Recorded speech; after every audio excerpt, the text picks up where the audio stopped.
Hi every one. So നമ്മൾ ഇനി discuss ചെയ്യാൻ പോകുന്ന topic people development and environment ആണ്. സോ നമ്മുടെ മാരത്തോൺ ലെക്ചേഴ്സിന്റെ അടുത്ത മേജർ ടോപ്പിക് ആയിട്ട് തന്നെ പറയാം people development and environment. So let me start. Syllabus നോക്കുവാണെങ്കിൽ പീപ്പിൾ ഡെവലപ്മെന്റ് ആൻഡ് എൻവയോൺമെന്റ് ഒരു ബ്രോഡ് സിലബസ് ആണ്. അതായത് it includes development and environment. അതിനകത്ത് millennium development and sustainable development goals, then human and environment interaction, anthropogenic and their activities and their impact on environment, environmental issues, maybe local, regional, global, air pollution, water pollution, soil pollution, noise pollution, അതേപോലെ waste, climate change and its socio-economic and political dimensions, impact of pollutants on social health. ഇവിടെയൊക്കെ actually ഈ ഓരോ ഏരിയാസും നമ്മളെ സംബന്ധിച്ച് വളരെ important ആണ്. The natural and energy resources like solar, wind, soil, hydro, geothermal, biomass, nuclear, forest.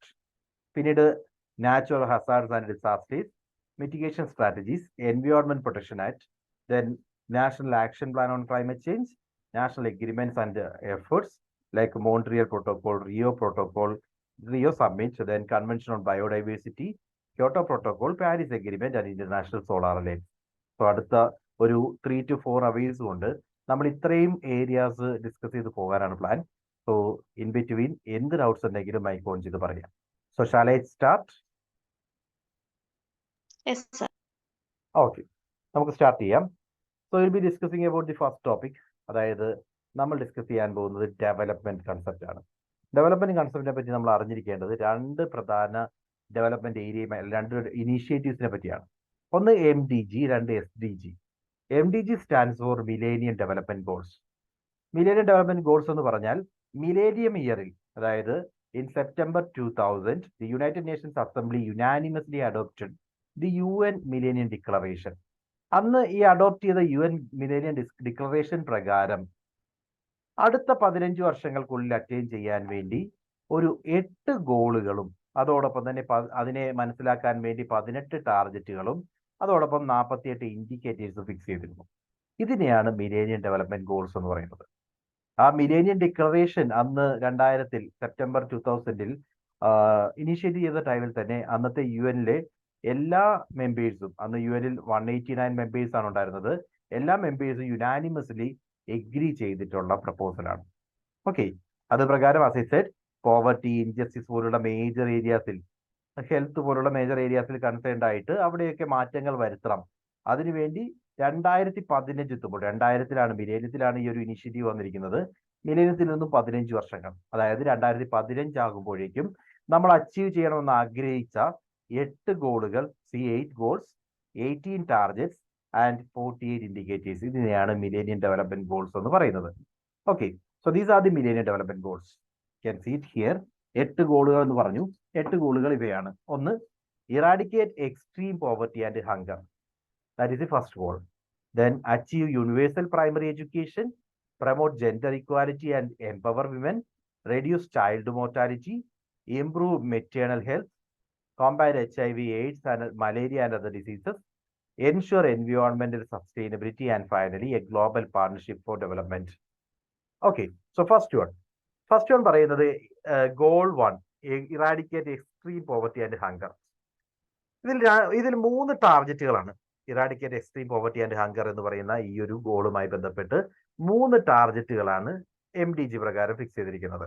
ഒന്നാമത്തെ target എന്ന് പറയുന്നത് halve between 1990 and 2015 the proportion of people whose income is less than $1.25 a day. Okay, ആദ്യത്തെ target അതാണ്. 1990 data വെച്ചുകൊണ്ട് 2015 എത്തുമ്പോൾ അതിനിടയിൽ ആ ഒരു ടൈം പീരീഡിൽ എത്ര പേരാണോ 1990 ഉണ്ടായിരുന്ന ആളുകളിൽ നിന്നും, മീൻസ് ഹങ്കർ കുറയ്ക്കുക, എക്സ്ട്രീം പോവർട്ടി അവോയ്ഡ് ചെയ്യുക എന്നുള്ളതാണ് ഈ. അതിനുവേണ്ടി $1.25 എങ്കിലും ദിവസ വരുമാനം ഇല്ലാത്ത ആളുകളുടെ എണ്ണം കുറയ്ക്കുക. അതായത് 1.25 കൂടുതൽ ഡോളേഴ്സ് ആളുകളുടെ കയ്യിൽ ദിവസ വരുമാനം ഉണ്ടാവണം. ആ രീതിയിൽ നമുക്ക് വളരാൻ സാധിക്കണം.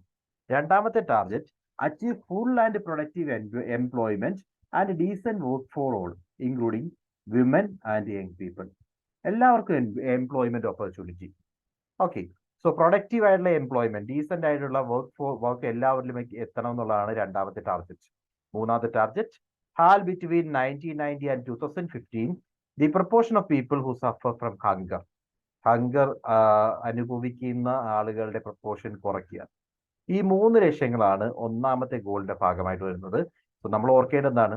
ഒന്നാമത്തെ ഗോൾ എന്താണെന്ന് ഓർക്കുക, eradicate extreme poverty and hunger.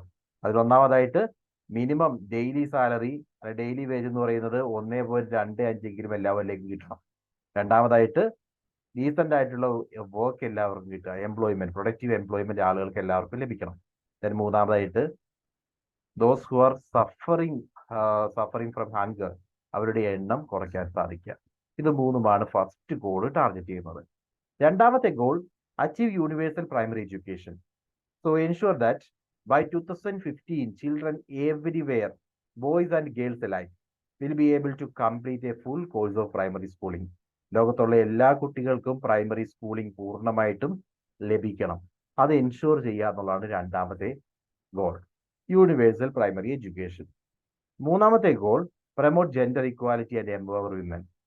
So eliminate gender disparity in primary and secondary education, preferably by 2005, and in all levels of education no later than 2015. So gender equalityയും വിമൻ എംപവർമെന്റും എൻഷുർ ചെയ്യണമെങ്കിൽ പ്രൈമറി എഡ്യൂക്കേഷനിലും secondary എഡ്യൂക്കേഷനിലുമുള്ള gender disparity ഒഴിവാക്കാൻ സാധിക്കണം. അതായത് ആൺകുട്ടികൾ കൂടുതലായിട്ട് വരികയും പെൺകുട്ടികൾക്ക് എഡ്യൂക്കേഷൻ ഓപ്പർച്യൂണിറ്റി കിട്ടാതെ ഇരിക്കുന്ന ആ സാഹചര്യം ഒഴിവാക്കാൻ സാധിക്കണം. അതിനുവേണ്ടി ലക്ഷ്യം വെച്ചിരിക്കുന്നത് പ്രൈമറി ആൻഡ് സെക്കൻഡറി എഡ്യൂക്കേഷനിൽ ഈ ഡിസ്പാരിറ്റി 2005-ലാണ് ഈ ഗോൾ സെറ്റ് ചെയ്തത്. 2005 കൂടി തന്നെ ഈ ഡിസ്പാരിറ്റി നമുക്ക് ഒഴിവാക്കാൻ സാധിക്കണം. 2015 ആകുമ്പോൾ എല്ലാ ലെവൽ, അതായത് ഹയർ എഡ്യൂക്കേഷനിൽ ഉൾപ്പെടെ ഇത്തരമൊരു ഡിസ്ക്രിമിനേഷൻ ഉണ്ടാകാൻ പാടില്ല എന്നുള്ളതാണ് ഗോൾ 3 എയിം ചെയ്യുന്നത്. ദെൻ ഗോൾ 4 പറയുന്നത് reduce child mortality. Reduce by 2/3 between 1990 and 2015 the under 5 mortality rate. ശിശു മരണനിരക്ക് എന്ന് പറയും. ആ 5 വയസ്സിൽ താഴെയുള്ള കുട്ടികളുടെ മോർട്ടാലിറ്റി മരണനിരക്ക് 2/3 എങ്കിലും, നിലവിലുള്ള 1990s കണക്കുകൾ പ്രകാരം എത്രയുണ്ടോ അതിന്റെ 2/3 എങ്കിലും കുറയ്ക്കാൻ നമുക്ക് സാധിക്കണം. ഇതാണ് നാലാമത്തെ ടാർഗറ്റ്. ദെൻ അഞ്ചാമത്തെ goal, improve maternal health. Reduce by 3 quarters between 1990 and 2015 the maternal mortality ratio. മാതൃമരണ നിരക്ക് എന്ന് പറയുന്നത് ഒരു 3 quarters എങ്കിലും, 3 മടങ്ങെങ്കിലും നമുക്ക് കുറയ്ക്കാൻ സാധിക്കണം. 1990 കണക്കുകൾ അനുസരിച്ച് അതിന്റെ 1/3 കുറയ്ക്കാൻ വേണ്ടിയുള്ള ശ്രമം നടത്തണമെന്നാണ് ഗോൾ 5ന്റെ ആദ്യത്തെ ടാർഗറ്റ്. രണ്ടാമത്തെ target, achieve by 2015 universal access to reproductive health. So hospital facilities, reproductive ഹെൽത്തുമായി ബന്ധപ്പെട്ട കാര്യങ്ങൾക്ക് ഫെസിലിറ്റീസ് എല്ലാ അമ്മമാരിലേക്കും എത്തണം. അതാണ് ഈ 2 ഗോളുകളാണ് മെറ്റേണൽ ഹെൽത്തുമായി ബന്ധപ്പെട്ട് ഗോൾ 5ൽ പറയുന്നത്. Goal 6, combat HIV, AIDS, malaria and other diseases. HIV, AIDS പോലുള്ള മറ്റ് രോഗങ്ങളെ തടയുക. So by 2000 have halted by 2015 and begun to reverse the spread of HIV or AIDS. HIV or AIDS-ന്റെ സ്പ്രെഡ് കുറയ്ക്കാൻ സാധിക്കണം. അതായത് 2015 ആകുമ്പോഴത്തേന് അതിന്റെ വളർച്ച കുറയണം, അതിന്റെ ഗ്രോത്ത് റേറ്റ് കുറയണം എന്നുള്ളതാണ് പറഞ്ഞിരിക്കുന്നത്. രണ്ടാമത്തെ target, achieve by 2010 universal access to treatment for HIV AIDS for all those who need it. എല്ലാവർക്കും, ആവശ്യമുള്ളവരിലേക്ക് എല്ലാവർക്കും HIV AIDS-ന്റെ ട്രീറ്റ്മെന്റ് ലഭിക്കണം. Then halted by 2015 and begun to reverse the incidence of malaria and other major diseases. HIV കൂടാതെ മറ്റ് major ഡിസീസസിന്റെ spread നമുക്ക് 2015 ആകുമ്പോൾ കുറയ്ക്കാനും അതിന്റെ ഗ്രോത്ത് റേറ്റ് കുറയ്ക്കാനും സാധിക്കണം. ദെൻ ഗോൾ 7, എൻഷുർ എൻവയോൺമെന്റൽ സസ്റ്റൈനബിലിറ്റി. ടാർഗറ്റ് 1 പറയുന്നത് integrate the principles of എൻവയോൺമെന്റൽ sustainability in to country policies and programmes and revise the loss of എൻവയോൺമെന്റൽ resources. എല്ലാ രാജ്യങ്ങളും എൻവയോൺമെന്റൽ കൺസേൺ ആവണം.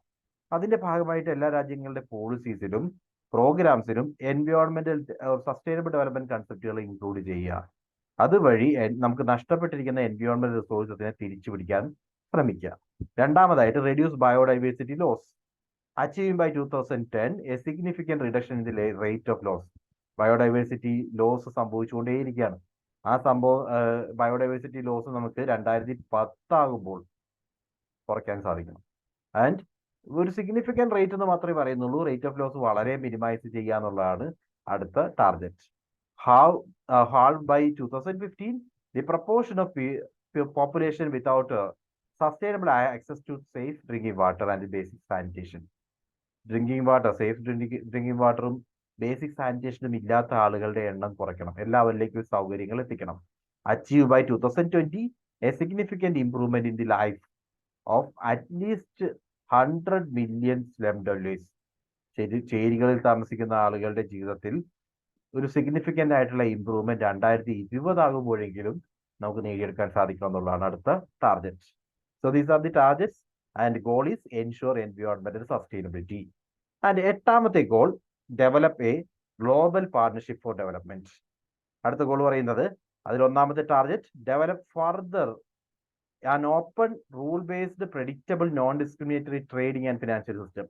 ഒരു ഗ്ലോബൽ ട്രേഡിംഗ് സിസ്റ്റം ഉണ്ടെങ്കിൽ, ഇന്റർനാഷണൽ ബിസിനസ്സും ഇന്റർനാഷണൽ ട്രേഡും പ്രോപ്പറായിട്ട് നടക്കുന്നുണ്ടെങ്കിൽ രാജ്യങ്ങൾ തമ്മിൽ സഹകരിക്കാനും അതനുസരിച്ച് ഒരുമിച്ച് മുന്നോട്ട് പോകുന്ന ഒരു സാഹചര്യം ക്രിയേറ്റ് ചെയ്യാനും ഒക്കെ സാധിക്കും. അതുകൊണ്ട് ഒരു ഗ്ലോബൽ പാർട്ണർഷിപ്പ് എൻഷുർ ചെയ്യുക എന്ന് പറയുമ്പോൾ ഒരു നല്ല ട്രേഡ് സിസ്റ്റം ക്രിയേറ്റ് ചെയ്യുക എന്നുള്ളതാണ് first aim.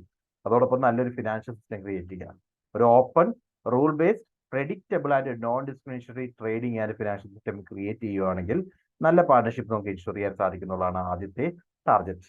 Then address the special needs of least developed Nations, LDCs എന്ന് പറയും. ഇപ്പൊ ആഫ്രിക്കയിൽ എടുത്തു കഴിഞ്ഞാൽ ഓൾമോസ്റ്റ് 50 രാജ്യങ്ങളും LDCs ആണ്.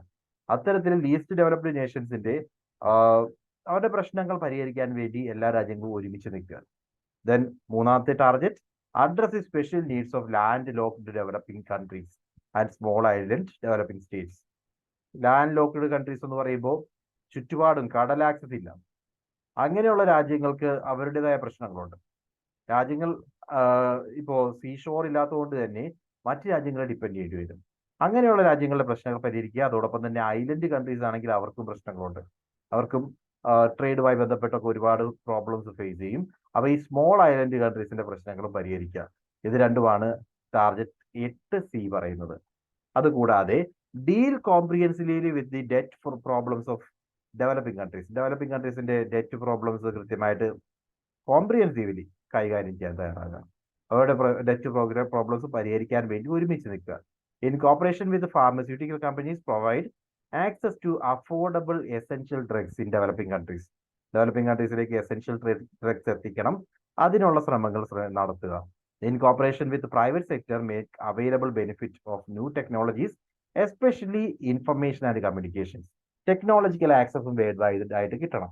ഇവയാണ് 8ാമത്തെ ഗോളായിട്ടുള്ള develop a global partnership for development പറയുന്നത്. ടീം വർക്ക്, ഇപ്പോൾ രാജ്യങ്ങളെല്ലാം ഒരുമിച്ച് നിൽക്കണം. അങ്ങനെ രാജ്യങ്ങളെല്ലാം ഒരുമിച്ച് നിൽക്കുമ്പോൾ മാത്രമേ നമുക്ക് ഒരു സസ്റ്റൈനബിൾ ആയിട്ടുള്ള വേൾഡ് ക്രിയേറ്റ് ചെയ്യാൻ സാധിക്കൂ എന്നുള്ളതാണ് 8ാമത്തെ ഗോൾ പറയുന്നത്. So these are actually millennium development goals. 8 ഗോളുകളാണ് മിലേനിയം ഡെവലപ്മെന്റ് ഗോളിന്റെ ഭാഗമായിട്ട് വരുന്നത്, ഓർക്കുക. First, eradicate extreme poverty and hunger. Second, achieve universal primary education. Third, promote gender equality and empower women. Fourth, reduce child mortality rate. Fifth, you can see, improve maternal health. And 6th one, combat HIV, AIDS, malaria and other diseases. 7, ensure environmental sustainability. 8, develop a global partnership for development. Okay, so ഈ ഒരു millennium development ഗോളുമായി ബന്ധപ്പെട്ട് ഇന്ത്യയുടെ progress പറയുകയാണെങ്കിൽ can see ഇന്ത്യയുടെ പ്രോഗ്രസിൽ 1ാമത്തത് goal 1, eradicate extreme poverty and hunger. ആ ഏരിയയിൽ നമ്മൾ പറഞ്ഞു 2 ടാർഗറ്റുകളാണുള്ളത്. ആ ടാർഗറ്റുകളിൽ 1ാമത്തെ ടാർഗറ്റ് ആയിട്ടുള്ള ഇപ്പോൾ ആ ഒരു 1.25 എന്ന് പറയുന്ന സീഡിങ് ഡോളർ വൈസിൽ പറയുമ്പോൾ അതാണ് പോവർട്ടി ലൈനായിട്ട് പറയുന്നത്. അപ്പോൾ ഇന്ത്യയിലെ പോവർട്ടി ലൈനിന്റെ ലെവൽ എടുക്കുവാണെങ്കിൽ അത് ഡിഫറെന്റ് ആയിരിക്കും, ഇന്ത്യൻ റുപ്പീസിലായിരിക്കും പറയാം. അപ്പോൾ ഈ പോവർട്ടി ലൈനിന് താഴെയുള്ള ആളുകളുടെ എണ്ണം കുറയ്ക്കുക എന്നുള്ളതിൽ നമ്മൾ ഓൺ ട്രാക്കാണ്. So first target is on track.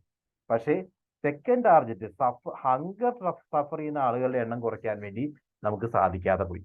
Okay, അതുകൊണ്ടാണ് അവിടെ റെഡ് കാണിച്ചിരിക്കുന്നത്. നിങ്ങൾക്ക് ഇവിടെ കാണാം സൈഡിൽ ഹങ്കർ എന്ന് പറയുന്ന ഈ ഇഷ്യൂ, അവരുടെ എണ്ണം കുറയ്ക്കുന്നതിൽ നമ്മൾ ഒരുപാട് പുറകിലാണെന്ന് പറയാം. അതേപോലെ 2ാമത്തെ അച്ചീവ് യൂണിവേഴ്സൽ പ്രൈമറി എഡ്യൂക്കേഷൻ, അതൊരു മോഡറേറ്റ് പ്രോഗ്രസ് ആണ് നേടിക്കൊണ്ടിരിക്കുന്നത്. Then promote gender equality and empower women, അവിടെ മേജർ ഇനീഷ്യേറ്റീവ്സ് ഹാപ്പൻ ചെയ്യുന്നുണ്ട്. അതുകൊണ്ട് ഓൺ ട്രാക്ക് ആണ്. ദെൻ റെഡ്യൂസ് ചൈൽഡ് മോർട്ടാലിറ്റി, അതിലും മോഡറേറ്റ് പ്രോഗ്രസ് ആണ് കാണുന്നത്. മെറ്റേണൽ ഹെൽത്ത് ഇംപ്രൂവ് ചെയ്യുന്ന ആക്ടിവിറ്റീസിൽ ഇന്ത്യയുടെ സിറ്റുവേഷൻ എടുക്കുകയാണെങ്കിൽ അത് വീക്കാണ്, സ്ലോ പ്രോഗ്രസ് മാത്രമേ കാണുന്നുള്ളൂ. HIV, എയ്ഡ്സ്, മലേറിയ, മറ്റു ഡിസീസുകൾ ഇവയുടെ എണ്ണം കുറയ്ക്കാനുള്ള ശ്രമത്തിൽ HIV, എയ്ഡ്സിന്റെ കാര്യം പറയുകയാണെങ്കിൽ അതിൽ ഒരുപാട് പ്രോഗ്രസ് നമ്മൾ നേടിയെടുത്തിട്ടുണ്ട്. പക്ഷേ മറ്റ് മേജർ ഡിസീസസ് ഇൻക്ലൂഡിങ് മലേറിയ, അതിന്റെ പ്രോഗ്രസ് നമ്മൾ അത്ര നേടിയെടുത്തു എന്ന് പറയാൻ സാധിക്കില്ല, സ്ലോയിലാണ് മുന്നോട്ട് പോകുന്നത്. ദെൻ എൻഷുർ എൻവയോൺമെന്റ് സസ്റ്റൈനബിലിറ്റി ഏരിയയിൽ എൻവയോൺമെന്റ് സസ്റ്റൈനബിലിറ്റിയുമായി ബന്ധപ്പെട്ട വേരിയസ് ആസ്പെക്ട്സിലും ഒരു മോഡറേറ്റ് ഓർ സ്ലോ പ്രോഗ്രസ് ആണ് നമ്മൾ കാണുന്നത്. And finally to develop a global partnership for development, India partnership build ചെയ്യുന്നതിൽ is on the track. Okay, ഇത്രയുമാണ് മില്ലേനിയം ഡെവലപ്മെന്റ് ഗോൾസിന്റെ കൺസെപ്റ്റുകളെ പറ്റി. അതുമായി ബന്ധപ്പെട്ട് പ്രീവിയസ് ക്വസ്റ്റ്യൻ പേപ്പേഴ്സിൽ വന്നിട്ടുള്ള ക്വസ്റ്റ്യൻസ് നമുക്ക് കാണാം. ഒരു ക്വസ്റ്റ്യൻ ഇതാണ്: consider the following statement in the context of millennium development goals adopted by UN. Eradicate extreme poverty and hunger, improve maternal health, responsible consumption and production, reduce child mortality. ഇത് താഴെ തന്നിരിക്കുന്നതിൽ ഏതൊക്കെയാണ് millennium development goals ആയിട്ട് പറയാവുന്നത്?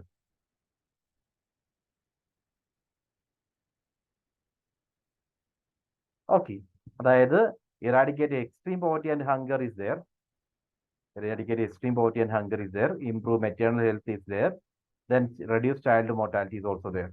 പക്ഷേ responsible consumption and പ്രൊഡക്ഷനെ പറ്റി ഈ ഒരു മില്ലേനിയം ഡെവലപ്മെന്റ് ഗോൾസിന്റെ ഭാഗമായിട്ട് പറയുന്നില്ല. So the right answer is A, B and D. Now moving on. Millennium development goals കുറച്ചുകൂടി കൂടുതൽ ക്വസ്റ്റ്യൻസ് വന്നിരുന്നത് ഒരു 2-3 വർഷങ്ങൾക്ക് മുമ്പാണ്. എന്നാൽ നമ്മളിപ്പോൾ കൂടുതൽ ക്വസ്റ്റ്യൻ എക്സ്പെക്ട് ചെയ്യുന്ന ഏരിയ സസ്റ്റൈനബിൾ ഡെവലപ്മെന്റ് ഗോൾസ് ആണ്. എന്തുകൊണ്ടെന്ന് വെച്ച് കഴിഞ്ഞാൽ മില്ലേനിയം ഡെവലപ്മെന്റ് ഗോൾസിന്റെ പ്രാധാന്യം 2020 ആകുമ്പോൾ തന്നെ കഴിഞ്ഞിട്ടുണ്ട്. ഇനി നമുക്ക് വളരെ ഇമ്പോർട്ടന്റ് ആവുന്നതും നമുക്ക് വളരെയധികം ക്വസ്റ്റ്യൻ എക്സ്പെക്ട് ചെയ്യുന്നതും സസ്റ്റൈനബിൾ ഡെവലപ്മെന്റ് ഗോൾസ് ഓർ SDGയുമായി ബന്ധപ്പെട്ടാണ്. എന്താണ് SDG?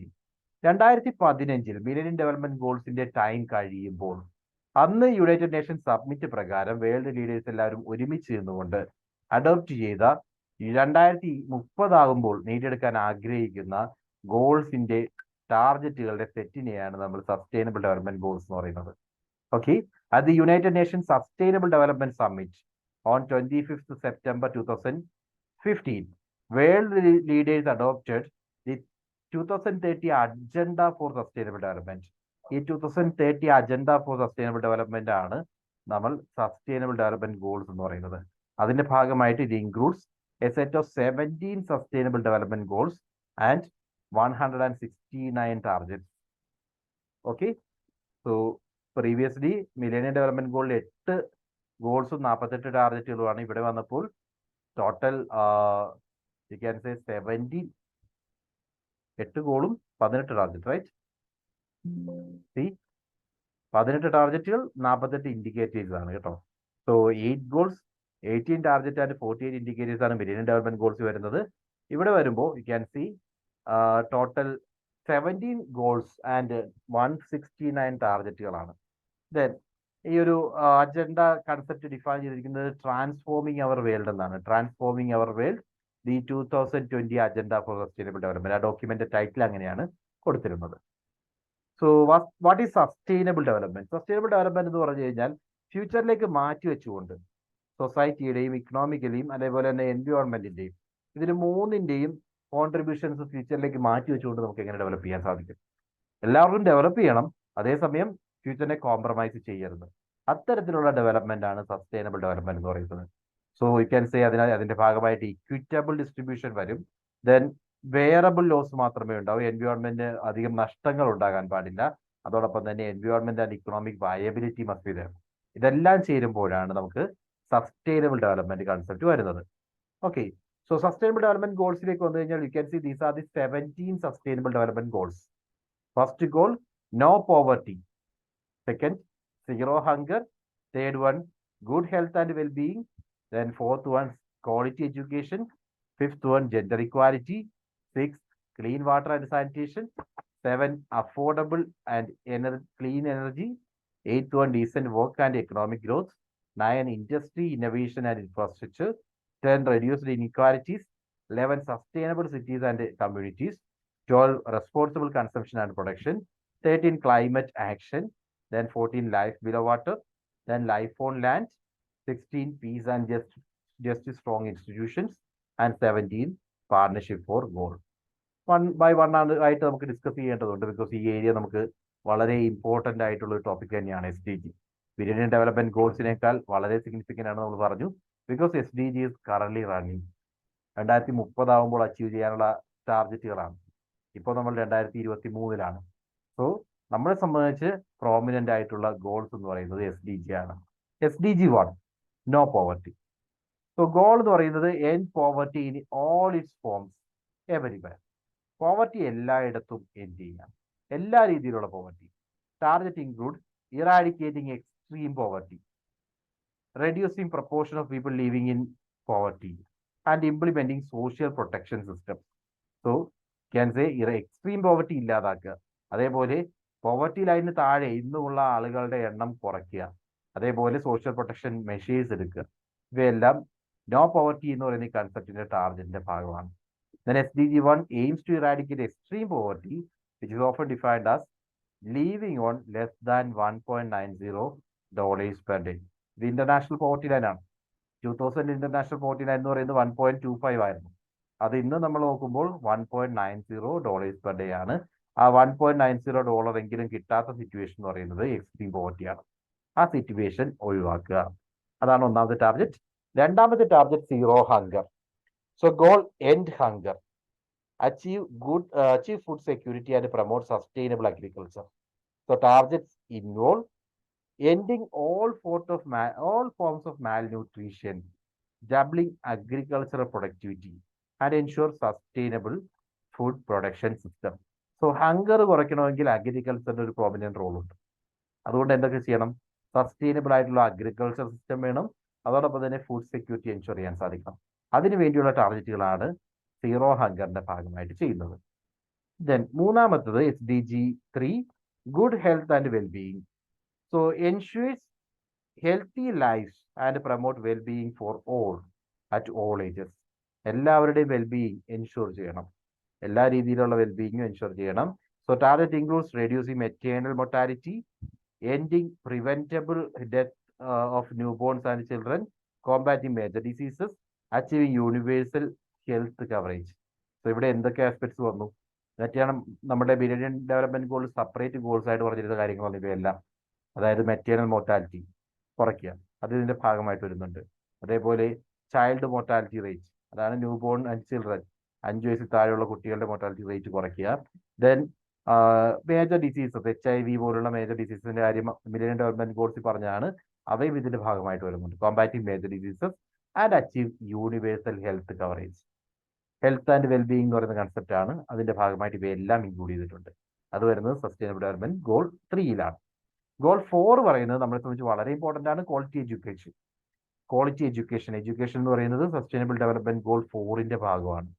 Goal ensure inclusive and equitable quality education and promote lifelong learning opportunities for all. എല്ലാവർക്കും വിദ്യാഭ്യാസത്തിനുള്ള അവകാശമുണ്ട്, അത് എല്ലാവരിലേക്കും എഡ്യൂക്കേഷൻ എത്തണം. അതോടൊപ്പം തന്നെ ക്വാളിറ്റി എഡ്യൂക്കേഷൻ പ്രൊവൈഡ് ചെയ്യാൻ സാധിക്കണം. ഇതാണ് ക്വാളിറ്റി എഡ്യൂക്കേഷൻ കൺസെപ്റ്റ് കൊണ്ട് ഉദ്ദേശിക്കുന്നത്. The target focus on access to early childhood development, free primary and secondary education, relevant skills for decent works and improve education quality. So പ്രധാന ടാർഗറ്റുകൾ ഇവയൊക്കെയാണ്. ഒന്ന്, ചൈൽഡ്ഹുഡ് ഡെവലപ്മെന്റിന് വേണ്ടിയുള്ള കാര്യങ്ങൾ, അതോടൊപ്പം തന്നെ primary and secondary education free ആയിട്ട് ഓഫർ ചെയ്യുക. ദെൻ റെലവൻറ്റ് സ്കിൽസ് പ്രൊവൈഡ് ചെയ്യാനുള്ള, എഡ്യൂക്കേഷൻ്റെ ഒപ്പം തന്നെ റെലവൻറ്റ് സ്കിൽസ് അവർക്ക് കുട്ടികൾക്ക് കിട്ടണം. ദെൻ ഡീസൻറ്റ് വർക്കിനുള്ള ഓപ്പർച്യൂണിറ്റി ലഭിക്കണം ആൻഡ് ഇംപ്രൂവ് എഡ്യൂക്കേഷൻ ക്വാളിറ്റി. ഇവയെല്ലാമാണ് ക്വാളിറ്റി എഡ്യൂക്കേഷന്റെ ഭാഗമായിട്ട് വരുന്നത് sustainable development goal 4. 5, gender equality. Achieve gender equality and empower all women and girls. Gender ഇക്വാലിറ്റിയും വിമൻ എംപവർമെന്റുമാണ് SDG 5-ൽ വരുന്നത്. Target include ending all forms of discrimination and violence against women and girls, ensuring equal participation and opportunities and eliminating harmful practices. Equal പാർട്ടിസിപ്പേഷനും ഓപ്പർച്യൂണിറ്റീസിനുമുള്ള അത്തരം അവസരങ്ങളും അതേപോലെ പാർട്ടിസിപ്പേഷനും അവർക്ക് സ്ത്രീകളായാലും പുരുഷന്മാരായാലും ഒരേ രീതിയിൽ പ്രൊവൈഡ് ചെയ്യാൻ സാധിക്കണം. അതുവഴി ജെൻഡർ ഇക്വാലിറ്റി വിമൻ എംപവർമെന്റും എൻഷുർ ചെയ്യുക. SDG 6, Clean water and sanitation. Ensure availability and sustainable management of water resources and sanitation for all. So water and sanitation എല്ലാവരിലേക്കും എത്തണം.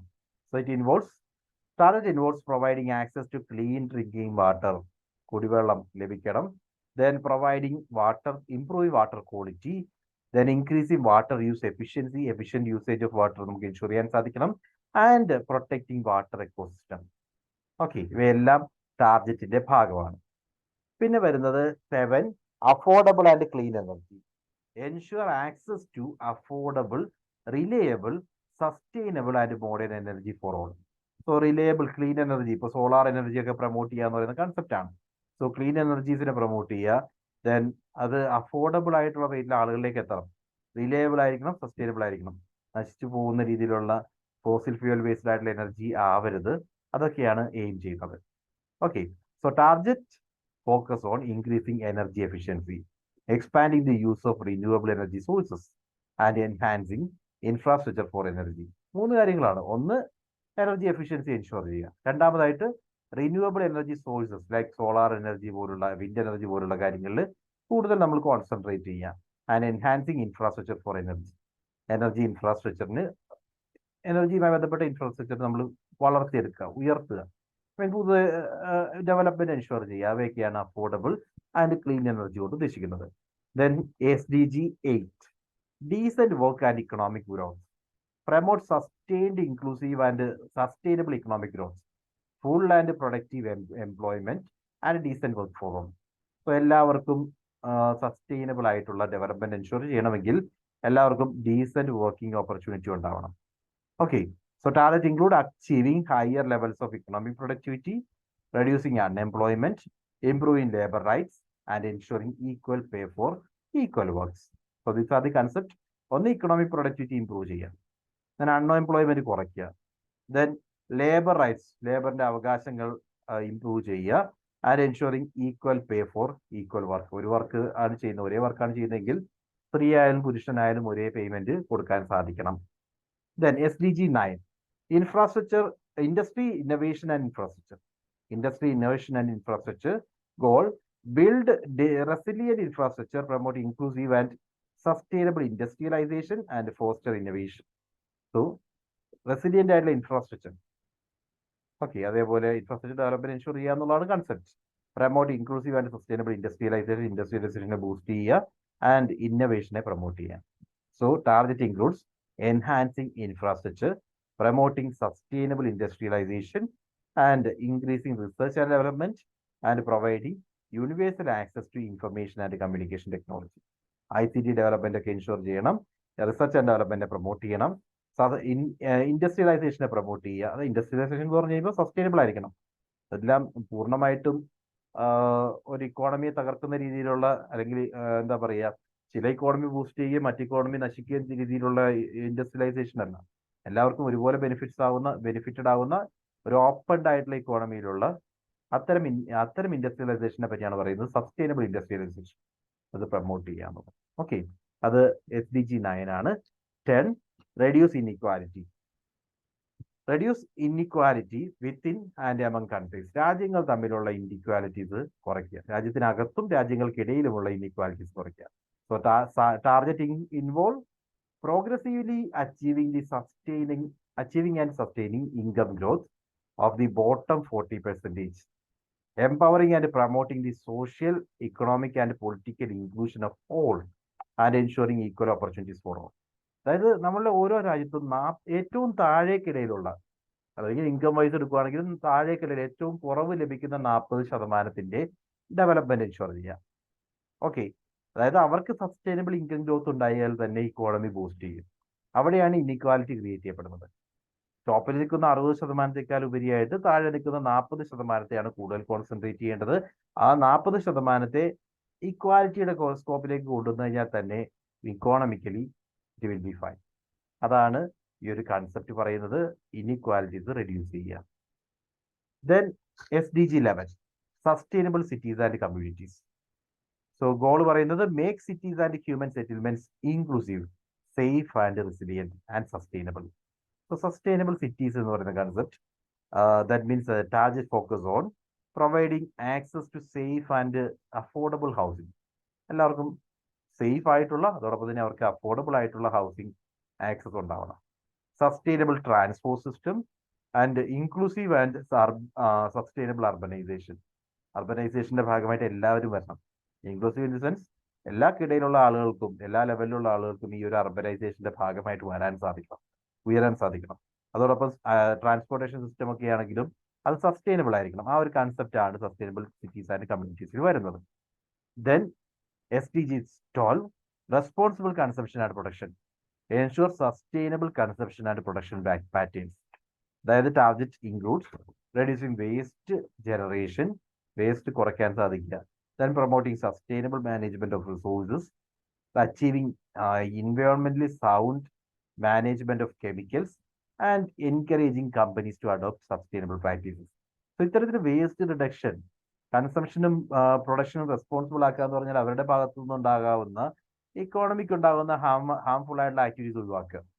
അതിനുവേണ്ടി വേസ്റ്റ് റിഡക്ഷൻ അതിന്റെ ഭാഗമായിട്ട് പറയാം. ദെൻ റിസോഴ്സ് മാനേജ്മെന്റ് ഇമ്പോർട്ടൻ്റ് ആണ്. അതോടൊപ്പം തന്നെ ഇപ്പോൾ എൻവയോൺമെന്റിന് ഹസാഡസ് ആയി മാറുന്ന കെമിക്കൽസിന്റെ യൂസേജ് കുറയ്ക്കുക. ഇതൊക്കെ ഈ പറയുന്ന റെസ്പോൺസിബിൾ കൺസംഷൻ ആൻഡ് പ്രൊഡക്ഷന്റെ ഭാഗമായിട്ട് വരും. ഓക്കെ, അതാണ് 12ാമത്തെ ഗോൾ. 13ാമത്തെ goal climate action. So take urgent action to combat climate change and its impact. Climate ചേഞ്ചിനെ കോമ്പാറ്റ് ചെയ്യണം. അത് കാരണം ഉണ്ടാകാവുന്ന എല്ലാ ഇമ്പാക്റ്റുകളും തടയാൻ സാധിക്കണം. So target include strengthening resilience to climate related hazards. പ്രശ്നങ്ങൾ ഉണ്ടാകുമ്പോൾ തടയാനുള്ള ഒരു എബിലിറ്റി നമുക്ക് ഉണ്ടാവണം. Then integrating climate change measures into policies and planning, and promoting education and awareness of climate change. So first thing എന്ന് പറയുന്നത് നമ്മളുടെ റെസിലിയൻസ് കൂട്ടുക. ഓക്കെ, ക്ലൈമറ്റ് ഇപ്പോൾ ഹസാർഡ് ഉണ്ടാവുകയാണ്, വെള്ളപ്പൊക്കം വരുവാണ്, അല്ലെങ്കിൽ മറ്റ് ക്ലൈമറ്റ് ചേഞ്ചുമായി ബന്ധപ്പെട്ട ആക്ടിവിറ്റീസ്, ഇപ്പോൾ അഗ്രികൾച്ചറിലൊക്കെ ക്ലൈമറ്റ് ചേഞ്ച് കാരണം ക്രോപ്പ് വെറൈറ്റീസിനെയൊക്കെ ബാധിക്കും. അത്തരത്തിലുള്ള പ്രശ്നങ്ങൾ തടയാനുള്ള എബിലിറ്റി നമുക്കുണ്ടാവണം. അതിനുവേണ്ടി research and development is necessary. Then integration climate change measures into policies and planning. Climate ചേഞ്ചിന്റെ മെഷേഴ്സ് നമ്മുടെ രാജ്യത്തിന്റെ പോളിസീസിലും അതേപോലെ രാജ്യത്തിന്റെ ബ്രോഡ് പ്ലാനിങ്ങിന്റെയും ഭാഗമായിട്ട് വരണം. And promoting education and awareness of climate ചേഞ്ചുമായി ബന്ധപ്പെട്ട എഡ്യൂക്കേഷൻ ആൻഡ് അവയർനെസ് പ്രൊമോട്ട് ചെയ്യുക. ഇവയാണ് ക്ലൈമറ്റ് ആക്ഷന്റെ ഭാഗമായിട്ട് വരുന്നത്. Then SDG 14, life below water.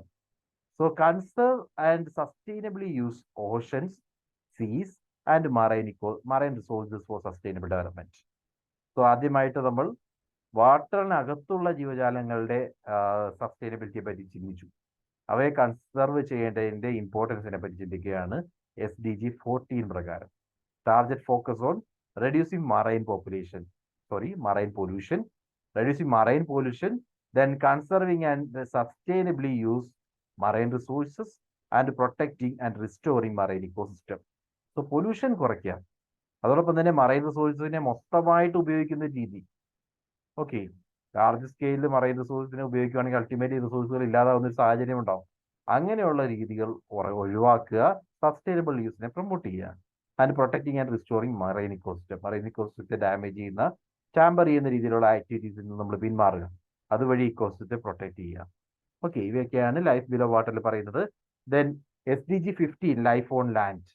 വാട്ടറിനെ പറ്റി പറഞ്ഞു. ഇനി ലാൻഡിലുള്ള life, protect, restore and promote sustainable use of terrestrial ecosystem.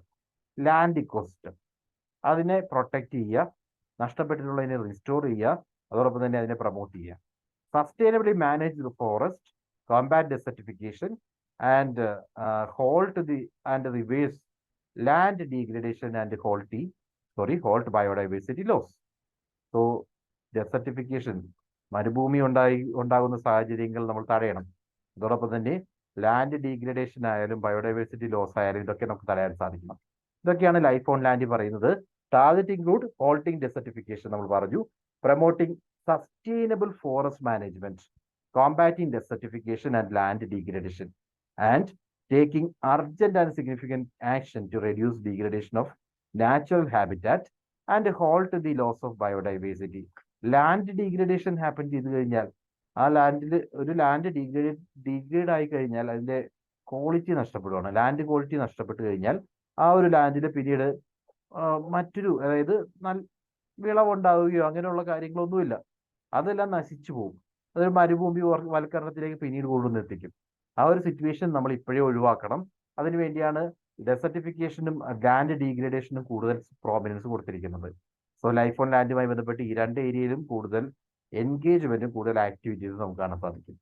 Then SDG 16, Peace, Justice and Strong Institutions, promote peaceful and inclusive societies for sustainable development, provide access to justice for all, and build effective, accountable and inclusive institutions at all levels.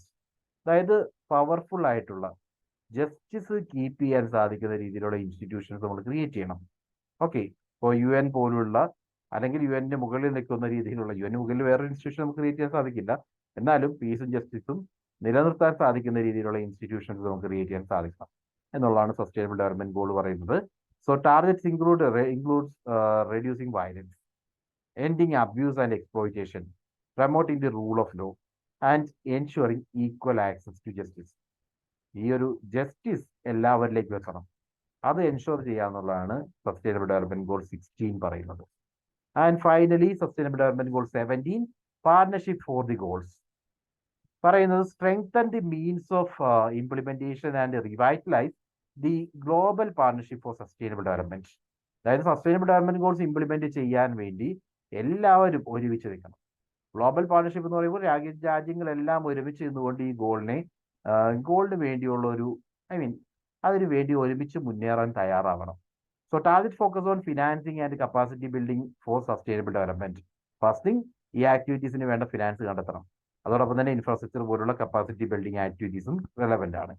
Enhancing data availability and promoting multi stakeholder approach, multi stakeholder partnership for SDGs. അതുപോലെ തന്നെ ഞാൻ പറഞ്ഞല്ലോ, multi stakeholder, private, public, അതേപോലെ government ഉൾപ്പെടെയുള്ള partnership, private public പാർട്ണർഷിപ്പോട് കൂടിയായിരിക്കണം ഈ ഒരു ഗോൾസ് നമുക്ക് ഇൻഷുർ ചെയ്യാൻ സാധിക്കും. സോ എല്ലാവരും ഈ ഒരു ഗോൾസിന്റെ ഭാഗമായിട്ട് വരണം. അത്തരത്തിലുള്ള ഒരു team work sustainable development goals insure ചെയ്യാൻ വേണ്ടി, ഇംപ്ലിമെന്റ് ചെയ്യാൻ വേണ്ടി കണ്ടെത്താൻ സാധിക്കണം. ഇതൊക്കെയാണ് പാർട്ണർഷിപ്പ് ഫോർ ഗോൾസിന്റെ ഭാഗമായിട്ട് വരുന്നത്. So these are the 17 goals. നമ്മൾ ഇതിനു മുമ്പൊന്നും ഈ 17 ഗോൾസ് ഇത്രയും ഡീറ്റെയിൽ ആയിട്ട് പറയില്ല. പക്ഷേ റീസെന്റ് ക്വസ്റ്റ്യൻ പേപ്പേഴ്സിന്റെ ട്രെൻഡ് വെച്ചിട്ട് ഓരോ ഗോളിൽ നിന്നും ക്വസ്റ്റ്യൻസ് ചോദിക്കാം. അതുകൊണ്ടാണ് ഓരോ SDGയുടെ നമ്പർ ഉൾപ്പെടെ നമ്മൾ ഡിസ്കസ് ചെയ്യുന്നത്. 17 ഗോൾസിന്റെയും ടാർഗറ്റ് എന്താണെന്നുള്ളത് ബ്രീഫ്ലി ഐഡന്റിഫൈ ചെയ്ത് വെച്ചേക്കാം. ഓക്കെ, ഒരു ക്വസ്റ്റ്യൻ നിങ്ങൾക്ക് കാണാം. Which sustainable development goal primarily addresses the prevention and sustainable use of terrestrial ecosystem. Terrestrial ഇക്കോസിസ്റ്റത്തിന്റെ യൂസിനെ പറ്റി പറയുന്ന ഗോൾ ഏതാണ്? അതിനെ പ്രിവെന്റ് ചെയ്യുക, സസ്റ്റൈനബിൾ യൂസിനെ പ്രൊമോട്ട് ചെയ്യുക, ടെറസ്ട്രിയൽ ഇക്കോസിസ്റ്റം. ഏത് ഗോളായിരുന്നു? ടെറസ്ട്രിയൽ ഇക്കോസിസ്റ്റം എന്ന് പറഞ്ഞാൽ ലൈഫ് ഓൺ ലാൻഡ് ആണ്. അത് മറക്കരുത്. ലൈഫ് ഓൺ ലാൻഡിനെ പറ്റി പറയുന്നത് sustainable development goal 15. Can see life on land, കണ്ടോ? സോ ലൈഫ് ഓൺ ലാൻഡിലാണ് നമ്മൾ ടെറസ്ട്രിയൽ ഇക്കോസിസ്റ്റത്തിന്റെ മാനേജ്മെന്റിനെ പറ്റി പറയുന്നത്. അടുത്ത question, what does SDG 5 gender equality aims to eliminate? എന്താണ് എലിമിനേറ്റ് ചെയ്യാൻ ശ്രമിക്കുന്നത്? Gender diversity, all forms of violence against women and girls, women's rights, gender neutral language. So anyway you got it right.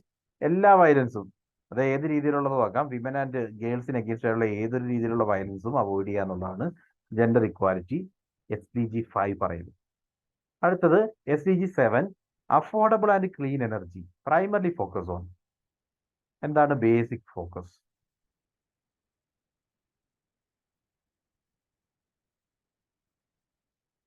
Just നോക്കുക.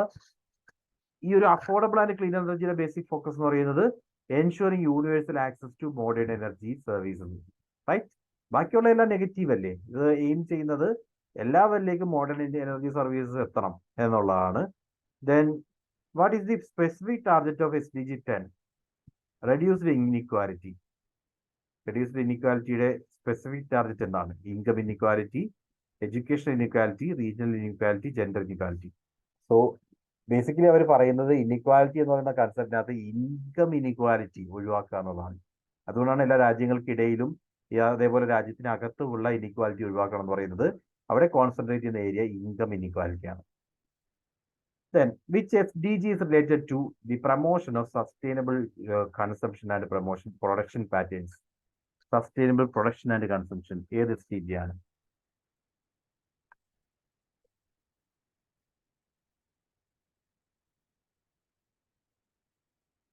Okay, SDG 12.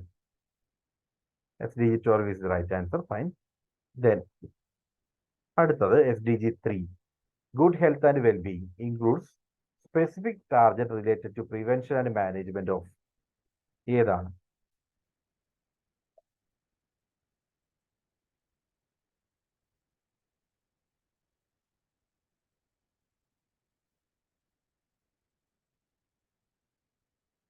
Non communicable diseases എല്ലാം അതിന്റെ ഭാഗമായിട്ട് വരുന്നുണ്ട്. Health and wellbeing എന്ന് പറയുന്ന കൺസെപ്റ്റിനകത്ത് non communicable ഡിസീസസും അതിന്റെ ഭാഗമായിട്ട് include ചെയ്തിട്ടുണ്ട്.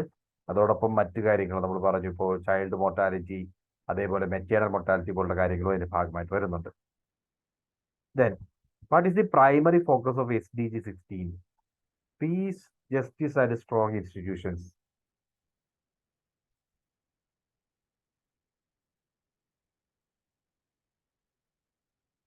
Okay, so promotion of peaceful and inclusive societies.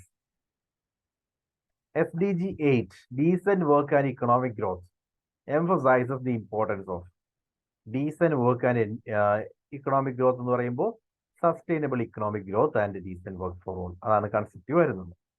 Okay, so അതോടൊപ്പം തന്നെ which SDG is closely associated with Paris agreement. അത് ക്ലൈമറ്റ് ചേഞ്ചുമായി ബന്ധപ്പെട്ട കാര്യമാണ് പാരീസ് എഗ്രിമെന്റ്. അത് വരുന്നത് SDG 13 ഓക്കെ, ക്ലൈമറ്റ് ആക്ഷൻ എന്ന് പറയുന്ന ആ ഒരു SDG ആണ് ക്ലൈമറ്റ് ചേഞ്ചുമായി ബന്ധപ്പെട്ട് പറയുന്നത്. അത് പാരീസ് അഗ്രിമെന്റുമായിട്ട് ക്ലോസ് റിലേറ്റഡ് ആണ്.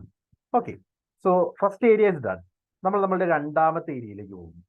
രണ്ടാമത്തെ ഏരിയ എൻവയോൺമെന്റൽ ഇഷ്യൂസ് ആണ്. സോ എന്തെങ്കിലും ഡൗട്ട് ഉണ്ടോ? MDG and SDG, any issues?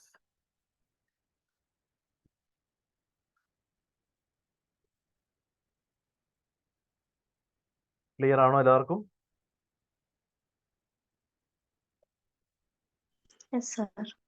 Okay, നമ്മൾ ഡിസ്കസ് ചെയ്യാവുന്ന പോകുന്ന രണ്ടാമത്തെ ഏരിയ എൻവയോൺമെന്റൽ ഇഷ്യൂസ്.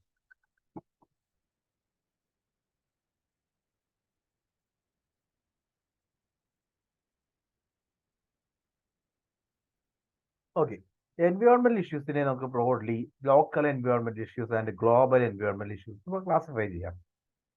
അതായത് ലോക്കൽ എൻവയോൺമെന്റൽ ഇഷ്യൂസ് എന്ന് പറയുമ്പോൾ ഒരു റീജിയണൽ സ്പെസിഫിക് ആയിട്ട് നമ്മൾ പറയുന്നതാണ്. ഇപ്പൊ waste disposal is a local എൻവയോൺമെന്റൽ ഇഷ്യൂ, അല്ലെങ്കിൽ വാട്ടർ സ്കേസിറ്റി എന്ന് പറയുന്നത് ഒരു ലോക്കൽ റീജിയനുമായി ബന്ധപ്പെട്ടായിരിക്കും നമുക്ക് അത് കണക്ട് ചെയ്ത് പറയാം. ഡിസർട്ടിഫിക്കേഷൻ ആയാലും പൊല്യൂഷൻ ആയാലും അതേപോലെ എൻഡേഞ്ചേർഡ് സ്പീഷീസുമായി ബന്ധപ്പെട്ട കാര്യങ്ങളായാലും ഇവയെല്ലാം ഒരു റീജിയൻ സെൻട്രിക് ആയിട്ടായിരിക്കും നമ്മൾ എപ്പോഴും പറയുന്നത്.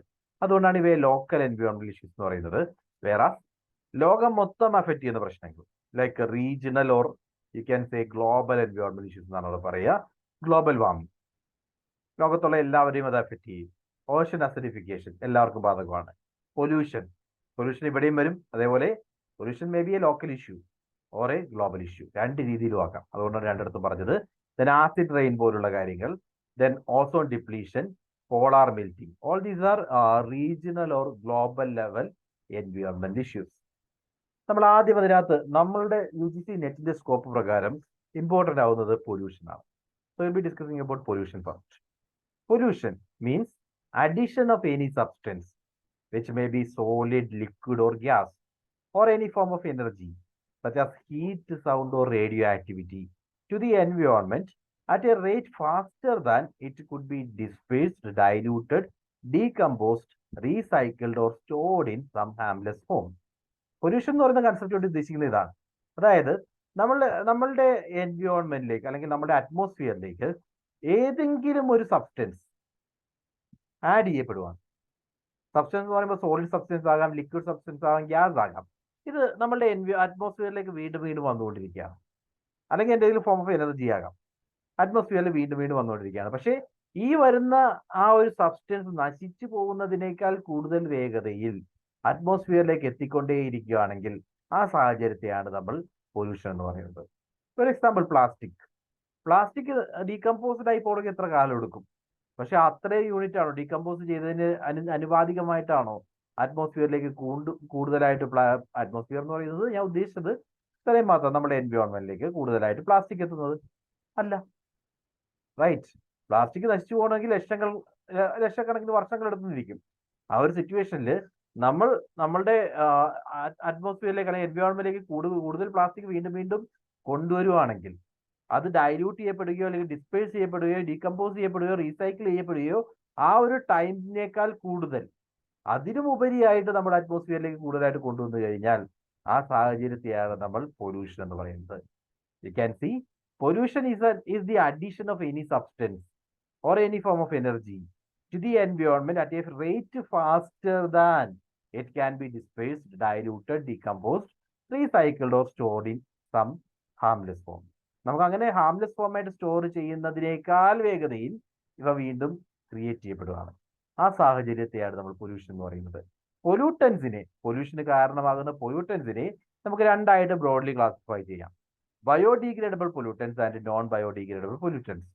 ബയോഡീഗ്രേഡബിൾ എന്ന് പറഞ്ഞാൽ examples of such pollutants are domestic waste products, urine, ഫേസഡ് matter, sewage, agriculture residue, paper, wood, cloth ഇവയെല്ലാം ബയോഡീഗ്രേഡബിൾ ആണ്. അതായത് നമ്മളുടെ എൻവയോൺമെന്റിൽ കിടന്ന് നശിച്ചു പോകുന്നവയാണ്.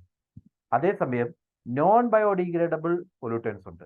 ഇവയെന്ന് പറഞ്ഞു കഴിഞ്ഞാൽ these are stronger chemical bondage. മുമ്പ് നമ്മൾ പറഞ്ഞ ബയോഡീഗ്രേഡബിൾ പോലെയല്ല, ഇവയുടെ കെമിക്കൽ ബോണ്ടേജ് കുറച്ചുകൂടി സ്ട്രോങ്ങർ ആണ്. അതുകൊണ്ട് തന്നെ do not break down into simpler or harmless products. അത്ര ഈസി ആയിട്ട് ഇവ ബ്രേക്ക് ഡൗൺ ആയിട്ട് നശിച്ചു പോകുന്നില്ല, അല്ലെങ്കിൽ ബ്രേക്ക് ഡൗൺ ആയിട്ട് ഹാംലെസ് പ്രൊഡക്ട്സ് ആയിട്ട് മാറുന്നില്ല. ഇതൊരു സ്ട്രോങ് കെമിക്കൽ ബോണ്ടേജ് ആയതുകൊണ്ട് തന്നെ അവ അതേ രീതിയിൽ വർഷങ്ങളോളം കിടക്കും. അങ്ങനെയുള്ളവയ്ക്ക് എക്സാമ്പിൾ ആണ് this includes various insecticides and other pesticides. Insecticides അതിന്റെ ഭാഗമായിട്ട് വരാം, പെസ്റ്റിസൈഡ്സ് അതിന്റെ ഭാഗമായിട്ട് വരാം.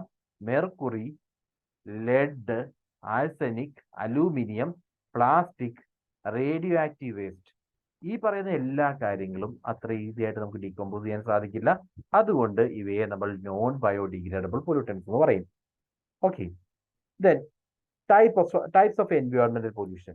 എൻവയോൺമെന്റൽ പൊല്യൂഷൻ പല രീതിയിലാകാം. Air pollution, water pollution, soil pollution and noise pollution. First will be discussing about air pollution. എന്താണ് എയർ പൊല്യൂഷൻ?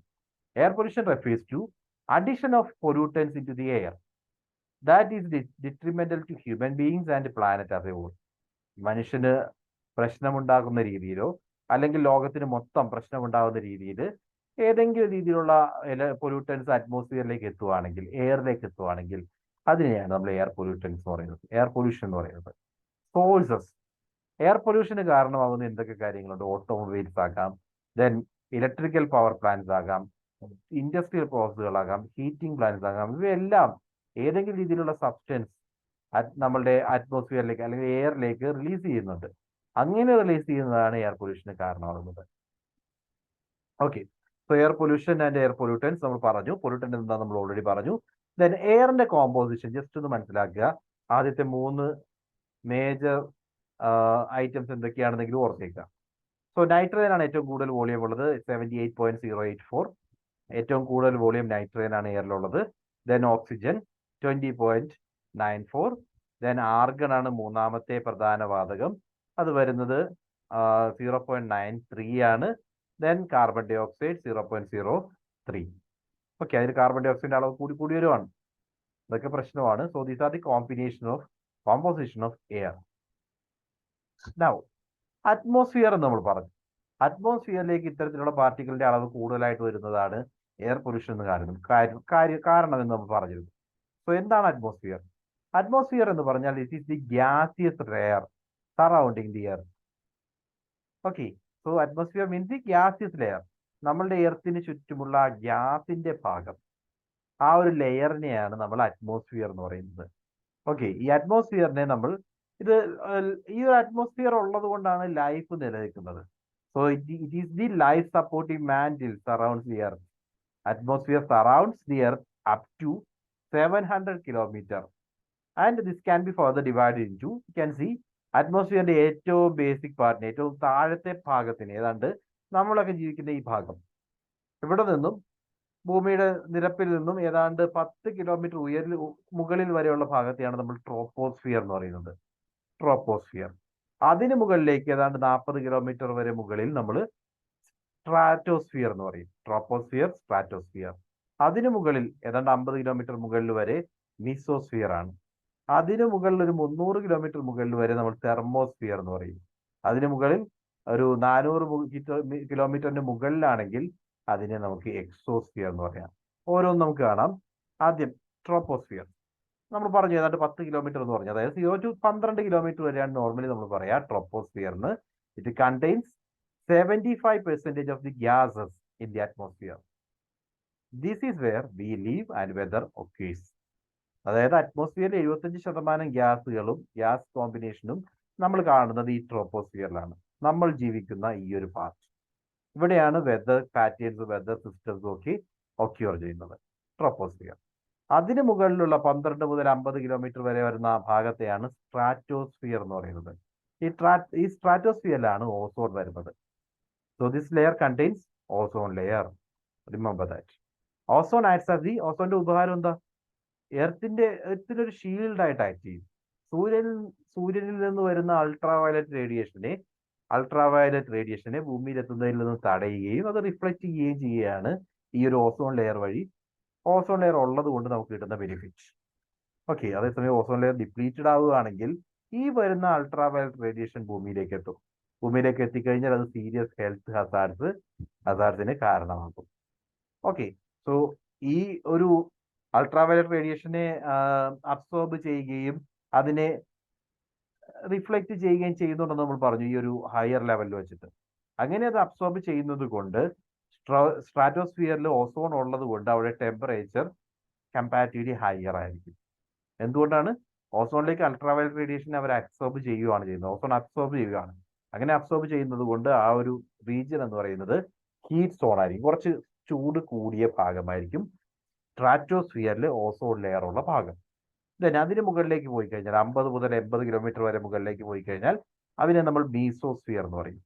മീസോസ്ഫിയർ എന്ന് പറഞ്ഞാൽ this is the coldest region of the atmosphere. അറ്റ്മോസ്ഫിയറിലെ ഏറ്റവും കോൾഡസ്റ്റ് റീജിയൻ ആണ് mesosphere. This layer protects earth from meteoroids and they burn up in this area. ഉൽക്കകളൊക്കെ വരില്ലേ? ഈ ഉൽക്കകളൊക്കെ വരുമ്പോൾ ഉൽക്കകൾ ഭൂമിയിലേക്ക് എത്തുന്നതിന് മുമ്പ് പ്രൊട്ടക്ട് ചെയ്യുന്ന ഒരു ഷീൽഡ് പോലെയാണ് മീസോസ്ഫിയർ ആക്ട് ചെയ്യുന്നത്. ഉൽക്കകൾ ആ റീജിയനിൽ എത്തുമ്പോൾ അത് ബേണ്ടപ്പ് ആയിപ്പോവും, കത്തിപ്പോവും. ഓക്കെ. അതാണ് മീസോസ്ഫിയർ ഒരു പ്രൊട്ടക്ഷൻ ലെയർ പോലെ ആക്ട് ചെയ്യുന്നത്. ദെൻ അതിന് മുകളിലുള്ള റീജിയനെയാണ് നമ്മൾ തെർമോസ്ഫിയർ എന്ന് പറയുന്നത്. 80 കിലോമീറ്ററിന് മുകളിലുള്ള റീജിയനെ തെർമോസ്ഫിയർ എന്ന് പറയും. Heat sphere. Thermo, heat. Temperature high ആണ് ഈ റീജിയനിൽ. And you need to remember, ഈ തെർമോസ്ഫിയർ ആണ് ആ 80 കിലോമീറ്ററിന് മുകളിലുള്ള എല്ലാ ഭാഗവും തെർമോസ്ഫിയർ ആണ്. ഈ തെർമോസ്ഫിയർ റീജിയൻ രണ്ടായിട്ട് നമ്മൾ ക്ലാസിഫൈ ചെയ്യുന്നു. ഒന്ന് അയണോസ്ഫിയർ, രണ്ട് എക്സോസ്ഫിയർ. അയണോസ്ഫിയർ എന്ന് പറഞ്ഞു കഴിഞ്ഞാൽ this is the lower part of thermosphere. തെർമോസ്ഫിയറിന്റെ ആ ലോവർ പാർട്ടിനെയാണ് അയണോസ്ഫിയർ എന്ന് പറയുന്നത്. It extends from 80 kilometres to 550 kilometre. 80 കിലോമീറ്ററിന് മുകളിലും എന്നാൽ 550 കിലോമീറ്ററിന് താഴെയും. നമ്മുടെ ഭൂമിയുടെ നിരപ്പിൽ നിന്ന് ഏതാണ്ട് 80 കിലോമീറ്റർ മുകളിൽ, അവിടെ നിന്നും 550 കിലോമീറ്റർ വരെ വരുന്ന ആ ഭാഗത്തെയാണ് അയണോസ്ഫിയർ എന്ന് പറയുന്നത്. This layer generally helps in radio communication.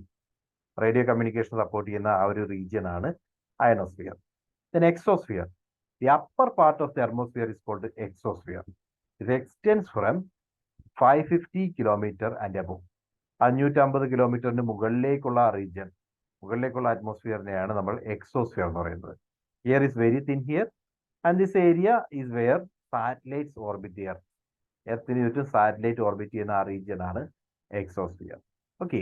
So this is the classification. അറ്റ്മോസ്ഫിയറിന്റെ ക്ലാസിഫിക്കേഷൻ ആണ് പറഞ്ഞത്. ഏറ്റവും താഴത്തെ ലെയറിനെ നമ്മൾ ട്രോപ്പോസ്ഫിയർ എന്ന് പറയും. അതിന് മുകളിൽ സ്ട്രാറ്റോസ്ഫിയർ, അതിന് മുകളിൽ മീസോസ്ഫിയർ. മീസോസ്ഫിയർ കഴിഞ്ഞ് മുകളിലുള്ള ഭാഗം പൂർണ്ണമായിട്ട് പറയുന്നത് തെർമോസ്ഫിയർ എന്നാണ്. ആ തെർമോസ്ഫിയറിന്റെ ലോവർ പാർട്ട് അയണോസ്ഫിയർ ആണ്. അതിന്റെ അപ്പർ പാർട്ടിനെ എക്സോസ്ഫിയർ എന്ന് വിളിക്കാം. So this is the structure you can see. Just ഒന്ന് നോക്കാൻ വേണ്ടി, റെഫറൻസിന് വേണ്ടി മാത്രമാണ്. Now, question. Troposphere and thermosphere belongs to. ട്രോപ്പോസ്ഫിയറും തെർമോസ്ഫിയറും എന്തിന്റെ ഭാഗമാണ്? Atmosphere, lithosphere, hydrosphere, biosphere. You know, right? Previous question ആണ്. Belongs to atmosphere. Fine. Now, moving on. ഇതെല്ലാം നമ്മൾ ഡിസ്കസ് ചെയ്തതാണ്, അതുകൊണ്ടാണ് ഞാൻ വീണ്ടും പറയാത്തത്. Moving on. അടുത്തൊരു ക്വസ്റ്റ്യൻ, അടുത്തൊരു ഏരിയയിലേക്ക് പോവാണ്. Classification of air pollutants. Air പൊല്യൂട്ടൻസിനെ നമുക്ക് ബ്രോഡ്ലി 3ആയിട്ട് ക്ലാസിഫൈ ചെയ്യാം. അതായത് എയർ പൊല്യൂട്ടൻസിനെ നമ്മൾ ക്ലാസിഫൈ ചെയ്യുമ്പോൾ ആദ്യം based on origin, then based on state of matter and based on environment. ഇങ്ങനെ 3ആയിട്ട് നമുക്ക് ക്ലാസിഫൈ ചെയ്യാം. So okay, so based on ഒറിജിന്റെ ബേസ് ചെയ്തുകൊണ്ട് എയർ പൊല്യൂട്ടൻസ് നമുക്ക് 2ആയിട്ട് ക്ലാസിഫൈ ചെയ്യാം. അതായത് പ്രൈമറി എയർ പൊല്യൂട്ടൻസും സെക്കൻഡറി എയർ പൊല്യൂട്ടൻസും. അതേപോലെ based on state of matter എന്നുള്ള രീതിയിൽ അത് ഏത് രീതിയിലുള്ള മാറ്റർ ആയിട്ട് നിൽക്കുന്നു, ഒന്നെങ്കിൽ അത് ഗ്യാസ് ആണ് അല്ലെങ്കിൽ പാർട്ടിക്കുലേറ്റ് എയർ പൊല്യൂട്ടൻ ആണ്. അത് അല്ലെങ്കിൽ മൂന്നാമതായിട്ട് based on presence in atmosphere or എൻവയോൺമെന്റിലെ പ്രസൻസിനെ ബേസ് ചെയ്തുകൊണ്ട് എവിടെയാണ് അത് പ്രസന്റ് ആവുന്നത് അതിനെ ബേസ് ചെയ്തുകൊണ്ട് ഇൻഡോർ എയർ പൊല്യൂട്ടൻസും ഔട്ട്ഡോർ എയർ പൊല്യൂട്ടൻസും ആയിട്ട് ക്ലാസിഫൈ ചെയ്യാം. So let's see one by one. According to ഒറിജിനെ ബേസ് ചെയ്തുകൊണ്ട് നമ്മൾ പറഞ്ഞു പ്രൈമറി പൊല്യൂട്ടൻസ്, സെക്കൻഡറി പൊല്യൂട്ടൻസ് ഉണ്ട്. പ്രൈമറി പൊല്യൂട്ടൻസ് എന്ന് പറഞ്ഞു കഴിഞ്ഞാൽ are those which are directly emitted from identifiable sources. ഇപ്പോൾ ഒരു ബൈക്കിൽ നിന്ന് ഡയറക്ട്ലി എമിറ്റ് ചെയ്യപ്പെടുന്ന വാതകമാണെങ്കിൽ അതിനെ നമ്മൾ പ്രൈമറി എയർ പൊല്യൂട്ടൻ എന്ന് പറയും. ഓക്കെ, അല്ലെങ്കിൽ ഏതെങ്കിലും ഒരു ഇൻഡസ്ട്രിയൽ ആക്ടിവിറ്റി വഴി നമ്മൾ ഡയറക്ട്ലി എമിറ്റ് ചെയ്യുകയാണ്, എമിറ്റ് ചെയ്യുമ്പോൾ തന്നെ അതൊരു പൊല്യൂട്ടന്റ് ആണ്. അങ്ങനെയാണെങ്കിൽ അതിനെ നമ്മൾ പ്രൈമറി എയർ പൊല്യൂട്ടൻസ് എന്ന് പറയും. Examples it can say particulate matter, പൊടിപടലങ്ങൾ, അതുപോലുള്ള particulate matter. Then oxides of sulphur, സൾഫറിന്റെ എല്ലാ ഓക്സൈഡ്സും, oxides of nitrogen, carbon monoxide, radioactive compounds. ഇവയെല്ലാം യഥാർത്ഥത്തിൽ ഐഡന്റിഫയബിൾ ആയിട്ടുള്ള സോഴ്സസിൽ നിന്നും ഡയറക്ട്ലി എമിറ്റ് ചെയ്യപ്പെടുന്നതാണ്. അങ്ങനെയാണെങ്കിൽ അവയെ പ്രൈമറി എയർ പൊല്യൂട്ടൻസ് എന്ന് പറയും. സെക്കൻഡ് പറയുമ്പോൾ മനസ്സിലാവും. അതായത് പ്രൈമറി എയർ പൊല്യൂട്ടൻസിന് ഡിഫറെന്റ് എക്സാമ്പിൾസ് പറയാൻ മുമ്പ് സെക്കൻഡറി എയർ പൊല്യൂട്ടൻസ് എന്ന് പറഞ്ഞു കഴിഞ്ഞാൽ ഈ പ്രൈമറി എയർ പൊല്യൂട്ടൻസ് ചെന്നിട്ട് അത് കമ്പൈൻ ചെയ്തിട്ട് മറ്റൊരു കോമ്പൗണ്ട് ക്രിയേറ്റ് ചെയ്യപ്പെട്ട് കഴിഞ്ഞാൽ അത് സെക്കൻഡറി ആണ്. അപ്പോൾ പ്രൈമറി ആയിട്ടുള്ള ഏതെങ്കിലും വാതകങ്ങൾ, പ്രൈമറി സോഴ്സസിൽ നിന്ന് എമിറ്റ് ചെയ്യപ്പെടുന്ന ഏതെങ്കിലും ഒരു ഇത്തരത്തിലുള്ള വാതകങ്ങൾ അറ്റ്മോസ്ഫിയറിലെത്തി അറ്റ്മോസ്ഫിയറിലെ മറ്റേതെങ്കിലും വാതകങ്ങളുമായിട്ട് കോമ്പൗണ്ട് ആയിട്ട് പുതിയൊരു പൊല്യൂട്ടന്റ് ക്രിയേറ്റ് ചെയ്യപ്പെടുവാണെങ്കിൽ ആ പുതുതായിട്ട് ക്രിയേറ്റ് ചെയ്യപ്പെട്ട അറ്റ്മോസ്ഫിയറിൽ വെച്ച് ക്രിയേറ്റ് ചെയ്യപ്പെട്ട ആ പുതിയ പൊല്യൂട്ടന്റിനെയാണ് നമ്മൾ സെക്കൻഡറി എയർ പൊല്യൂട്ടൻ എന്ന് പറയുന്നത്. Okay, hope you got the difference. Primary എന്താണ്? ഐഡന്റിഫയബിൾ സോഴ്സസിൽ നിന്നും ഡയറക്ട്ലി അറ്റ്മോസ്ഫിയറിലേക്ക് എമിറ്റ് ചെയ്യപ്പെടുന്നതാണെങ്കിൽ അവയെ പ്രൈമറി പൊല്യൂട്ടൻസ് എന്ന് പറയും. അതിനുള്ള എക്സാമ്പിൾസ് നമ്മൾ കണ്ടു. അതേസമയം സെക്കൻഡറി എയർ പൊല്യൂട്ടൻസ് ആണെങ്കിൽ ഇവ ഡയറക്ട്ലി എമിറ്റ് ചെയ്യുമ്പോൾ പൊല്യൂട്ടന്റ് അല്ലെന്ന് വിചാരിക്കും, അല്ലെങ്കിൽ പ്രൈമറി പൊല്യൂട്ടന്റ് ആണ്. പ്രൈമറി പൊല്യൂട്ടന്റ് ആയിട്ട് അറ്റ്മോസ്ഫിയറിലേക്ക് എത്തി, അതിനുശേഷം അറ്റ്മോസ്ഫിയറിൽ മറ്റ് കെമിക്കൽ റിയാക്ഷൻസ് കാരണം പുതിയൊരു കോമ്പൗണ്ട് ക്രിയേറ്റ് ചെയ്യപ്പെട്ടു, പുതിയൊരു വാതകമോ പുതിയൊരു പൊല്യൂട്ടന്റോ ക്രിയേറ്റ് ചെയ്യപ്പെട്ടു. അങ്ങനെ ക്രിയേറ്റ് ചെയ്യപ്പെട്ട ആ പുതിയ പൊല്യൂട്ടന്റിനെയാണ് നമ്മൾ സെക്കൻഡറി പൊല്യൂട്ടന്റ് എന്ന് പറയുന്നത്. ക്ലിയർ ആയോ? മനസ്സിലായോ? Yes, sir. Now, primary pollutant അതിന്റെ മീനിങ്ങും ഡിഫറെന്റ് ഡിസീസസ് കോസ്ഡും ഒരു ടേബിൾ ആയിട്ട് പെട്ടെന്ന് മനസ്സിലാക്കാൻ വേണ്ടി ചെയ്തിരിക്കുകയാണ്. ജസ്റ്റ് നോക്കാം. പാർട്ടിക്കുലേറ്റ് മാറ്റർ എന്ന് പറഞ്ഞാൽ tiny particles or droplets in the air. ചെറിയ ചെറിയ പൊടിപടലങ്ങൾ എന്നൊക്കെ നമ്മൾ പറയില്ല, അല്ലെങ്കിൽ ലിക്വിഡ് ആയിട്ടുള്ള കണികകളാകാം. ഇവയൊക്കെ പാർട്ടിക്കുലേറ്റ് മാറ്റർ ആണ്. സോ ഇത്തരം പാർട്ടിക്കുലേറ്റ് മാറ്റേഴ്സ് കാരണം റെസ്പിറേറ്ററി പ്രോബ്ലംസ് ഉണ്ടാകാം, ഹാർട്ട് ഡിസീസസ് ഉണ്ടാകാം, ലങ് ക്യാൻസർ ഉണ്ടാകും. അങ്ങനെയുള്ള അസുഖങ്ങളാണ് പാർട്ടിക്കുലേറ്റ് മാറ്റർ കാരണം ക്രിയേറ്റ് ചെയ്യപ്പെടുന്നത്. ദെൻ കാർബൺ മോണോക്സൈഡ് ആണെങ്കിൽ കാർബൺ മോണോക്സൈഡ് എന്ന് പറയുന്നത് colourless odourless gas produced by incomplete combustion.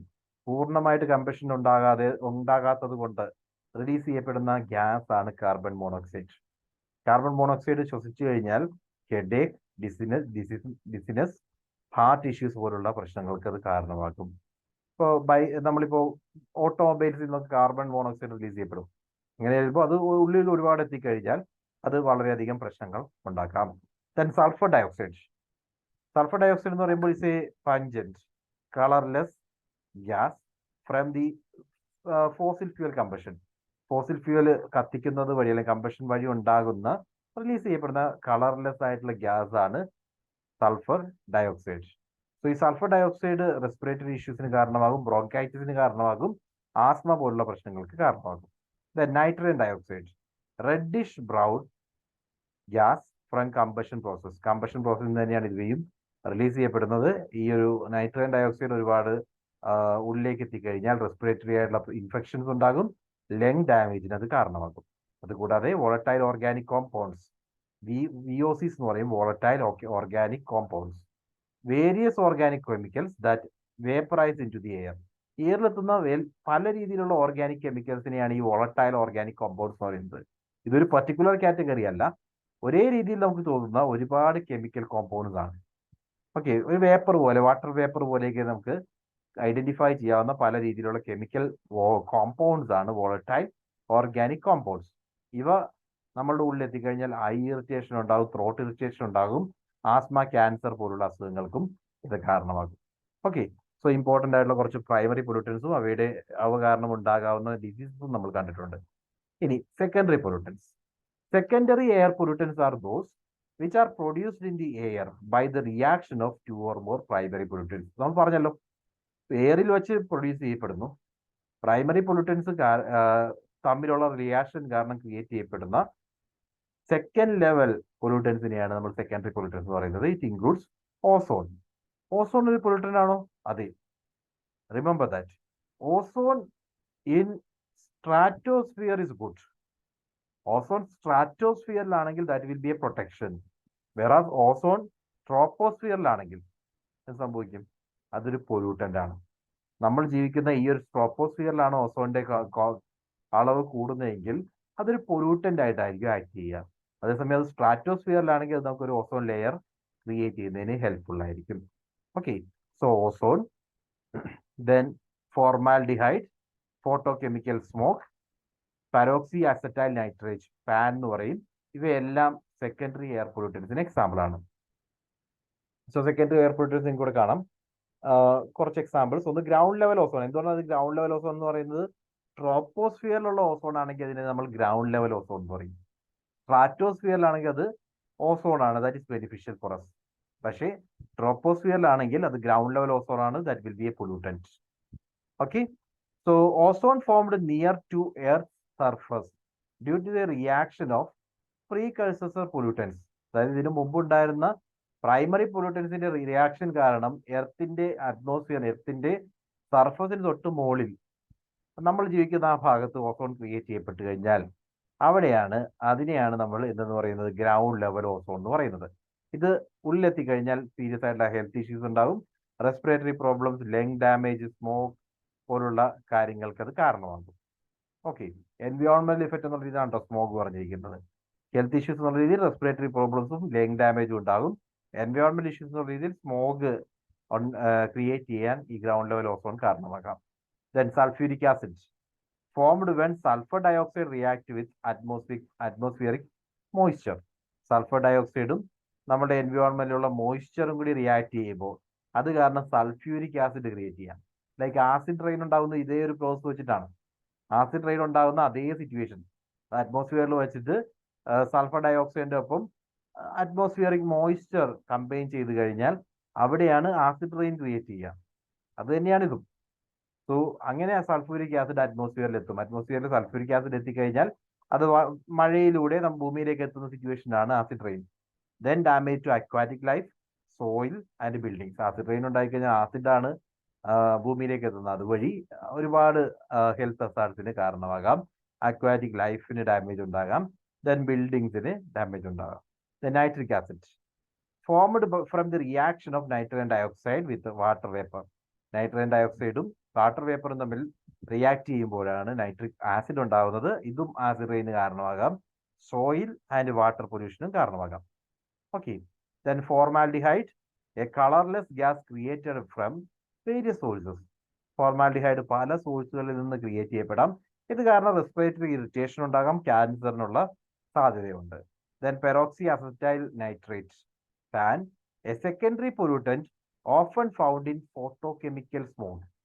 Photochemical സ്മോഗിന്റെ ഭാഗമായിട്ട് അതിന്റെ ഫോട്ടോകെമിക്കൽ സ്മോഗ് ക്രിയേറ്റ് ചെയ്യപ്പെട്ടതിന്റെ ഭാഗമായിട്ടാണ് ഈ പെറോക്സി അസറ്റൈൽ നൈട്രേറ്റ് വരുന്നത്. സോ ഇത് കാരണം ഐ ആൻഡ് റെസ്പിറേഷൻ പ്രോബ്ലംസ് ആണ്, റെസ്പിറേറ്ററി ഇറിറ്റേഷൻസ് ആണ് പ്രധാനമായിട്ടും ഉണ്ടാകുന്നത്. ജസ്റ്റ് ഒന്ന് വായിച്ച് നോക്കിയിരിക്കണേ. So primary and secondary air പൊല്യൂഷൻസിനെ പറ്റി നമ്മൾ പറഞ്ഞു, കുറച്ച് എക്സാമ്പിൾസും കണ്ടു, അവ കാരണം ഉണ്ടാകാവുന്ന അസുഖങ്ങളും കണ്ടു. ഇനി classification based on state of matter, അതിപ്പോൾ ഏത് രീതിയിലാണ് ഇരിക്കുന്നത് എന്നതിനെ ബേസ് ചെയ്തുകൊണ്ട് നമുക്ക് പൊല്യൂട്ടൻസിലെ ഗ്യാസിയസ് എയർ പൊല്യൂട്ടൻസ് എന്നും അതേപോലെ പാർട്ടിക്കുലേറ്റ് എയർ പൊല്യൂട്ടൻസ് എന്നും പറയാം. So gaseous air pollutants are those air pollutants which are found in gaseous state that at a normal temperature and pressure in the atmosphere. ഒരു ഗ്യാസിന്റെ ഫോമിലായിരിക്കും ഇത് കാണുക. അങ്ങനെയുള്ള പൊല്യൂട്ടൻസിനെയാണ് നമ്മൾ ഗ്യാസിയസ് എയർ പൊല്യൂട്ടൻസ് എന്ന് പറയുന്നത്. സോ ഗ്യാസസ് ആയിട്ടുള്ള air pollutants carbon monoxide, carbon dioxide, nitrogen oxide, sulphur oxides, then hydro carbons, ഇവയെല്ലാം ഗ്യാസിയസ് എയർ പൊല്യൂട്ടൻസിന് എക്സാമ്പിൾ ആണ്. സോ കാർബൺ മോണോക്സൈഡ് എന്താണെന്നും അത് കാരണം ഉണ്ടാകുന്ന ഹെൽത്ത് അഫ്സാർട്സും ഓൾറെഡി നമ്മൾ പറഞ്ഞിട്ടുണ്ട് ടേബിളിൽ. അതിനെപ്പറ്റി ജസ്റ്റ് എക്സ്പ്ലെയിൻ ചെയ്തിട്ടുണ്ടെന്ന് മാത്രമേ ഉള്ളൂ, ഞാൻ റിപ്പീറ്റ് ചെയ്യേണ്ടതാണ് എനിക്ക് തോന്നുന്നത്. So just go through it. Carbon monoxide incomplete combustion കൊണ്ടാണ് ക്രിയേറ്റ് ചെയ്യപ്പെടുന്നത്. ഇത് കാരണം ഹെഡ് ഏക്ക്, ഡിസിനെസ്, ഫാറ്റിക് പോലുള്ള അസുഖങ്ങൾക്ക് കാരണമാകും.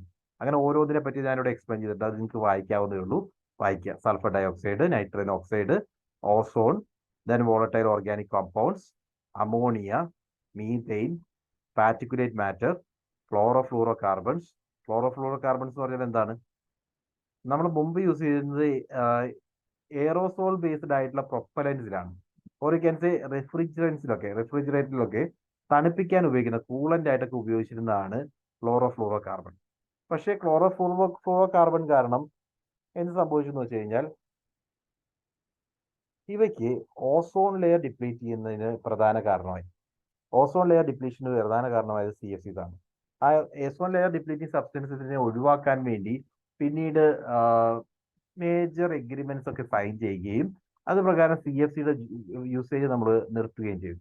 So CFC is not directly linked with health concerns. ഇതൊരു നമ്മളൊരു പൊല്യൂട്ടന്റ് ആയിട്ട് പറയുമെങ്കിലും ഹെൽത്ത് കൺസേൺസിലേക്ക് ഡയറക്ട്ലി റിലേറ്റഡ് അല്ല. എന്നാൽ it can cos ozone depletion. Ozone depletion ഒക്കെ സംഭവിച്ചു കഴിഞ്ഞാൽ അൾട്രാ വയലറ്റ് റേഡിയേഷൻ ഭൂമിയിലേക്ക് എത്താം. അത് കാരണം ഹെൽത്ത് ഹസാർഡ്സ് ഉണ്ടാകാനുള്ള ചാൻസ് ഉണ്ട്. അതാണ് CFC, fluoro carbon. Then particulate air pollutants, നമ്മൾ പറഞ്ഞത് ഗ്യാസസ് എയർ പൊല്യൂട്ടൻസ് ആണ്. അതുകൂടാതെ പാർട്ടിക്കുലേറ്റ് എയർ പൊല്യൂട്ടൻസ് ഉണ്ട്. ലൈക്ക്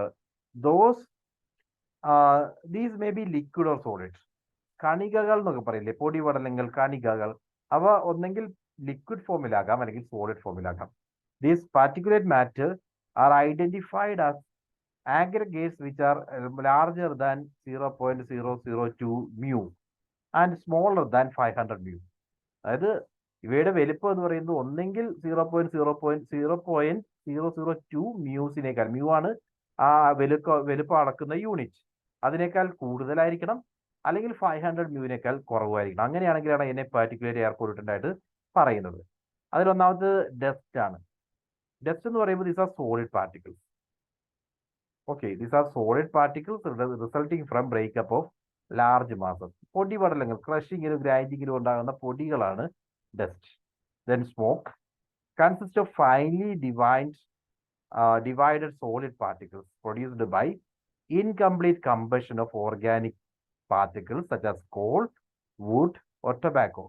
അതൊക്കെ കത്തിക്കുമ്പോൾ അതിൽ നിന്നും എമിറ്റ് ചെയ്യപ്പെടുന്ന, കംപ്ലീറ്റ്ലി കമ്പഷൻ സംഭവിക്കാത്തതുകൊണ്ട് എമിറ്റ് ചെയ്യപ്പെടുന്നതാണ് ഈ സ്മോക്ക്. ദെൻ മിസ്റ്റ് എന്ന് പറയുമ്പോൾ ലിക്വിഡ് പാർട്ടിക്കിൾസ് ആണ്. അത് കണ്ടൻസേഷൻ, വാട്ടർ വേപ്പർ കണ്ടൻസേഷൻ നടക്കുന്നത് കാരണം ഉണ്ടാകുന്ന ലിക്വിഡ് പാർട്ടിക്കിൾസ് ആണ് മിസ്റ്റിന് കാരണമാകുന്നത്. ദി ഫോഗ് ആണെങ്കിലോ ഹൈ കോൺസെൻട്രേഷൻ ഓഫ് മിസ്റ്റ് കൂടുതലായിട്ട് വരുവാണെങ്കിൽ ആ സമയം അതിനെയാണ് നമ്മൾ ഫോഗ് എന്ന് പറയുന്നത്. ഇനി ഫ്യൂംസ് എന്ന് പറഞ്ഞു കഴിഞ്ഞാൽ സോളിഡ് പാർട്ടിക്കിൾസ് കത്തിക്കുമ്പോൾ അവിടെ ക്രിയേറ്റ് ചെയ്യുന്നതാണ് fumes. So fine solid particles formed by condensation of vapours or solid material. Fumes are generally emit from melting operations. മെൽറ്റിങ്ങിലൊക്കെയാണ് ഫ്യൂംസ് ക്രിയേറ്റ് ചെയ്യപ്പെടുന്നത്. സോളിഡ് ആയിട്ടുള്ള പാർട്ടിക്കിൾസിന്റെ മീൻസ് ബേൺ ചെയ്യുമ്പോഴൊക്കെയാണ് ഈ ഫ്യൂംസ് ക്രിയേറ്റ് ചെയ്യുക. ദെൻ ആഷ് എന്ന് പറയുമ്പോൾ fine non combustible particles are known as fly ash. Okay, combustible അല്ലാത്ത ആ പാർട്ടിക്കിൾസ് ആണ് പൊടി. നമ്മളിപ്പോ ചിമ്മിനിയിലൊക്കെ പറ്റിയിരിക്കുന്ന ആ ഒരു എന്താ പറയുക, ആഷിനെയാണ് നമ്മൾ ഫ്ലൈ ആഷ് എന്ന് പറയുന്നത്. അതേസമയം ആ ചാരം അല്ലാതെ കത്തിച്ചത് ഗ്രൗണ്ടിൽ ബോട്ടം ആഷ് എന്നുള്ള രീതിയിൽ ഗ്രൗണ്ടിൽ കിടക്കും, അതിന് ബോട്ടം ആഷ് എന്നും ഇത് ആ, പറന്നു പോകുന്ന രീതിയിലുള്ളതാണെങ്കിൽ ഫ്ലൈ ആഷ് എന്നും നമ്മൾ പറയും. Then spray. സ്പ്രേ എന്ന് പറയുമ്പോൾ liquid particles formed by automation കാരണം ഉണ്ടായിട്ടുള്ള ലിക്വിഡ് പാർട്ടിക്കിൾസ്, അതിനെയാണ് സ്പ്രേ എന്ന് പറയുന്നത്. സോ ഇവയെല്ലാം പാർട്ടിക്കുലേറ്റ് എയർ പൊല്യൂട്ടൻസിന് എക്സാമ്പിൾ ആണ്. പാർട്ടിക്കുലേറ്റ് ഇൻ ദ സെൻസ് ഇത് ലിക്വിഡ് ആകാം, സോളിഡ് ആകാം. ഡസ്റ്റ് അതിന്റെ ഭാഗമായിട്ട് പറയാം, സ്മോക്ക് അതിന്റെ ഭാഗമായിട്ട് പറയാം, അതേപോലെ mist, fog, fumes, ash, spray, ഇവയെല്ലാം പാർട്ടിക്കുലേറ്റ് എയർ പൊല്യൂട്ടൻസിന് എക്സാമ്പിൾ ആണ്. സോ പാർട്ടിക്കുലേറ്റ് മാറ്റർ പല രീതിയിലുള്ളതാണ് കേട്ടോ. പാർട്ടിക്കുലേറ്റ് മാറ്റർ PM10ഉം പാർട്ടിക്കുലേറ്റ് മാറ്റർ PM2.5 രണ്ട് രീതിയിലുള്ള മൈക്രോമീറ്റേഴ്സ്, അതിന്റെ വലുപ്പം വെച്ചിട്ടാണ് ഈ രണ്ട് മെറ്റീരിയൽസ് പറയുന്നത്. So particulate with a diameter of 10 meters or less, 10 മൈക്രോമീറ്റേഴ്സോ അതിൽ കുറവോ ആണെങ്കിൽ അതിനെ PM10 എന്ന് പറയും. So common sources include dust from construction sites, അല്ലെങ്കിൽ unpaved roads or industrial processes. അത് നമ്മൾ സാധാരണ രീതിയിൽ എക്സ്പീരിയൻസ് ചെയ്യുന്ന അത്തരം പൊടിപടലങ്ങളാണ് particulate matter PM10. So the inhalation of PM10 can irritate the respiratory system and exacerbate pre existing respiratory conditions. നമുക്ക് എന്തെങ്കിലും റെസ്പിറേറ്ററി ഇഷ്യൂസ് ഉണ്ടെങ്കിൽ അത് കൂട്ടാനുള്ള കാരണമായിട്ട് PM10 വരും. ശ്വാസം മുട്ട് പോലുള്ള അസുഖങ്ങൾക്ക് കാരണമാകുമെന്ന് പറയാം. ദെൻ PM2.5 കുറച്ചുകൂടി ചെറിയ പാർട്ടിക്കുലേറ്റ് മാറ്റർ ആണെങ്കിൽ അവയാണ് നമ്മൾ PM2.5 എന്ന് പറയുന്നത്. ഒന്നെങ്കിൽ മൈക്രോമീറ്റർ 2.5 താഴെയുള്ളവയായിരിക്കും. Source originate from combustion process, vehicle എഞ്ചിനിൽ നിന്നോ അല്ലെങ്കിൽ ഇൻഡസ്ട്രിയൽ ഫെസിലിറ്റീസിൽ നിന്നൊക്കെയാണ് ഇത്തരം പാർട്ടിക്കുലേറ്റ് മാറ്റർ എമിറ്റ് ചെയ്യപ്പെടുന്നത്. And PM2.5 of a particular concern because of its ability to penetrate deep into the lungs and even enter blood streams. അതായത് ഈ വലിപ്പം കുറയുമ്പോൾ ഉള്ള പ്രശ്നം എന്താണെന്ന് വെച്ച് കഴിഞ്ഞാൽ, പാർട്ടിക്കുലേറ്റ് മാറ്റർ PM10 ആണെങ്കിൽ അത് കാരണം റെസ്പിറേറ്ററി ട്രബിൾ മാത്രമേ നമുക്ക് ഉണ്ടാകാൻ ചാൻസ് ഉള്ളൂ. അതേസമയം PM2.5 ആണെങ്കിൽ ഇത് കൂടുതൽ ചെറുതാണ്, അത്രയും മൈന്യൂട്ട് ആയതുകൊണ്ട് നമ്മളുടെ ഉള്ളിലേക്ക്, അതായത് നമ്മുടെ ലങ്സിനുള്ളിലെത്തും, അതേപോലെ നമ്മുടെ ബ്ലഡ് സ്ട്രീംസിനുള്ളിലെത്തും. അത് കാരണം വെച്ച് കാർഡിയോവാസ്കുലർ പ്രോബ്ലംസ് ഉണ്ടാകാം, ലെഡ് പോലുള്ള കാർഡിയോവാസ്കുലർ പ്രോബ്ലംസും അതുപോലെ റെസ്പിറേറ്ററി ട്രബിൾസും, അങ്ങനെ നമുക്ക് വലിയ രീതിയിലുള്ള സീരിയസ് ഹെൽത്ത് ഹസാർഡ്സിന് പാർട്ടിക്കുലേറ്റ് മാറ്റർ 2.5 കാരണമാകും. Okay, then ultrafine particles, USPs എന്ന് പറയും. അതായത് particulate with diameter less than 0.1 micrometre. അതായത് നമ്മൾ ഈ പറഞ്ഞ രണ്ടിടത്തേക്കാൾ ചെറുത്. പാർട്ടിക്കുലേറ്റ് മാറ്റർ PM10 എന്ന് പറഞ്ഞു കഴിഞ്ഞാൽ 10 മൈക്രോമീറ്ററിനേക്കാൾ കുറവ്. ദെൻ PM2.5 എന്ന് പറഞ്ഞു കഴിഞ്ഞാൽ 2.5 മൈക്രോമീറ്ററിനേക്കാൾ കുറവ്. അതേസമയം അൾട്രാഫൈൻ പാർട്ടിക്കിൾസ് എന്ന് പറയുമ്പോൾ ദീസ് ആർ ഈവൻ ലെസ്, 0.1 മൈക്രോമീറ്ററിനേക്കാൾ താഴെയാണെങ്കിലാണ് അൾട്രാഫൈൻ പാർട്ടിക്കിൾസ് എന്ന് പറയുന്നത്. So USPs are generated from vehicle exhaust, industrial activities and some natural processes. Health effect, നമ്മൾ PM2.5 എന്താണോ പറഞ്ഞത് അതിനേക്കാൾ പ്രശ്നമായിരിക്കും PM2.5-നേക്കാൾ പ്രശ്നമായിരിക്കും USP. എന്തുകൊണ്ടാ? It can penetrate deep into the respiratory system and may have unique health effect and still being studied. അതെന്താണ് അത് കാരണം ഉണ്ടാകുന്ന പ്രശ്നങ്ങൾ എന്നുള്ളത് ഇപ്പോഴും നമ്മൾ പഠിച്ചുകൊണ്ടിരിക്കുകയാണ്. അത്രയും ഡീപ്പായിട്ട് ഇത്തരം അൾട്രാഫൈൻ പാർട്ടിക്കിൾസിന് നമ്മുടെ ബോഡിയിൽ എത്താൻ സാധിക്കും. Then black carbon. Primary source of black carbon are incomplete combustion processes such as those in diesel engines and biomass burning. Black carbon എന്ന് വിളിക്കാതിനെ, അതായത് ഡീസൽ എഞ്ചിൻ കത്തിക്കുമ്പോഴും അതേപോലെ ബയോമാസ് ബേൺ ചെയ്യുമ്പോഴും ഒക്കെയാണ് ബ്ലാക്ക് കാർബൺ റിലീസ് ചെയ്യപ്പെടുന്നത്. എൻവയോൺമെന്റൽ ഹെൽത്ത് ഹസാർഡ്സ് പറയുകയാണെങ്കിൽ, ഒന്ന്, black carbon contributes to air pollutions, affect climate by absorbing sunlight and is linked to adverse health effects. So black carbon sunlight absorb ചെയ്യാൻ കാരണമാകും. അതോടൊപ്പം തന്നെ ഇത് കാരണം ഉണ്ടാകാവുന്ന പല രീതിയിലുള്ള ഹെൽത്ത് ഹസാർഡ്സിനും ബ്ലാക്ക് കാർബൺ കാരണമാകും. Then secondary organic aerosols. Secondary organic aerosols formed through chemical reactions involving volatile organic compounds. അതായത് VOCsന്റെ കെമിക്കൽ റിയാക്ഷൻസ് കാരണം ഉണ്ടാകുന്ന സെക്കൻഡറി പൊല്യൂട്ടൻസ് ആണ് സെക്കൻഡറി ഓർഗാനിക് എയറോസോൾസ് എന്ന് പറയുന്നത്. ഓക്കെ, സോ ഹെൽത്ത് ഹസാർഡ്സ് പറയുകയാണെങ്കിൽ റെസ്പിറേറ്ററി കണ്ടീഷൻ, നമ്മുടെ റെസ്പിറേറ്ററി ഇഷ്യൂസ് ഒക്കെ ഉണ്ടെങ്കിൽ അത് കൂട്ടാൻ ഇത് കാരണമാകും. Contribute to overall health impact of fine particulate pollution കാരണമുണ്ടാകുന്ന ഹെൽത്ത് ഇഷ്യൂസ് കൂട്ടാൻ ഈ സെക്കൻഡറി എയർ ഓർഗാനിക് എയറോസോൾസ് കാരണമാകാം. Okay, so these are the major ones. Particulate air പൊല്യൂഷൻസിന്റെ എക്സാമ്പിൾ ആണ് dust, smoke, mist, fog, fumes, ash, spray. Broad classification അത് പറഞ്ഞു. അതോടൊപ്പം തന്നെ പാർട്ടിക്കുലേറ്റ് എയർ പൊല്യൂഷന്റെ മറ്റൊരു ക്ലാസിഫിക്കേഷൻ ആണ് PM10, PM2.5, ultrafine particles, carbon, black carbon, secondary organic aerosols. Now classification based on presence in environment. എൻവയോൺമെന്റിൽ ഇവയുടെ പ്രസൻസിനെ ബേസ് ചെയ്തുകൊണ്ട് ഇൻഡോർ എയർ പൊല്യൂഷൻസും ഔട്ട്ഡോർ എയർ പൊല്യൂഷൻസും ക്ലാസിഫൈ ചെയ്തിരിക്കുന്നത്. ഇൻഡോർ എയർ പൊല്യൂഷൻസ് എന്ന് പറയുമ്പോൾ നമ്മുടെ ഒരു റൂമിനകത്ത്. Okay, so the air pollutions which are generated from households are called indoor air pollutions. Like cleaning agents ആകാം, മോസ്കിറ്റോ റെപ്പലൻസ് ആകാം, ദെൻ പെസ്റ്റിസൈഡ്സ് ആകാം, സിഗരറ്റ് സ്മോക്ക് ആകാം, ദെൻ ഗ്യാസസ് ഫ്രം സ്റ്റൗ. ഇവയെല്ലാം ഒരു വീടിനകത്ത് ജനറേറ്റ് ചെയ്യപ്പെടുന്നവയാണ്. അവയെയാണ് നമ്മൾ ഇൻഡോർ എയർ പൊല്യൂഷൻസ് എന്ന് പറയുന്നത്. വേറെ വീടിന് പുറത്താണെങ്കിൽ ആ ഔട്ട്ഡോർ എയർ പൊല്യൂഷൻസ് എന്ന് പറയും. വീടിനകത്ത് എയർ പൊല്യൂഷന് കാരണമാകുന്നത് എന്തൊക്കെയായിരിക്കാം? Tobacco smoke. ഇത് റെസ്പിറേറ്ററി ആൻഡ് കാർഡിയോവാസ്കുലർ പ്രോബ്ലംസിന് കാരണമാകാം, ക്യാൻസറിന് കാരണമാകാം. Then radon gas. Radon gas എന്ന് പറഞ്ഞു കഴിഞ്ഞാൽ radon is a radioactive gas that can enter building through the ground.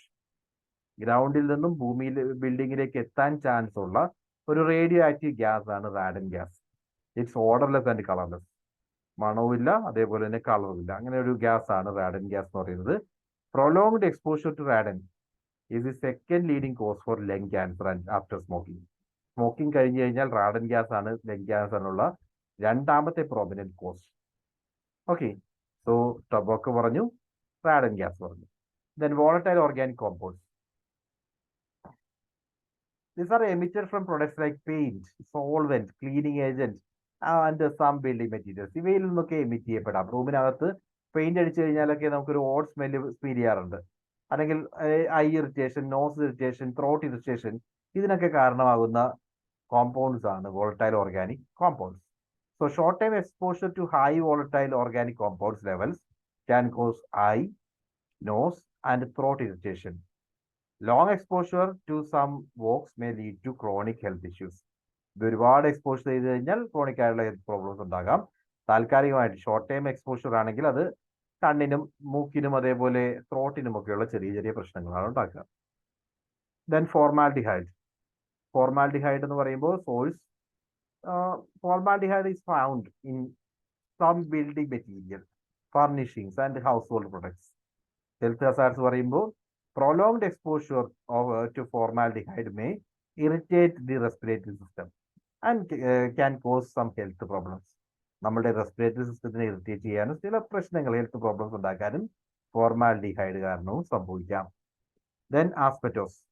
Asbestos building മെറ്റീരിയൽസുമായി ബന്ധപ്പെട്ടാണ്. Asbestos can be found in older building materials and when these materials deteriorate asbestos fibre can become airborne. So നമ്മളിപ്പോൾ asbestos sheet ഒക്കെ ഉണ്ടായിരുന്നില്ലേ, asbestos sheet ഒക്കെ use ചെയ്യുമ്പോൾ അത് അവസാനം deteriorate ചെയ്യുമ്പോൾ ഈ ആസ്ബറ്റോസ് ഫൈബർ പൊടി പോലെ ഒരു പാർട്ടിക്കുലേറ്റ് പോലെ അത് റിലീസ് ചെയ്യപ്പെടും, എയറിലേക്ക് എത്തും. അത് നമ്മൾ ശ്വസിച്ചു കഴിഞ്ഞാൽ നമ്മൾ ഉള്ളിലെത്തി കഴിഞ്ഞാൽ it can lead to lung cancer, asbestosis and mesothelioma. ഇങ്ങനെയുള്ള അസുഖങ്ങൾക്കെല്ലാം ആസ്ബറ്റോസ് ഫൈബർ കാരണമാകാം. Then mould and mildew. These are fungi. Mould and mildew എന്ന് പറയുന്നത് ഫംഗിയാണ് that can grow in damp and humid indoor environment. So mould and mildew can trigger allergy, respiratory problems and health hazards. Indoor എൻവയോൺമെന്റിൽ humid ആയിട്ട് നിൽക്കുന്ന സാഹചര്യത്തിൽ ഉണ്ടാകാൻ chance ഉള്ള ഫംഗീസ് ആണ് മോൾഡ് ആൻഡ് മിൽഡ്യൂ. ഇത് കാരണം നമുക്ക് റെസ്പിറേറ്ററി ട്രബിൾ ഉണ്ടാകാം, അലർജീസ് ഉണ്ടാകാം, മറ്റു ചില ഹെൽത്ത് ഇഷ്യൂസും ഇത് കാരണം ക്രിയേറ്റ് ചെയ്യപ്പെടാം. Then carbon monoxide is produced by incomplete combustion of fuels including gas and woods. വീട്ടിനകത്ത് നമ്മൾ വിറക് കത്തിക്കുകയാണെങ്കിൽ അത് കാരണം റിലീസ് ചെയ്യപ്പെടാവുന്ന വാതകമാണ് കാർബൺ മോണോക്സൈഡ്. ഗ്യാസിന്റെ യൂസേജിനും വരാം. Health hazards. Carbon monoxide exposure can lead to symptoms like headache, dizziness, nausea and in severe cases ഡെത്തിലേക്ക് വരെ കൊണ്ടെത്തിക്കാൻ കാർബൺ മോണോക്സൈഡിന് കാരണമാകും. പാർട്ടിക്കുലേറ്റ് മാറ്റർ നമ്മൾ പറഞ്ഞു. ഡസ്റ്റോ പെറ്റ് ഡെൻസർ അങ്ങനെയുള്ള കാര്യങ്ങളിലൊക്കെ കുക്കിങ്ങിലും ഹീറ്റിങ്ങിലും ഒക്കെ ഈ പൊടിപടലങ്ങൾ റിലീസ് ചെയ്യപ്പെടാം. റെസ്പിറേറ്ററി പ്രോബ്ലംസിനും ഓവറോൾ എയർ ക്വാളിറ്റി കുറയ്ക്കാനും ഇത് കാരണമാകും. Okay, so these are the indoor air pollutants. Just നമ്മൾ കണ്ടു ഇൻഡോർ എയർ പൊല്യൂട്ടൻസ് ഏതൊക്കെ സോഴ്സുകളിൽ നിന്ന് വരാമെന്നും ചില ഇൻഡോർ എയർ പൊല്യൂട്ടൻസിന് എക്സാമ്പിളും നമ്മൾ പറഞ്ഞു. ഇനി outdoor air pollutants. Outdoor air pollutants എന്ന് പറയുമ്പോൾ the air pollutants which are generated outside the building are called outdoor air pollutants. Automobile pollutants, industrial pollutants, mining pollutants, natural emissions from decaying matter or animal residue അങ്ങനെയുള്ള കാര്യങ്ങളിൽ നിന്നൊക്കെ ഉണ്ടാകാവുന്ന നമ്മളുടെ home അറ്റ്മോസ്ഫിയറിന് പുറത്ത് release ചെയ്യപ്പെടുന്ന indoor അറ്റ്മോസ്ഫിയറിന് പുറത്ത് release ചെയ്യപ്പെടുന്ന ഏതൊരു പൊല്യൂട്ടന്റിനും നമുക്ക് ഔട്ട്ഡോർ എയർ പൊല്യൂട്ടൻ എന്ന് പറയാം. Examples particulate matter, ground layer ozone, nitrogen oxides, sulphur oxides ഇവ എല്ലാത്തിനെയും പറ്റി നമ്മൾ ഓൾറെഡി പറഞ്ഞതാണ്. ജസ്റ്റ് അഡീഷണലി പറഞ്ഞു എന്ന് മാത്രം കേട്ടോ. So can see carbon monoxide is there. Lead കാരണം ഉണ്ടാകാവുന്ന പ്രശ്നം, കാർബൺ മോണോക്സൈഡിനെ പറ്റി നമ്മൾ ഓൾറെഡി പറഞ്ഞു. ലെഡ് കാരണം historically leaded gas line, now industrial emissions. മുമ്പ് ലെഡഡ് ഗ്യാസ് ലൈൻസ് വഴിയാണ് ഇവർ റിലീസ് ചെയ്യപ്പെട്ടിരുന്നത്. ഇപ്പൊ ഇൻഡസ്ട്രിയൽ എമിഷൻസ് കാരണമാണ് ലെഡ് അറ്റ്മോസ്ഫിയറിലേക്ക് എത്തുക. ഇത് നമ്മുടെ ഉള്ളിൽ ചെന്ന് കഴിഞ്ഞാൽ ന്യൂറോളജിക്കൽ പ്രശ്നങ്ങൾക്കും ഡെവലപ്മെന്റൽ ഇഷ്യൂസിനും ഒക്കെ കാരണമാകും. കുട്ടികളിലാണ് പ്രധാനമായിട്ടും ലെഡിന്റെ അളവ്, ലെഡ് എത്തിക്കഴിഞ്ഞാൽ പ്രശ്നങ്ങൾ കൂടുതൽ ഉണ്ടാക്കുന്നത്. ദെൻ വോളറ്റൈൽ ഓർഗാനിക് കോമ്പൗണ്ട്സിനെ പറ്റി നമ്മൾ പറഞ്ഞു. മെർക്കുറി ന്യൂറോളജിക്കൽ പ്രോബ്ലംസിന് കാരണമാകും. ഡെവലപ്മെന്റൽ ഇഷ്യൂസ്, കുട്ടികളിൽ ഡെവലപ്മെന്റൽ ഇഷ്യൂസും കാർഡിയോവാസ്കുലർ പ്രോബ്ലംസിനും ഒക്കെ ഇത് കാരണമാകാം. അമോണിയ റെസ്പിറേറ്ററി ഇഷ്യൂസിന് കാരണമാകും. എൻവയോൺമെന്റൽ ഇമ്പാക്ട്, വാട്ടർ ക്വാളിറ്റിയുമായി ബന്ധപ്പെട്ട പ്രശ്നങ്ങൾക്കും അമോണിയ കാരണമാകും. Then polycyclic aromatic hydrocarbon, PH എന്ന് പറയും. Polycyclic aromatic hydrocarbon incomplete combustion കാരണമാണ് ഉണ്ടാകുന്നത്. പ്രധാനമായിട്ടും ഇത് കാർസിനോജനിക് ആണ്, അതായത് it is linked to cancer. Okay, so ഒരുപാട് പൊല്യൂട്ടൻസിനെ പറ്റിയും അവയുടെ ഹ്യൂമൻ ഇവ കാരണം ഹ്യൂമൻ ഉണ്ടാകുന്ന പ്രശ്നങ്ങളെ പറ്റിയും ഒക്കെ നമുക്ക് കണ്ടു. ഇതെല്ലാം നിങ്ങൾ ഒരു തവണ വായിച്ചു നോക്കിയിരിക്കണം. ബിക്കോസ് ഒരു മാച്ച് ദി ഫോളോയിങ്ങോ അല്ലെങ്കിൽ ഒരു ടൈപ്പ് ഓഫ് പൊല്യൂട്ടന്റ് തന്നിട്ട് ഇതിനെപ്പറ്റി ഇതെങ്ങനെയാണ് ക്രിയേറ്റ് ചെയ്യപ്പെടുന്നത് അല്ലെങ്കിൽ ഇത് കാരണം ഉണ്ടാകുന്ന അസുഖം എങ്ങനെയാണ്, അങ്ങനെ ഒരു ക്വസ്റ്റ്യൻ ചോദിച്ചു കഴിഞ്ഞാൽ ഐഡന്റിഫൈ ചെയ്യാൻ പറ്റണം. അതിനുവേണ്ടിയാണ് ഇത്രയും ഏരിയ നമ്മൾ പറഞ്ഞത്. സോ എയർ പൊല്യൂട്ടന്റിന്റെ സോഴ്സസിൽ വീണ്ടും നമ്മൾ ക്ലാസിഫൈ ചെയ്യുകയാണെങ്കിൽ അത് നാച്ചുറൽ സോഴ്സസ് എന്നും മാൻമെയ്ഡ് സോഴ്സസ് എന്നും ക്ലാസിഫൈ ചെയ്യാം. നാച്ചുറൽ സോഴ്സസ് എന്ന് പറയുമ്പോൾ എയർ പൊല്യൂഷൻ ഉണ്ടാകാനുള്ള നാച്ചുറൽ സോഴ്സസ് ഒന്ന് അറ്റ്മോസ്ഫിയറിക് റിയാക്ഷൻസ്, ഏതെങ്കിലും തരത്തിലുള്ള അറ്റ്മോസ്ഫിയറിക് റിയാക്ഷൻസ് ഉണ്ടാകുമ്പോൾ അത് എയർ പൊല്യൂഷന് കാരണമാകാം.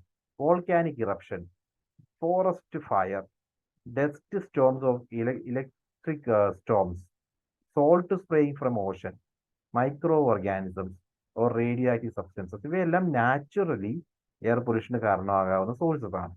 ഇനി മാൻമെയ്ഡ് സോഴ്സസ് ആണെങ്കിൽ combustion of fuel, automobile exhaust, industries, thermal and nuclear power plants, agricultural activities, construction materials, system of sanitation, mining, nuclear explosion, aircraft, waste water management ഇവയെല്ലാമാണ് manmade sources for air pollution ആയിട്ട് പറയുന്നത്. Okay, so നമ്മൾ ഇത്രയും പറഞ്ഞുകൊണ്ടിരുന്നത് air പൊല്യൂഷനെ പറ്റിയാണ്. Air പൊല്യൂഷനുമായി ബന്ധപ്പെട്ട different സോഴ്സസിനെ പറ്റി നമ്മൾ കണ്ടു, ഡിഫറെന്റ് പൊല്യൂട്ടൻസിനെ പറ്റി കണ്ടു, and you have to go through everything. Okay, ഇനി നമുക്ക് ഡിസ്കസ് ചെയ്യാനുള്ളത് വാട്ടർ പൊല്യൂഷൻ ആണ്. വാട്ടർ പൊല്യൂഷനെ പറ്റി നമുക്കൊരു ബ്രേക്ക് എടുത്തതിന് ശേഷം ഒരു 8 മണിയാകുമ്പോൾ നമുക്ക് വീണ്ടും ഡിസ്കഷൻ സ്റ്റാർട്ട് ചെയ്യാം. Will take 10 to 15 minutes break. Okay everyone, നമുക്ക് റീസ്റ്റാർട്ട് ചെയ്യാം. സോ നമ്മൾ ഇനി ഡിസ്കസ് ചെയ്യാൻ പോകുന്നത് വാട്ടർ പൊല്യൂഷൻ ആണ്. സോ എയർ പൊല്യൂഷനുമായി ബന്ധപ്പെട്ട മേജർ ഏരിയാസ് എല്ലാം നമ്മൾ ഡിസ്കസ് ചെയ്ത് കഴിഞ്ഞു.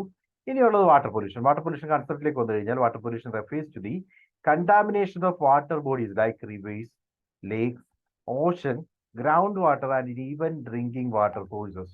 So it's all about എങ്ങനെയാണ് ഈ വാട്ടർ ബോഡീസ് കണ്ടാമിനേറ്റ് ആവും. അത് റിവേഴ്സ് ആകാം, ലേക്ക് ആകാം, ഓഷൻ ആകാം, ഗ്രൗണ്ട് വാട്ടർ ആകാം, അല്ലെങ്കിൽ ഡ്രിങ്കിങ് വാട്ടർ സോഴ്സസ് ആകാം. So it occurs when pollutants are introduced into these water bodies leading to negative impacts on aquatic life, ecosystem and human health. Pollutants ഈ രീതിയിൽ ഏതെങ്കിലും രീതിയിൽ ഈ വാട്ടർ ബോഡീസിൽ എത്തുന്നത് വഴി അക്വാറ്റിക് ലൈഫിന് നെഗറ്റീവ് ഇമ്പാക്റ്റ് ഉണ്ടാകാം, ഇക്കോസിസ്റ്റത്തെ അത് ഡാമേജ് ചെയ്യാം, ദെൻ ഹ്യൂമൻ ഹെൽത്തിനെ തന്നെ അത് ഡാമേജ് ചെയ്യാം.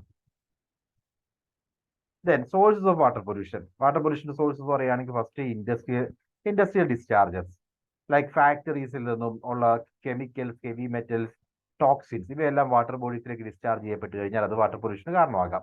അതേപോലെ municipal waste water, sewage and waste water from urban areas or homes, അത് വാട്ടർ ബോഡീസിനെ കണ്ടാമിനേറ്റ് ചെയ്യാൻ കാരണമാകാം. ദെൻ അതുകൂടാതെ agricultural run off pesticides, herbicides or fertilizers, agriculture പർപ്പസിന് വേണ്ടി യൂസ് ചെയ്യുന്ന ഇത്തരം പെസ്റ്റിസൈഡ്സ് ആകാം, ഹെർബിസൈഡ്സ് ആകാം, അല്ലെങ്കിൽ ഫെർട്ടിലൈസേഴ്സ് ആകാം. ഇവയൊക്കെ വാട്ടർ ബോഡീസിലായിരിക്കും അൾട്ടിമേറ്റ്ലി എത്തുന്നത്. സോ അത്തരത്തിൽ വാട്ടർ ബോഡീസിൽ എത്തിക്കഴിഞ്ഞാൽ അത് വാട്ടർ ബോഡീസിൽ പൊല്യൂഷന് കാരണമാക്കും. Then mining activities, mining operations release minerals, heavy metals and other pollutants into the nearby rivers or streams. Then oil spills, accidental or deliberate oil spills from ships or pipelines can contaminate ocean and coastal areas. ഇത്തരത്തിലുള്ള oil leakage happen ചെയ്യുകയാണ്, അല്ലെങ്കിൽ ഏതെങ്കിലും രീതിയിലുള്ള accidents happen ചെയ്യുകയാണ്. ഇതൊക്കെ യഥാർത്ഥത്തിൽ ആ Ocean ഏരിയയെ അല്ലെങ്കിൽ ആ ഒരു വാട്ടർ ബോഡിയെ പൂർണ്ണമായിട്ടും അല്ലെങ്കിൽ വാട്ടർ ബോഡിയിൽ ഇത്തരത്തിലുള്ള പൊല്യൂഷന് കാരണമാക്കാം. Then landfills, improperly managed landfills can leach pollutants into ground water. Properly managed അല്ലാത്ത ലാൻഡ് ഫിൽ ആക്ടിവിറ്റീസ് ഒക്കെ ചെയ്യുമ്പോൾ അത് പൊല്യൂട്ടൻസ് ഗ്രൗണ്ട് വാട്ടറിൽ എത്തിക്കുന്നതിന് കാരണമാകും. Radioactive waste, nuclear power plants and research facilities generate radioactive waste that can harm water bodies. Radioactive materials use ചെയ്യുന്നത് വഴി അതിന്റെ വേസ്റ്റ് കാരണവും വാട്ടർ ബോഡീസിൽ പൊല്യൂഷന് കാരണമാകാം. Then eutrophication, excessive nutrients from fertilisers or sewage can cause excessive plant growth in water bodies. Eutrophication എന്ന് പറഞ്ഞു കഴിഞ്ഞാൽ നമ്മളിപ്പോൾ ലേക്ക് ഫോർമേഷനിലെ ഡിഫറെൻറ്റ് സ്റ്റേജുകൾ പറയുമ്പോൾ ഡിഫറെൻറ്റ് ടൈപ്സ് ഓഫ് ലേക്കിനെ പറ്റി പറയും. അതിൽ ഏറ്റവും കൂടുതൽ ന്യൂട്രിയൻസ് കൂടുതലുള്ള വാട്ടർ ബോഡീസ് ആണ് യൂട്രോഫിക് എന്ന് നമ്മൾ പറയുന്നത്. സോ യൂട്രോഫിക് ആയിട്ടുള്ള വാട്ടർ ബോഡീസ് ലേക്സ് എന്ന് പറയുമ്പോൾ അവിടെ ഈ ന്യൂട്രിയൻസ് എന്ന് പറയുന്നത് ഒന്നെങ്കിൽ ഫെർട്ടിലൈസേഴ്സ് ആകാം, അല്ലെങ്കിൽ സീവേജ് ആകാം, അങ്ങനെയുള്ള കാര്യങ്ങളൊക്കെ വാട്ടർ ബോഡിയിൽ എത്തുമ്പോൾ അത് പ്ലാന്റ് ഗ്രോത്തിന് കാരണമാകും. പ്ലാന്റ് എക്സസീവ് ആയിട്ട് ഗ്രോ ചെയ്ത് കഴിഞ്ഞാൽ വാട്ടർ ബോഡീസിലുള്ള ഓക്സിജൻ ലെവലിന് കുറയ്ക്കാൻ അത് കാരണമാകും. അതോടൊപ്പം തന്നെ അക്വാറ്റിക് ലൈഫിനും അത് ഡാമേജ് വരുത്തും. ഇതാണ് യൂട്രോഫിക്കേഷൻ. അത്തരം ന്യൂട്രിയൻസിന്റെ എക്സസീവ് ആയിട്ടുള്ള ന്യൂട്രിയൻസ് വാട്ടർ ബോഡീസ് എത്തുന്ന കാരണമാണ് ഇത് ഇത്തരം പ്രശ്നങ്ങൾ ഉണ്ടാക്കുന്നത്. So these are the major sources of water pollution: industrial discharges, municipal wastewater, then agriculture runoff, mining activities, oil spills, landfills, radioactive waste, and eutrophication. The natural sources of water pollution. Water pollution natural sources ഉണ്ടാകാം. അത് നമ്മൾ പറയുമ്പോൾ volcanic activity, then algal blooms, like naturally occurring ആയിട്ടുള്ള algal blooms ഉണ്ട്. അത് aquatic ലൈഫിന് പ്രശ്നമാകാം. Toxins ഒക്കെ ക്രിയേറ്റ് ചെയ്യപ്പെടാം. നാച്ചുറലി ആൽഗെ ക്രിയേറ്റ് ചെയ്യപ്പെടാം. ആ ആൽഗേസ് വാട്ടർ ബോഡീസിനെ കണ്ടാമിനേറ്റ് ചെയ്യാനുള്ള ചാൻസ് ഉണ്ട്. Then wildfire, so ash and debris from wildfire can washed into lakes and rivers. Water quality അത് അഫക്റ്റ് ചെയ്യാനുള്ള ചാൻസ് ഉണ്ട്. Then geological processes, natural weathering of rocks can induce minerals and sediments into the water bodies. So geological ആയിട്ടുള്ള process കാരണം റോക്സും ഒരുപാട് കാലങ്ങൾ കൊണ്ട് ഇത്തരം മഴ പെയ്യുന്നത് കണ്ടിന്യൂസ് ആയിട്ട് വെള്ളം വീഴുന്നതും ഒക്കെ കൊണ്ട് റോക്സിൽ നിന്നും ഇത്തരത്തിൽ മിനറൽസും സെഡിമെന്റ്സും ഒക്കെ അൾട്ടിമേറ്റ്ലി വാട്ടർ ബോഡീസിലേക്ക് എത്താം. Then microbial activities like natural microbial processes can produce compounds like hydrogen sulphide affecting water chemistry. അപ്പോൾ ഇത്തരത്തിലുള്ള ഇപ്പോൾ ഹൈഡ്രജൻ സൾഫൈഡ് പോലുള്ള കോമ്പൗണ്ട്സ് റിലീസ് ചെയ്യുന്നത് വഴി വാട്ടർ കെമിസ്ട്രി തന്നെ അത് അഫക്റ്റ് ചെയ്യാം. So these are the different natural sources of water pollution: volcanic activity, algal blooms, then wildfire, അതേപോലെ ജിയോളജിക്കൽ പ്രോസസ്സുകൾ, അതും അല്ലെങ്കിൽ മൈക്രോബിയൽ ആക്ടിവിറ്റീസ് കാരണം വാട്ടർ പൊല്യൂഷൻ ഉണ്ടാകാനുള്ള ചാൻസ് ഉണ്ട്. പിന്നീട് നമുക്ക് പറയാവുന്നത് മേജർ പൊല്യൂട്ടൻസ് ആണ്.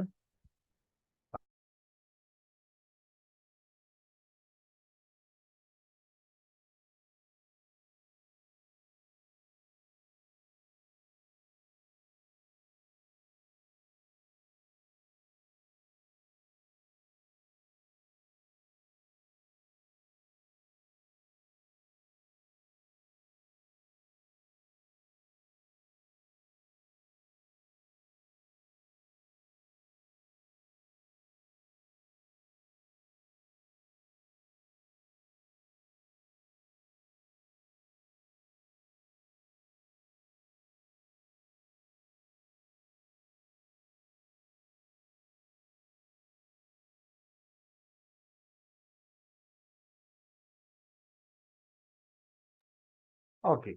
So major pollutants. Major pollutants like variable pathogens like bacteria, virus and parasites. അത് സീവേജ് വഴിയും വേസ്റ്റ് വാട്ടർ വഴിയും ഒക്കെ വാട്ടർ ബോഡി ഡിസീസസിന് കാരണമാകാം. സോ അതെല്ലാം വാട്ടർ ബോഡീസ് എത്തുന്ന വഴി വാട്ടർ ബോഡി ഡിസീസസിന് കാരണമാകാം. അതോടൊപ്പം തന്നെ organic chemicals, pesticides, herbicides or industrial chemicals അത് വാട്ടർ കണ്ടാമിനേഷന് കാരണമാകും. Then inorganic compounds like heavy metals, lead പോലെ, മെർക്കുറി പോലുള്ള ഇൻഓർഗാനിക് കെമിക്കൽസ് അത് വാട്ടറിനെ ഹാംഫുൾ ആക്കാൻ ചാൻസസ് ഉണ്ട്. Then nutrients. Nitrogen and phosphorus from fertilizers and sewage cause eutrophication. നമ്മൾ എന്താണ് യൂട്രോഫിക്കേഷൻ എന്ന് ഓൾറെഡി പറഞ്ഞു. അപ്പോൾ അത്തരത്തിലുള്ള ഇപ്പോൾ നൈട്രജനും ഫോസ്ഫറസും ഒക്കെ ഇത്തരം ഫെർട്ടിലൈസേഴ്സിൽ നിന്ന് വാട്ടർ ബോഡീസിലേക്ക് എത്തിക്കഴിഞ്ഞാൽ വാട്ടർ ബോഡീസിനെ അത് കൂടുതൽ ന്യൂട്രിയന്റ് ആക്കും. അങ്ങനെ കൂടുതൽ ന്യൂട്രിയന്റ് ആകുന്നത് വഴി കൂടുതൽ പ്ലാന്റ് ഗ്രോത്തിന് അത് കാരണമാകും. പ്ലാന്റ് കൂടുതൽ ഗ്രോ ചെയ്യുന്നത് വഴി ഓക്സിജന്റെ അളവ് വാട്ടറിൽ കുറയാനുള്ള ചാൻസസ് ഉണ്ട്. Then sediments. Erosion of soil from construction sites or agricultural fields contribute to sediment pollution. So ഇത്തരത്തിൽ സോയിൽ ഇങ്ങനെ അൾട്ടിമേറ്റ്ലി ഇറോഷൻ കാരണം കൺസ്ട്രക്ഷൻ സൈറ്റ്സിൽ നിന്നോ അല്ലെങ്കിൽ അഗ്രികൾച്ചർ ഫീൽഡ്സിൽ നിന്നൊക്കെ സോയിൽ ഇറോട്ട് ചെയ്തിട്ട് അൾട്ടിമേറ്റ്ലി അത് വാട്ടർ ബോഡി തീർത്താം. അതുവഴി വാട്ടർ പൊല്യൂഷന് കാരണമാകാം. Then thermal pollution. Discharging heated water from power plants to disrupt aquatic ecosystem. So heated ആയിട്ടുള്ള വാട്ടർ നമ്മളുടെ ഇക്കോസിസ്റ്റത്തിലേക്ക് എത്തിക്കഴിഞ്ഞാൽ അത് ഇക്കോസിസ്റ്റത്തിന് ഡാമേജ് വരുത്താൻ കാരണമാകും. Then radioactive substances. Nuclear waste releases radioactive materials into water. അതുകൂടാതെ oil and grease, oil spills from ships or industrial processes can coat the weather water surface and harm aquatic life. So ഇത്തരത്തിൽ oil ലീക്കേജോ അല്ലെങ്കിൽ industrial പ്രോസസ്സിൽ നിന്നുള്ള ഓയിലോ ഗ്രീസോ ഒക്കെ emit ചെയ്യുന്നത് വഴി വാട്ടർ ബോഡീസിന്റെ ഔട്ടറിലെ അല്ലെങ്കിൽ വാട്ടർ ബോഡീസിന്റെ ഒരു കോട്ടായിട്ട് ഒരു ഓയിൽ കോട്ട് അല്ലെങ്കിൽ ഗ്രീസ് കോട്ട് എന്നുള്ള രീതിയിൽ നിലനിൽക്കും. അത് അക്വാറ്റിക് ലൈഫിന് ഹാംഫുൾ ആയിട്ട് വരാം. So these are the different pollutants. Pathogens ആകാം, then organic chemicals, inorganic chemicals, nutrients, sediments, thermal pollution, then radioactive substances, oil and grease. Now മറ്റൊരു കൺസെപ്റ്റ് നമ്മൾ ഡിസ്കസ് ചെയ്യുന്നു, acid rain. So acid rain എന്ന് പറഞ്ഞാൽ it's a type of rain or any other form of precipitation that has a lower pH level than normal unpolluted rainwater. അതായത് normal rain വാട്ടറിന്റെ P എച്ചിനേക്കാളും കുറവ് P H ലെവലുള്ളൂ. അപ്പോൾ ഏതെങ്കിലും രീതിയിലുള്ള ഒരു പ്രസിപ്പിറ്റേഷനകത്ത് മഴ ലഭിക്കുമ്പോൾ മഴയുടെ വാട്ടർ ക്വാളിറ്റി കുറവാണ്. അങ്ങനെ വരുന്ന സാഹചര്യത്തിലാണ് ആസിഡ് റെയിൻ ഹാപ്പൻ ചെയ്യുന്നത്. So it occurs when emissions of sulphur dioxide and nitrogen oxides primary from human activities like burning of fossil fuels react with atmosphere to form sulfuric acid or nitric acid. രണ്ട് രീതിയിലാകാം. ഒന്നെങ്കിൽ നമ്മളിപ്പോ sulphur ഡയോക്സൈഡിന്റെ nitrogen ഓക്സൈഡ്സിന്റെ കാര്യം പറഞ്ഞപ്പോൾ already പറഞ്ഞതാണ് ഇവ രണ്ടും acid റെയിന് കാരണമാകുന്നുണ്ടെന്ന്. അപ്പോൾ ഹ്യൂമൻ ആക്ടിവിറ്റീസ് കാരണം പൊല്യൂട്ടൻസ് റിലീസ് ചെയ്യപ്പെടുന്നു. ലൈക്ക് രണ്ട് മേജർ ആയിട്ടുള്ള പൊല്യൂട്ടൻസ്, ഒന്ന് സൾഫർ ഡയോക്സൈഡും ദെൻ നൈട്രജന്റെ ഓക്സൈഡ്സുമാണ്. ഈ നൈട്രജന്റെ ഓക്സൈഡ്സോ സൾഫർ ഡയോക്സൈഡോ അറ്റ്മോസ്ഫിയറിലേക്ക് എത്തിക്കഴിഞ്ഞാൽ അത് അറ്റ്മോസ്ഫിയറിലുള്ള മറ്റ് നമ്മളുടെ വാട്ടർ വേപ്പറുമായിട്ട് കമ്പൈൻ ചെയ്തിട്ട് അൾട്ടിമേറ്റ്ലി രണ്ട് ആസിഡുകളാണ് ഫോം ചെയ്യുന്നത്. ഒന്ന് സൾഫർ ഡയോക്സൈഡും വാട്ടർ വേപ്പറുമായിട്ട് കമ്പൈൻ ചെയ്ത് കഴിഞ്ഞാൽ സൾഫ്യൂരിക് ആസിഡ് ക്രിയേറ്റ് ചെയ്യപ്പെടും. Okay, sulphuric acid. അല്ലെങ്കിൽ അതേപോലെ തന്നെ നൈട്രജന്റെ ഓക്സൈഡ്സും അറ്റ്മോസ്ഫിയറിലുള്ള വാട്ടർ വേപ്പേഴ്സുമായിട്ട് കമ്പൈൻ ചെയ്ത് കഴിഞ്ഞാൽ നൈട്രിക് ആസിഡ് ക്രിയേറ്റ് ചെയ്യാനുള്ള ചാൻസ് ഉണ്ട്. ഇവ രണ്ടും യഥാർത്ഥത്തിൽ ആസിഡാണ്. So these acid then carried by the wind and can fall into the earth surface to form in the form of rain, snow, smoke or dust.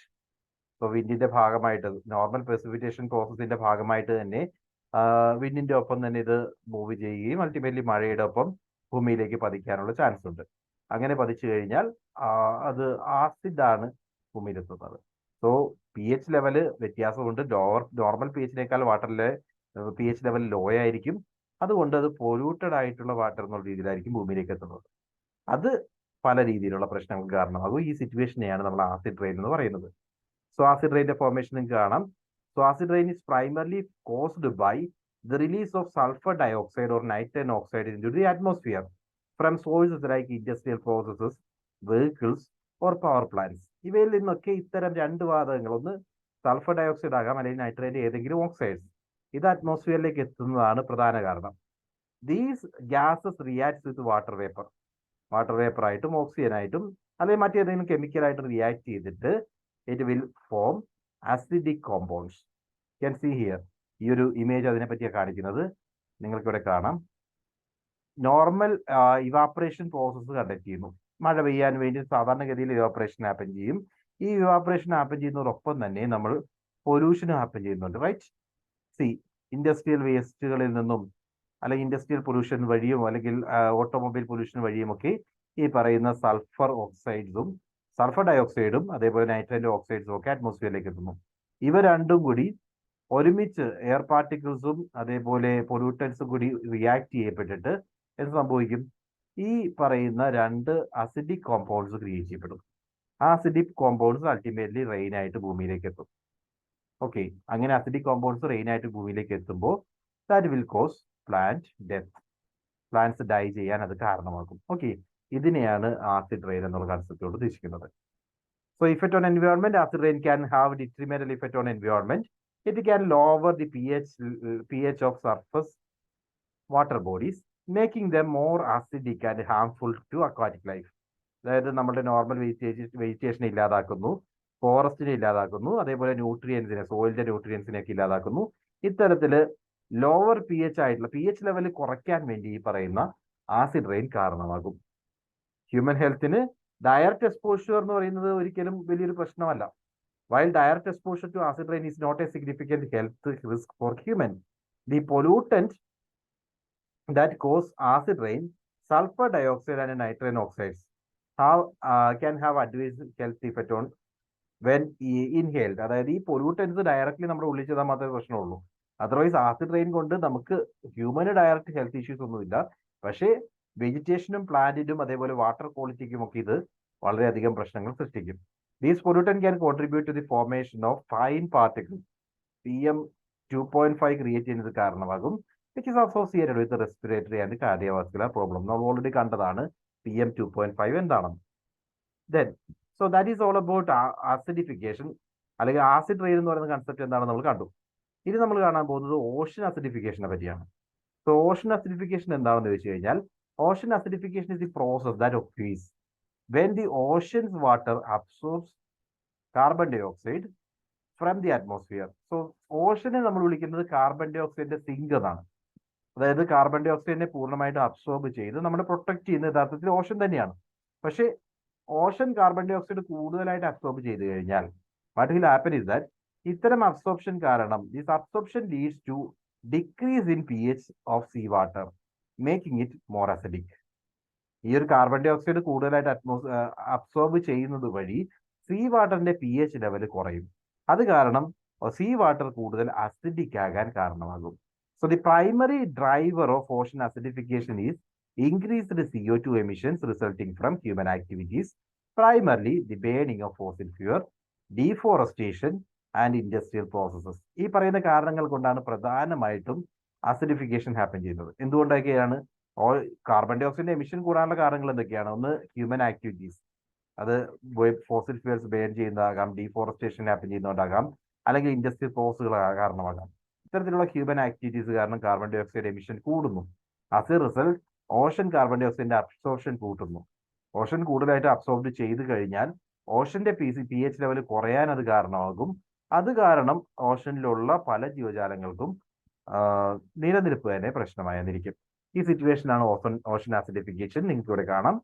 C, atmospheric carbon dioxide ocean absorb ചെയ്യുന്നു.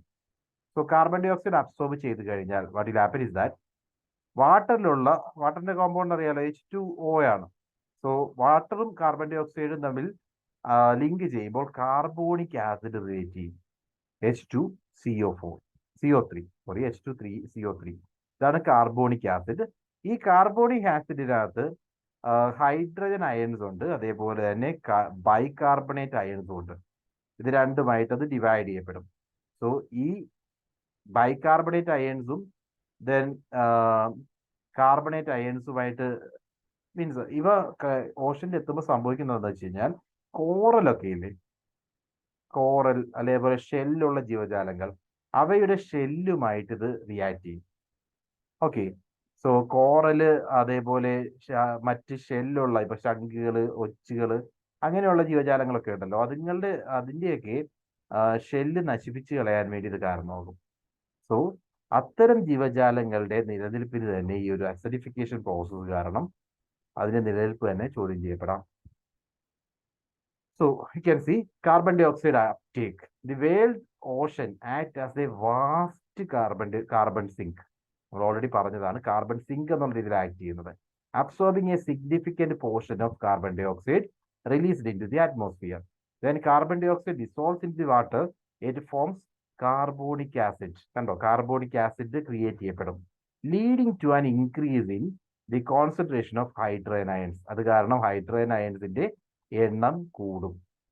The increase in hydrogen ions causes sea water to become more acidic. Hydrogen അയൺസിന്റെ എണ്ണം കൂടുന്നത് വഴി see വാട്ടറിന്റെ അസിഡിഫിക്കേഷന് കൂടാനുള്ളത് കാരണമായിട്ട് മാറും. So Ocean P H is measured from A scale from 0 to 14 with 7 being neutral. 7 acceptable P H level. A P H level lower than 7 is considered as acidic, while higher values are basic alkaline.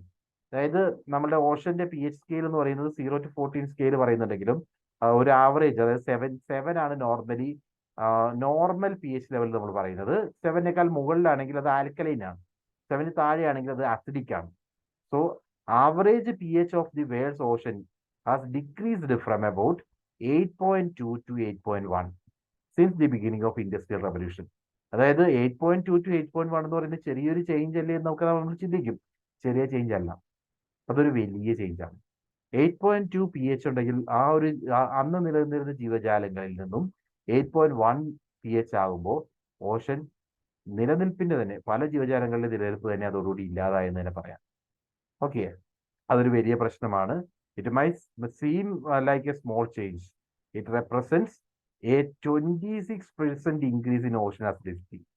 Ocean acidity ഏതാണ്ട് 26% കൂടിയെന്നാണ് അതുകൊണ്ട് അർത്ഥമാക്കുന്നത്. അത്രയും വലിയൊരു increase ആണ് അസിഡിസിറ്റിക്കകത്ത് അല്ലെങ്കിൽ Ocean അസിഡിഫിക്കേഷനകത്ത് happen ചെയ്തിരിക്കുന്നത്. Okay, then calcium carbonate saturation. നമ്മൾ already പറഞ്ഞു കാൽഷ്യം കാർബണേറ്റ്സിനാണ് ഈ പ്രശ്നം മൊത്തം ഉണ്ടാകുന്നത്. Ocean acidification has A significant impact on marine life, particularly on organisms that rely on calcium carbonate to build their shells and skeleton. ഇത്തരം organism നിങ്ങൾക്ക് ഈ സൈഡിൽ കാണുന്ന രീതിയിലുള്ള മേജർ ഓർഗാനിസംസ് ലൈക്ക് കോറൽസ് ആകാം, അല്ലെങ്കിൽ മറ്റ് കാൽസ്യം കാർബണേറ്റ്സ് കൊണ്ട് അവരുടെ ഷെല്ലോ സ്കെലിറ്റണോ ക്രിയേറ്റ് ചെയ്തിരിക്കുന്ന ഏത് തരത്തിലുള്ള ഓർഗാനിസംസ് ആയാലും അവയുടെ നിലനിൽപ്പിലാണ് ഓഷൻ അസിഡിഫിക്കേഷൻ പ്രോബ്ലം ആയിട്ട് വരുന്നത്. So this includes various forms of plankton, molluscs and corals and some times of algae. ഇത്തരത്തിലുള്ള പ്ലാങ്ക്ടൺ പോലുള്ള ചെറിയ ജീവികളാകാം, മുള്ളോക്സ് ആകാം, കോറൽസ് ആകാം, അല്ലെങ്കിൽ ചില രീതിയിലുള്ള ആൽഗീസും ആകാം. ഇവയുടെയൊക്കെ നിലനിൽപ്പാണ് ഓഷൻ അസിഡിഫിക്കേഷൻ കാരണം പ്രശ്നമാകുന്നത്. So as seawater becomes more acidic, it becomes more difficult for these organisms to form and maintain their calcium carbonate structure. കൂടുതൽ അസിഡിക് ആയി കഴിഞ്ഞാൽ കാൽഷ്യം കാർബണേറ്റും ഹൈഡ്രജൻ അയണും തമ്മിൽ ലിങ്ക് ചെയ്ത് ഹൈഡ്രജൻ അയൺ സെപ്പറേറ്റ് ചെയ്യും, മറ്റ് കാർബൺ കോമ്പൗണ്ട്സ് അല്ലെങ്കിൽ മറ്റ് കെമിക്കൽ ബോണ്ടിങ് ക്രിയേറ്റ് ചെയ്യാനുള്ള ശ്രമങ്ങൾ നടത്തും.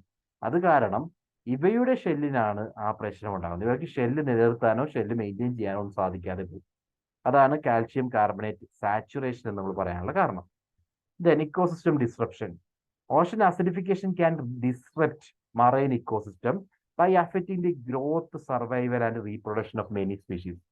Coral reefs in particular are vulnerable to the combined stresses of ocean acidification and rising sea temperature.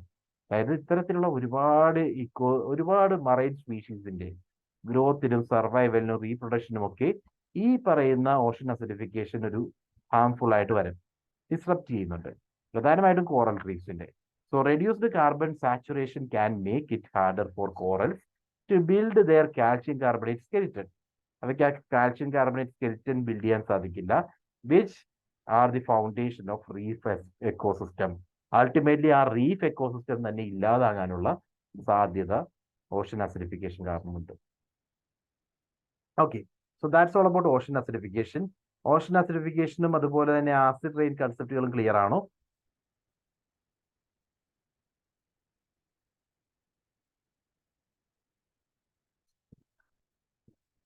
എന്തെങ്കിലും ഡൗട്ട് ഉണ്ടോ? പറയൂ. ക്ലിയർ ആണ്. Okay, fine. So Ocean acidification കഴിഞ്ഞു കഴിഞ്ഞാൽ, അതായത് വാട്ടർ പൊല്യൂഷനുമായി ബന്ധപ്പെട്ട ഏരിയാസ് നമ്മൾ അവിടെ വൈൻഡ് അപ്പ് ചെയ്യുന്നു. നമ്മൾ നേരെ പോകുന്നത് ലാൻഡ് പൊല്യൂഷനിലേക്കാണ്. സോ ലാൻഡ് പൊല്യൂഷനിലേക്ക് വന്നു കഴിഞ്ഞാൽ concept land pollution, also known as soil pollution or land contamination, is the degradation of Earth's land surfaces, often directly or indirectly as a result of human activities. അതായത് നമ്മളുടെ എർത്തിന്റെ land സർഫസിനെ degrade ചെയ്യുന്ന ആ ഒരു activity, അതിനെയാണ് land pollution എന്ന് പറയുന്നത്. Normally human activities കാരണമാണ് ഇത്തരം ഡീഗ്രഡേഷൻ ഹാപ്പൻ ചെയ്യുന്നത്. So this pollution can lead to decline in soil quality and the overall health of the land, making it unusable for its intended purpose, such as agriculture, wildlife habitat or recreation. So ഇത്തരം സോയിലിന്റെ quality നഷ്ടപ്പെടുവാണ്. സോയിലിന്റെ quality നഷ്ടപ്പെടുവാണെങ്കിൽ അത് പിന്നീട് നമുക്ക് അഗ്രികൾച്ചറിനോ wild life habitat ആയിട്ടോ അല്ലെങ്കിൽ recreation പർപ്പസിനോ ഒന്നും തന്നെ ഉപയോഗിക്കാൻ പറ്റാത്ത രീതിയിലേക്ക് ആ സോയിൽ മാറും.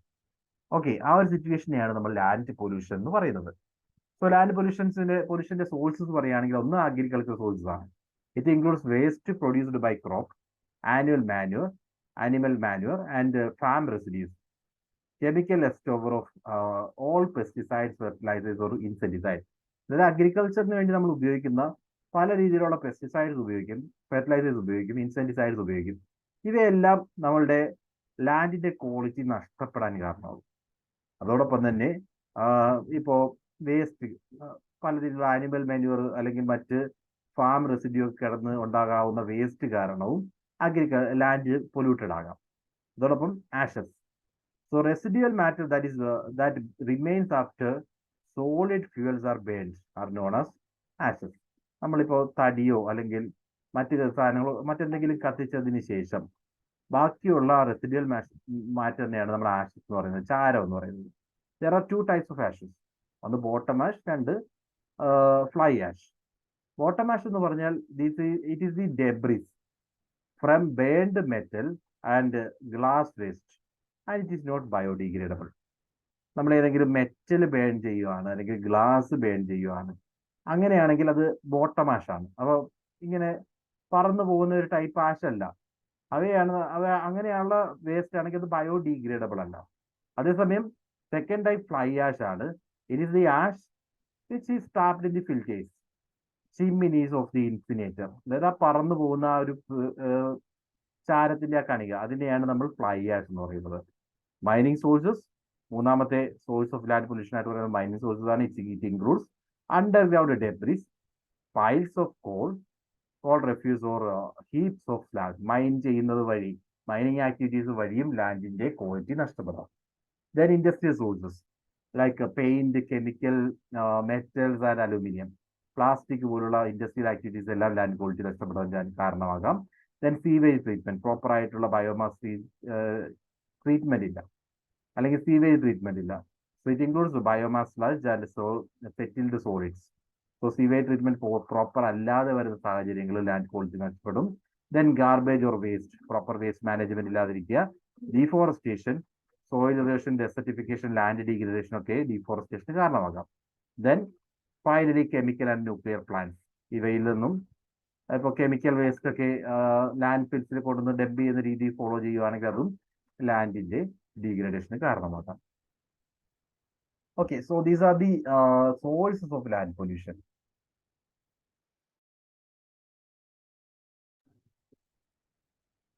ഇവിടെ ഇല്ല.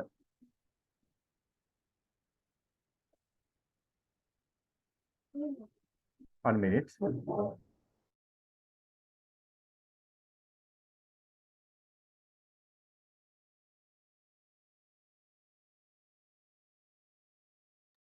Okay, so these are the sources of land pollution: agricultural sources, ashes, mining sources, industrial sources, sewage treatment, garbage or waste, deforestation, chemical and nuclear plants. Now, consequences. Land pollution കാരണം എന്തൊക്കെ പ്രശ്നങ്ങൾ ഉണ്ടാക്കാം? So it reduces soil fertility, which affect agriculture and food production. First thing, soil fertility കുറയ്ക്കും. Fertility കുറച്ച് കഴിഞ്ഞാൽ agriculture and food production affect ചെയ്യാം. Then contaminated groundwater. So land contaminated ആയി കഴിഞ്ഞാൽ ground water automatically contaminated ആവും. So which can pose health risk when people consume contaminated water. Harm to wildlife and ecosystem. ഇക്കോസിസ്റ്റത്തിനെ നശിപ്പിക്കാനും wild ലൈഫിന് problems ഉണ്ടാകാനും ഇത് കാരണമാകാം. Then soil degradation, which led to desertification and loss of arable land. So land loss സംഭവിക്കാം, ക്വാളിറ്റിയുള്ള land നഷ്ടപ്പെടാം, soil ഡീഗ്രഡേഷന് കാരണമാകാം. അത്തരം കാര്യങ്ങളൊക്കെ ഈ ലാൻഡ് പൊല്യൂഷന്റെ റിസൾട്ട് ആയിട്ട് സംഭവിക്കാം. Then economic cost associated with the soil cleanup and restoration efforts. Soil നമ്മൾ തിരിച്ച് നേടിയെടുക്കാൻ വേണ്ടി അല്ലെങ്കിൽ സോയിലിനെ വീണ്ടും പ്രൊട്ടക്ട് ചെയ്യാൻ ഉള്ള മെഷേഴ്സ് എന്ന് പറയുന്നത് വലിയൊരു കോസ്റ്റ് നമ്മൾ അതുമായി ബന്ധപ്പെട്ട് സ്പെൻഡ് ചെയ്യേണ്ടി വരും. അത്തരം കോൺസിക്വൻസസ് ആണ് ലാൻഡ് പൊല്യൂഷൻ കാരണം ഉണ്ടാകാനുള്ള ചാൻസ് ഉള്ളത്. So these are the things that you need to remember about land pollution. Land പൊല്യൂഷനിൽ പ്രധാനമായിട്ടും അതിന്റെ കോൺസിക്വൻസസ്, അതിന്റെ സോഴ്സസ്, കൺസെപ്റ്റ്, അത്രയും മാത്രമേ നമുക്ക് പറയാനുള്ളൂ. ഇനി നമ്മൾ പോകുന്നത് noise പൊല്യൂഷനിലേക്കാണ്. Noise pollution is also known as sound pollution. It is the presence of unwanted or harmful sound in the environment. എൻവയോൺമെന്റിൽ ആവശ്യമില്ലാത്ത അല്ലെങ്കിൽ ഹാംഫുൾ ആയിട്ടുള്ള സൗണ്ട് പ്രസന്റ് ആണെങ്കിൽ ആ സിറ്റുവേഷനെയാണ് നമ്മൾ നോയിസ് പൊല്യൂഷൻ എന്ന് പറയുന്നത്. It occurs when the volume or the type of sound disrupts the natural balance in atmosphere. Noise pollution can come from variety of sources and can have detrimental effect on human health, wildlife and environment. പല സോഴ്സുകളിൽ നിന്നും നമുക്ക് ഈ noise pollution വരാം. അത് നമ്മളുടെ human ഹെൽത്തിനെയും അതേപോലെ wild ലൈഫിനെയും എൻവയോൺമെന്റിനെയും ഒക്കെ അഫക്റ്റ് ചെയ്യാനുള്ള ചാൻസ് ഉണ്ട്. സോ സോഴ്സസ് പറയുകയാണെങ്കിൽ transportation noise, like noise from road traffic, railways, aeroplanes and can say ships etcetera. Then industrial noise, factories, construction sites, heavy machinery, ഇവയിലൊക്കെ ഇൻഡസ്ട്രിയൽ നോയിസ് ക്രിയേറ്റ് ചെയ്യാം. Then community noise, sound from residential areas such as loud music, barking dogs or noisy neighbors. ഇതൊക്കെ പല രീതിയിലുള്ള നോയിസിന് കാരണമാണ്. Then recreation noise, noise generated from recreational areas like stadium, concert venues, amusement parks. Then technological noise, equipment, appliances, gadgets. നമ്മൾ day to day life use ചെയ്യുന്ന പല രീതിയിലുള്ള ഉപകരണങ്ങളാകാം, ഇവയൊക്കെ നോയിസ് ക്രിയേറ്റ് ചെയ്യുന്നുണ്ട്. The natural causes, natural events like thunderstorm, earthquake and volcanic eruptions can produce loud noise. ഇവയെല്ലാം noise create ചെയ്യപ്പെടുന്ന activities ആണ്. ജസ്റ്റ് ഓർക്കുക. ഇഫക്ട്സ് പറയുകയാണെങ്കിൽ നോയിസ് കാരണം എന്താണ് പ്രശ്നം? ഹെൽത്ത് ഇമ്പാക്ട്സ് ഉണ്ടാക്കാം. Prolonged exposure to noise pollution can lead to stress, anxiety, hearing impairedness, sleep disturbances and increased risk of heart diseases and other health problem. ഒരുപാട് noise നമ്മൾ continuously കേൾക്കുകയാണെങ്കിൽ അത് കാരണം സ്ട്രെസ് ഉണ്ടാകാം, ആങ്സൈറ്റി കൂടാം, ദെൻ ഹിയറിംഗ് ലോസ് അതിന് കാരണമാകും. അതോടൊപ്പം സ്ലീപ്പ് ഡിസ്റ്റർബൻസും അതേപോലെ ഹാർട്ട് റിലേറ്റഡ് ആയ ഡിസീസസ് ക്രിയേറ്റ് ചെയ്യാൻ ഇതൊരു കാരണമായിട്ട് മാറാം. Then impaired communication, high noise level can hinder effective communication.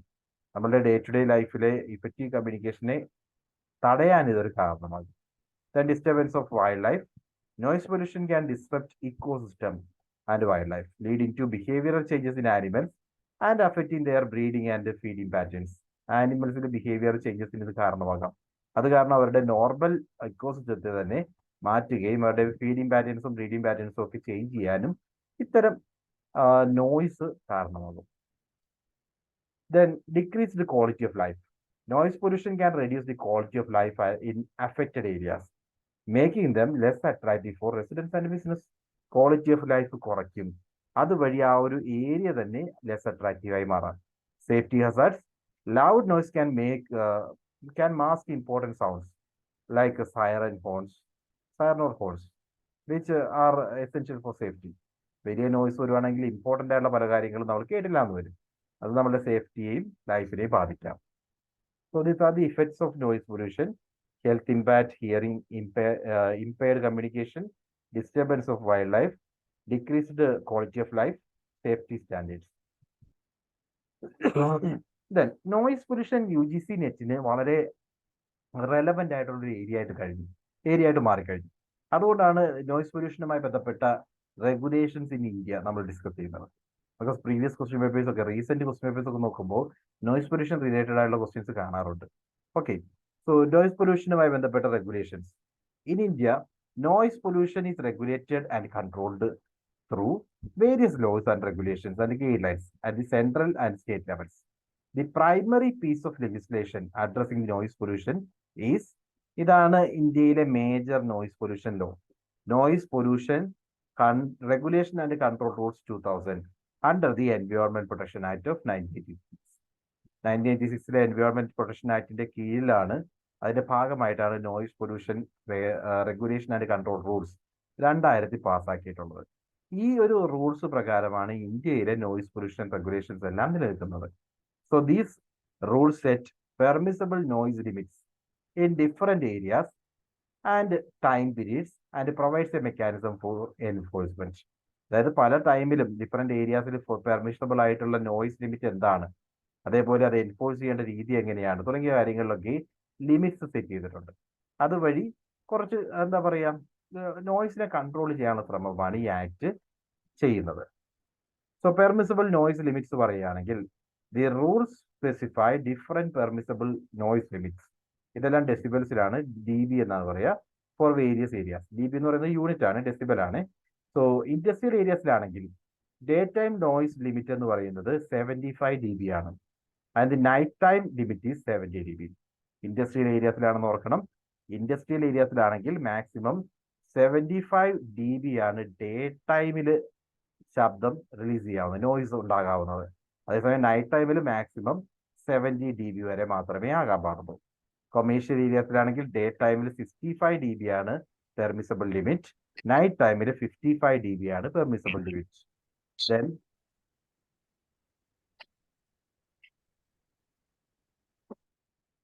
Okay, then residential ഏരിയാസിലാണെങ്കിൽ ഡേ ടൈം ലിമിറ്റ് എന്ന് പറയുന്നത് 55 dB ആണ്, നൈറ്റ് ടൈം ലിമിറ്റ് എന്ന് പറയുന്നത് 45 dB ആണ്.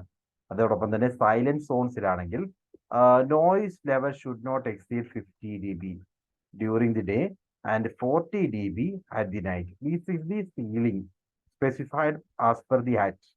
നമ്മൾ ഈ പറയുന്ന noise regulation and control rules 2000 അത് പ്രകാരം നോയിസ് പൊല്യൂഷന്റെ പെർമിസിബിൾ ലിമിറ്റ്സ് ആണ് ഈ തന്നിരിക്കുന്നത്. ഇൻഡസ്ട്രിയൽ ഏരിയയിൽ 75, ഡേ ടൈമിൽ 75, നൈറ്റ് ടൈമിൽ 70. കൊമേഴ്ഷ്യൽ ഏരിയയിൽ ഡേ ടൈമിൽ 65, നൈറ്റ് ടൈമിൽ 55. റെസിഡൻഷ്യൽ ഏരിയയിൽ ഡേ ടൈമിൽ 55, നൈറ്റ് ടൈമിൽ 45. സൈലന്റ് സോൺസ് ആണെങ്കിൽ ഡേ ടൈമിൽ 50, നൈറ്റ് ടൈമിൽ 40. ഓർക്കാമല്ലോ.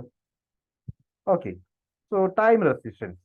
These rules actually also established time restrictions on different types of areas. Silent zones have 24-hour limits. അതായത് ഇതിനെല്ലാത്തിനും ടൈം റെസ്ട്രിക്ഷൻസ് വെച്ചിട്ടുണ്ട്. അതിനകത്ത് സൈലന്റ് സോൺ ആണെങ്കിൽ 24 മണിക്കൂറും ആ ഒരു സൈലന്റ് സോൺ മാക്സിമം സൗണ്ട് എന്ന് പറയുന്നത് 50 dB ആണെന്ന് പറഞ്ഞു. അതേപോലെ ഡേ ടൈമിലാണെങ്കിൽ 40 dB, നൈറ്റ് ടൈമിലാണെങ്കിൽ 40 dB ആണെന്ന് പറഞ്ഞു. ഇത് 24 മണിക്കൂർ ആപ്ലിക്കബിൾ ആണ്, ഒരു രീതിയിലുള്ള ചേഞ്ചസും അവിടെ വരുത്തിയിട്ടില്ല. Then for industrial areas the rules specify that maximum time for using loudspeaker or public address system is 15 minutes per day. Loud use ചെയ്യാവുന്ന അല്ലെങ്കിൽ പബ്ലിക് അഡ്രസ് സിസ്റ്റം യൂസ് ചെയ്യാവുന്ന മാക്സിമം ടൈം എന്ന് പറയുന്നത് 15 മിനിറ്റ് ആണ്. ഒരു ദിവസത്തിൽ 15 മിനിറ്റ് കൂടുതൽ ഉപയോഗിക്കാൻ പാടില്ല. Loud speakers in other areas must not be used between 10 PM and 6 AM. രാത്രി 10 മണിക്കും രാവിലെ 6 മണിക്കും ഇടയിൽ ലൗഡ് സ്പീക്കർ ഉപയോഗിക്കാൻ പാടില്ല എന്നുള്ളതാണ് മറ്റൊരു rule. Okay, so this are the time restrictions. അതോടൊപ്പം തന്നെ പ്രൊഹിബിറ്റഡ് സൗണ്ട് എന്ന് പറയുന്നുണ്ട്. The rules prohibits use of horns, loud speakers and sound producing instruments that creates noise above the permissible limits in residential areas and near hospitals, education institutions and courts. ഇതോടൊപ്പം തന്നെ ഓരോ region vice ചെയ്തിട്ട് ഇപ്പോൾ hospital ആകാം, education institution ആകാം, കോടതി പരിസരമാകാം, ഇവിടെയൊക്കെ ഇപ്പോൾ ഹോൺസ് ആയാലും ലിമിറ്റ് ചെയ്യുന്നുണ്ട്. സൗണ്ട് ക്രിയേറ്റ് ചെയ്യുന്ന ഒരു ഐറ്റവും അതിനൊരു ലിമിറ്റ് അവിടെയെല്ലാം ഫിക്സ് ചെയ്തിട്ടുണ്ട്. ലൈക്ക് ലൗഡ് സ്പീക്കർ ഉപയോഗവും അല്ലെങ്കിൽ ഇൻസ്ട്രുമെന്റ്സിന്റെ ഉപയോഗം, ഇതിലൊക്കെ ലിമിറ്റേഷൻസ് ഈ ഏരിയയിൽ ഫിക്സ് ചെയ്തിട്ടുണ്ട്. Then silence zone. Silence zone എന്ന് പറയുന്ന ഏത് ഏരിയ ആണ്? Areas within 100 meters around hospital. ഹോസ്പിറ്റൽസിന് ചുറ്റുമുള്ള 100 മീറ്റർ പ്രദേശം. അതേപോലെ എഡ്യൂക്കേഷൻ ഇൻസ്റ്റിറ്റ്യൂഷന് ചുറ്റുമുള്ള 100 മീറ്റർ പ്രദേശം. കോർട്ടിന് ചുറ്റുമുള്ള 100 മീറ്റർ പ്രദേശം. ഇവയെല്ലാം ഡെസിഗ്നേറ്റഡ് സൈലൻസ് സോൺസ് ആണ്. Where even lower noise level are prescribed. Silence സോൺസിലാണെങ്കിൽ ലോവർ നോയ്സേ പാടുള്ളൂ എന്ന് പറയുന്നുണ്ട്. So these are the things that you need to remember about noise pollution. So ഇതോടുകൂടി നമ്മുടെ നോയ്സ് പൊല്യൂഷൻ ഏരിയ കംപ്ലീറ്റ് ചെയ്യുകയാണ്. പൊല്യൂഷൻ ഏരിയ കംപ്ലീറ്റ് ചെയ്യുകയാണ്. Air pollution, water pollution, land pollution, noise pollution, ഇത്രയും കാര്യങ്ങൾ ഈ ഏരിയയിൽ നമ്മൾ പറഞ്ഞു. ഓക്കെ, ഏതെങ്കിലും കൺഫ്യൂഷൻ ഉണ്ടോ?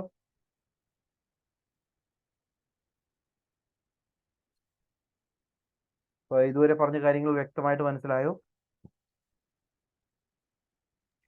ക്ലിയർ ആണ് സർ. ശരി. Now,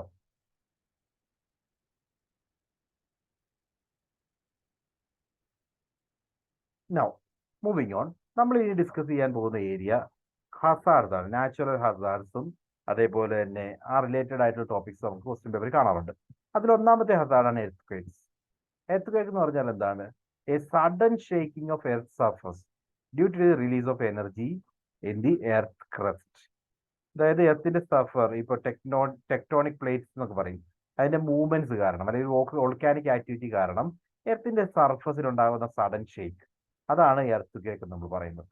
സോ ഇതിനുള്ള കാരണങ്ങളാകാവുന്ന ഒന്ന് ടെക്ടോണിക് പ്ലേറ്റ് മൂവ്മെന്റ് ആണ്. അതോടൊപ്പം തന്നെ രണ്ടാമതായിട്ട് വോൾക്കാനിക് ആക്ടിവിറ്റി ആകാം. ഇത് കാരണം എന്തൊക്കെ ഉണ്ടാകും? ഗ്രൗണ്ട് ഷേക്കിംഗ് ഹാപ്പൻ ചെയ്യും, സുനാമിക്ക് കാരണമാകാം, ലാൻഡ് സ്ലൈഡ്സിന് കാരണമാകാം, സ്ട്രക്ചറൽ ഡാമേജിന് കാരണമാകാം. രണ്ടാമത്തെ ഹസാർഡ് സുനാമിയാണ്. ഫീച്ചർ സുനാമി എന്ന് പറഞ്ഞാൽ എന്താണ്? Large ocean waves caused by under water disturbances. It is often with earth quake or volcanic eruption. So ഇപ്പോൾ കടലിന്റെ അടിയിൽ കടലിൽ എർത്ത് ക്വേക്ക് ഉണ്ടാകുന്നു അല്ലെങ്കിൽ വോൾക്കാനിക് ഇറപ്ഷൻ ഉണ്ടാകുന്നു. ആ സാഹചര്യങ്ങളിലൊക്കെയാണ് ഇത്തരം ലാർജ് ഓഷൻ വേവ്സ് ക്രിയേറ്റ് ചെയ്യുന്നത്. നോർമലി 100 ഫീറ്റ്സിന് മുകളിൽ, 100 മീറ്ററിന് മുകളിലൊക്കെയാണ്, 100 മീറ്ററിന് മുകളിലൊക്കെ ഉയരം വരുന്ന രീതിയിലുള്ള വേവ്സ് ആണ് സുനാമി എന്ന് ലേബൽ ചെയ്യുന്നത്. Causes under water earth quake ആകാം, അല്ലെങ്കിൽ വോൾക്കാനിക് ഇറപ്ഷൻ ആകാം, ലാൻഡ് സ്ലൈഡ് ആകാം. ഇവയെല്ലാം സുനാമിക്ക് കാരണമാകാം. ഇഫക്ട്സ് ഡിസ്ട്രക്റ്റീവ് ആയിട്ടുള്ള കോസ്റ്റൽ ഫ്ലഡിങ്ങിന് അത് കാരണമാകും. അതോടൊപ്പം loss of life, property damage, ഇവയൊക്കെ സുനാമി കാരണം ക്രിയേറ്റ് ചെയ്യപ്പെടാം. Then hurricanes. ട്രോപ്പിക്കൽ റീജിയനിൽ ഹറിക്കെയിൻസിനെ നമ്മൾ സൈക്ലോൺസ് എന്ന് പറയും. സോ ഓരോ റീജിയൻ അനുസരിച്ചാണ് സൈക്ലോൺസിന് പേരിടുന്നത്. ഓക്കെ, സോ ഹറിക്കെയിൻസ്, വില്ലീസ്, അതേപോലെ there are many names. ആ റീജിയൻ സെൻട്രിക് ആയിട്ടാണ് ഇത്തരം സൈക്ലോൺസിന് പേര് വരുന്നത്. So feature, these are powerful storms with strong winds and heavy rainfall. Causes warm Ocean water and atmospheric conditions. അതായത് ഇത് വലിയൊരു സ്റ്റോം ആണ്. അത് കാരണം ഹെവി റെയിൻഫോൾ ഉണ്ടാകുന്നു. അത് ഓഷൻ വാട്ടറിനെ വാം ആക്കാനും അതേപോലെ അറ്റ്മോസ്ഫിയറിക് കണ്ടീഷനിൽ മാറ്റങ്ങൾ വരുത്താനും കാരണമാകും. ദെൻ ഓഷൻ വാട്ടർ വാം ആവുന്ന വഴി, ഐ മീൻ നോർമലി എങ്ങനെയാണ് സംഭവിക്കുന്നത്? നമ്മൾ പറയും ടെമ്പറേച്ചർ ഡിഫറൻസ്. ഓക്കെ, ന്യൂനമർദ്ദം എന്നൊക്കെ പറയില്ലേ, ആ സാഹചര്യം ന്യൂനമർദ്ദവും അതേപോലെ തന്നെ ഓപ്പോസിറ്റ് സിറ്റുവേഷൻ ലാൻഡിലോ ക്രിയേറ്റ് ചെയ്യുമ്പോഴാണ് ഇത്തരം ഹരിക്കെയിൻസ് ക്രിയേറ്റ് ചെയ്യപ്പെടുന്നത്. സോ ഓഷൻ വാട്ടർ വാം ആകുന്നു, അതേപോലെ തന്നെ ലാൻഡിൽ കൂളാകുന്നു. ഈ cool and warm situation match ചെയ്യാതെ വരുമ്പോഴാണ് ഈ ഹരിക്കെയിൻസും അതേപോലെ സൈക്ലോൺസും ഒക്കെ ക്രിയേറ്റ് ചെയ്യപ്പെടുന്നത്. മറ്റ് അറ്റ്മോസ്ഫിയറിക് കണ്ടീഷൻസ് ഇതിന് കാരണമാകാം. Effects high wind, storm surges, flooding, damage to building and infrastructure. ഇവയൊക്കെയാണ് ഹറിക്കെയിൻസ് ഓർ സൈക്ലോൺസ് കാരണം ക്രിയേറ്റ് ചെയ്യപ്പെടുന്ന പ്രശ്നങ്ങൾ. Then tornadoes. ടൊർണാഡോസ് എന്ന് പറയുമ്പോൾ violently, tornado is like cyclone. പക്ഷെ അതിന്റെ ഡിഫറൻസ് എന്ന് പറയുന്നത്, these are violently rotating columns of air extending from thunderstorms to the ground water. അതായത് ഇത്തരത്തിൽ ഇപ്പോൾ നമ്മൾ ചുഴലിക്കാറ്റ് എന്നൊക്കെ പറയില്ലേ, അതിൻ്റെയൊക്കെ ഒരു സിവിയർ രീതിയിലുള്ള ചുഴലിക്കാറ്റാണ് ടൊർണാഡോ എന്ന് പറയുന്നത്. കോസസ് സിവിയർ തണ്ടർസ്റ്റോംസ് ഉണ്ടാകും, അതോടൊപ്പം തന്നെ അറ്റ്മോസ്ഫിയറിക് ഇൻസ്റ്റെബിലിറ്റിക്ക് ഇത് കാരണമാകും. ഇഫക്ട്സ് പറയുകയാണെങ്കിൽ disruption of structure, high winds, localised damages, ഇതൊക്കെ അതിന്റെ റിസൾട്ടായിട്ട് സംഭവിക്കാം. ദെൻ ഫ്ലഡ് എന്ന് പറയുമ്പോൾ അറിയാമല്ലോ, overflow of water into the normally dry land, വെള്ളപ്പൊക്കം. ഓക്കെ, കോസസ് ഹെവി റെയിൻഫോൾ ആകാം, അല്ലെങ്കിൽ സ്നോ മെൽറ്റ് ചെയ്ത് കാരണമാകാം, അല്ലെങ്കിൽ ഡാം ഫെയിലിയർ കാരണമാകാം, അല്ലെങ്കിൽ മറ്റേതെങ്കിലും സ്റ്റോം സർജസോ അങ്ങനെ എന്തെങ്കിലും ഒരു കാരണം കൊണ്ട് കൂടുതൽ മഴ ലഭിക്കുന്ന സിറ്റുവേഷനിലൊക്കെ ഫ്ലഡ് ക്രിയേറ്റ് ചെയ്യപ്പെടാം. Effects property damage, loss of life, displacement of population, etcetera. Then volcanic eruption feature release of molten rock, ashes or gases from the volcano. വോൾക്കാനിൽ നിന്നും ഏതെങ്കിലും രീതിയിൽ വോൾക്കാനയുടെ അകത്തുനിന്ന് മാഗ്മ റിലീസ് ചെയ്യപ്പെടുന്നതാകാം. ഓക്കെ, ആ സാഹചര്യങ്ങളിലൊക്കെയാണ് വോൾക്കാനിക് ഇറപ്ഷൻ ഉണ്ടാകുന്നത്. Process magma rising, ഞാൻ already പറഞ്ഞു, magma release ചെയ്യപ്പെടുന്നതാകാം. Geological process കാരണം വോൾക്കാനിക് അകത്ത് നിന്ന് മാഗ്മ പുറത്തേക്ക് റിലീസ് ചെയ്യപ്പെടുന്ന ആ സാഹചര്യത്തിലാണ് വോൾക്കാനോ ഇറപ്ഷൻ ഉണ്ടാകുന്നത്. ഇഫക്ട്സ് ലാവ ഫ്ലോ ഉണ്ടാകും, ആഷ് ഫോൾ ഉണ്ടാകും, അതേപോലെ തന്നെ പൈറോക്ലാസ്റ്റിക് ഫ്ലോസ്. ഇവയൊക്കെ ഇതുമായി ബന്ധപ്പെട്ട കുറേ പ്രശ്നങ്ങളാണ്. ഡിസ്റപ്ഷൻ ഓഫ് ഇൻഫ്രാസ്ട്രക്ചർ, ഇതിനൊക്കെ വോൾക്കാനിക് ഇറപ്ഷൻ കാരണമാകും. Then wild fire, uncontrolled fire that spreads rapidly through vegetation. കാട്ടുതീ എന്ന് പറയുന്ന സിറ്റുവേഷൻ, കാട്ടുതീ കാരണം ഡ്രോട്ട് ഉണ്ടാകും, വരൾച്ച ഉണ്ടാകാനുള്ള ചാൻസ് ഉണ്ട്. ലൈറ്റ്നിങ്, വരൾച്ച കാരണം എന്ന് പറയാം. ആ ഒരു ഡ്രൈ പീരീഡ് കാരണം വൈൽഡ് ഫയർ ഉണ്ടാകാം. അതേപോലെ തന്നെ ലൈറ്റ്നിങ് ആകാം, അതും അല്ലെങ്കിൽ മറ്റ് ഹ്യൂമൻ ആക്ടിവിറ്റി ആകാം. ആരെങ്കിലും ഒരു തീ കത്തിച്ചിട്ടാൽ തന്നെ വൈൽഡ് ഫയർ അത് കാരണം ക്രിയേറ്റ് ചെയ്യപ്പെടാം. Effects destruction of forest, property and wildlife, air pollution പോലുള്ള പ്രശ്നങ്ങളും ഇതോടൊപ്പം തന്നെ ഉണ്ടാകാം. ഡ്രോട്ട് എന്താണ്? ഡ്രോട്ട് നമ്മളോട് ചോദിച്ചിട്ടുള്ള ഒരു പ്രീവിയസ് ക്വസ്റ്റ്യൻ ആണ്. ഡ്രോട്ട് എന്ന് പറഞ്ഞു കഴിഞ്ഞാൽ it is A പ്രോലോങ്ഡ് period of significantly below average rainfall. മഴ ലഭിക്കാത്ത ഒരു കുറേ നാളുകൾ, ആ ഒരു കാലം കൂടുവാണെങ്കിൽ ആ ഒരു പാറ്റേണിൽ ക്ലൈമറ്റ്, ഇതൊരു ക്ലൈമറ്റ് പാറ്റേൺ തന്നെയാണ്. ഇപ്പോൾ എൽനിനോ ലാനിന ഇഫക്റ്റ് ഒക്കെ കാരണം ഡ്രോട്ട് ക്രിയേറ്റ് ചെയ്യപ്പെടാം. എൽനിനോ ലാനിന എന്ന് പറഞ്ഞു കഴിഞ്ഞാൽ മഴ ലഭിക്കുന്നതുമായി ബന്ധപ്പെട്ട, അതായത് എൽനിനോ ലാനിനോ കാരണമാണ് നമ്മുടെ മൺസൂണിലെ ഡീവിയേഷൻസ് ഒക്കെ വരുന്നത്. മൺസൂണിന്റെ ആ ഒരു എന്താ പറയാ, അളവ് കുറയ്ക്കാനൊക്കെ എൽനിനോ കാരണമാകും. എൽനിനോ എന്ന് പറയുന്നത് ന്യൂനമർദ്ദമാണ്. സോ മൺസൂണിന്റെ ആ ഒരു ഫ്ലോ പാറ്റേൺ ഉണ്ടല്ലോ ഭൂമി, നമ്മുടെ ഇന്ത്യയിലേക്ക് എത്തുന്ന ഒരു പാറ്റേണിൽ നിന്നും ഇത്തരത്തിൽ എൽനിനോ ക്രിയേറ്റ് ചെയ്യുന്ന ലാനിന ഇഫക്റ്റുകൾ കാരണം ഈ മൺസൂൺ ഇങ്ങോട്ട് കിട്ടുന്നതിന് പകരം കുറച്ചുകൂടി ഈ ന്യൂനമർദ്ദമുള്ള ഏരിയയിലേക്ക് ഷിഫ്റ്റ് ചെയ്ത് പോയിരിക്കും. അങ്ങനെ പോയി കഴിഞ്ഞാൽ ഇവിടെ എത്തേണ്ട മഴ നമുക്ക് ലഭിക്കാതെ പോകാം. അവിടെയൊക്കെയാണ് ഡ്രോട്ട്, വരൾച്ച ഉണ്ടാകാനുള്ള സാഹചര്യങ്ങൾ. So prolonged period of significantly below average rainfall, മഴ ലഭിക്കാത്ത ആ ഒരു ടൈം പീരീഡ് കുറേ നാളുകൾ നിലനിൽക്കുകയാണെങ്കിൽ അത് ഡ്രോട്ടിന് കാരണമാകും. Effect water scarcity, crop failure and food and water shortage, ഇതെല്ലാം ഡ്രോട്ടിന് കാരണമാണ്. ഡ്രോട്ടിനാണ് ഒരു സ്പെസിഫിക് എൻഡോ സ്പെസിഫിക് സ്റ്റാർട്ടോ നമുക്ക് പറയാൻ സാധിക്കാത്തത്. ബാക്കിയുള്ള ഏത് നാച്ചുറൽ ഡിസാസ്റ്റർ എടുത്താലും എവിടെ തുടങ്ങി എവിടെ എന്ത് ചെയ്തു എന്നുള്ള ഒരു ഐഡിയയിൽ നമുക്ക് പറയാൻ സാധിക്കും. ഡ്രോട്ട് എന്ന് പറയുന്നത് ഒരു പ്രൊലോങ്ഡ് പീരീഡ് ആണ്. എപ്പോഴാണ് ഡ്രോട്ട് സ്റ്റാർട്ട് ചെയ്തതെന്നോ എപ്പോഴാണ് അത് എൻഡ് ചെയ്യുകയെന്നോ നമുക്ക് പ്രെഡിക്റ്റ് ചെയ്യാൻ സാധിക്കില്ല. Okay, then land slides, the sudden rapid movement of large amount of earth material down A slope. So land slide എന്ന് പറയുന്നത് മണ്ണിടിച്ചിലാണ്. ഇത്തരത്തിലുള്ള സഡൻ ആയിട്ടുള്ള മൂവ്മെന്റ് ആണ് ഇതിനകത്ത് വരുന്നത്. Then causes heavy rainfall, rainfall കാരണമാകാം, അല്ലെങ്കിൽ എർത്ത് കേക്ക് കാരണമാകാം, വോൾക്കാനിക് എറപ്ഷൻ കാരണമാകാം. ഇതെല്ലാം കൊണ്ട് ലാൻഡ് സ്ലൈഡ് ഉണ്ടാകാം. Effect property damage, disruption of transportation, loss of life. Then avalanches എന്ന് പറയുമ്പോൾ ഈ ലാൻഡ് സ്ലൈഡ്സ് എന്ന് പറയുന്ന സിറ്റുവേഷൻ തന്നെ, പക്ഷെ അത് മഞ്ഞിലാണ്. സ്നോയുടെ ഡൗൺ സ്ലോപ്പ് ആണ്, റാപ്പിഡ് ഡൗൺ സ്ലോപ്പിനെയാണ് നമ്മൾ അവലഞ്ച് എന്ന് പറയുന്നത്. So the rapid down slope movement of snow, ice and debris. ഇത് കോസ് പറയാവുന്നത് സ്നോ ബിൽഡപ്പ് ആണ്, അല്ലെങ്കിൽ ഒരുപാട് സ്നോ കവറേജ് വരുമ്പോൾ വീണ്ടും സ്നോ കവർ ചെയ്യുമ്പോൾ അതിനകത്ത് നിന്നും ടോപ്പിൽ നിന്നും താഴത്തേക്ക് പോരും. അങ്ങനെ വരുമ്പോഴാണ് അവലഞ്ചേഴ്സ് ഉണ്ടാവുന്നത്. So changes in temperature or human activity, ഇവയെല്ലാം അവലഞ്ചിക്ക് കാരണമാകാം. Effects burial of people or structures, disruption in mountainous region. ഇത് താഴത്തേക്ക് എത്തിക്കഴിഞ്ഞാൽ അതിന്റെ അടിയിലായി പോകാം. സ്ട്രെച്ചേഴ്സും ആളുകളും ഒക്കെ ഈ പറയുന്ന മഞ്ഞ് പാളികൾക്ക് അടിയിൽ പെട്ടുപോകാനുള്ള ചാൻസ് ഉണ്ട്. Then tropical storms, features less intense than hurricanes. ഹറിക്കെയിൻസുമായിട്ട് കമ്പയർ ചെയ്യുമ്പോൾ ട്രോപ്പിക്കൽ സ്റ്റോംസ് എന്ന് പറയുന്നത് അത്രയും ഇന്റൻസ് ഒന്നുമല്ല, എന്നാലും ഹെവി റെയിൻഫോളും വിൻഡും അതിന്റെ ഭാഗമായിട്ട് വരും. Causes similar to hurricanes but with lower wind speeds കുറവാണ്, എന്നാലും ന്യൂനമർദ്ദവും അതേപോലുള്ള കാര്യങ്ങളുമാണ് ഈ പറയുന്ന സ്റ്റോംസിന് കാരണമാകുന്നത്. Effect flooding, property damage and can sometimes intensity into hurricanes. ചില കേസുകളിൽ അത് ഹറിക്കെയിൻസോ സൈക്ലോൺസോ ഒക്കെ ആയിട്ട് മാറി വന്നിരിക്കും. Then hailstorms, severe storms with large hailstone. Hailstone create ചെയ്യപ്പെടുന്ന സ്റ്റോംസിനെയാണ് ഹെയിൽ സ്റ്റോംസ് എന്ന് പറയുന്നത്. Okay, so intense updraft in thunderstorm. Thunderstorm ഒരുപാട് കൂടുന്ന സിറ്റുവേഷനിലാണ് ഇത്തരത്തില് വലിയ ഐസ് വീഴ്ചയൊക്കെ വരുന്നത്. ആലിപ്പഴം എന്നൊക്കെ പറയും, അത്തരത്തിലുള്ള സ്റ്റോമാണ് ഹെയിൽ സ്റ്റോം എന്ന് പറയുന്നത്. So damage to crops, vehicles and buildings. ഇത്തരം ഐസ് കട്ടയായിട്ട് മഞ്ഞ് വീഴ്ച വരുവാണെങ്കിൽ ആ സാഹചര്യത്തിലൊക്കെ ഒരുപാട് ബിൽഡിംഗ് ഡാമേജ് ഉണ്ടാകാം, വെഹിക്കിൾ ഡാമേജ് ഉണ്ടാകാം, അതേപോലെ ക്രോപ്പിന് ഡാമേജസ് ഉണ്ടാകാം. So these are the major hazards, natural hazards.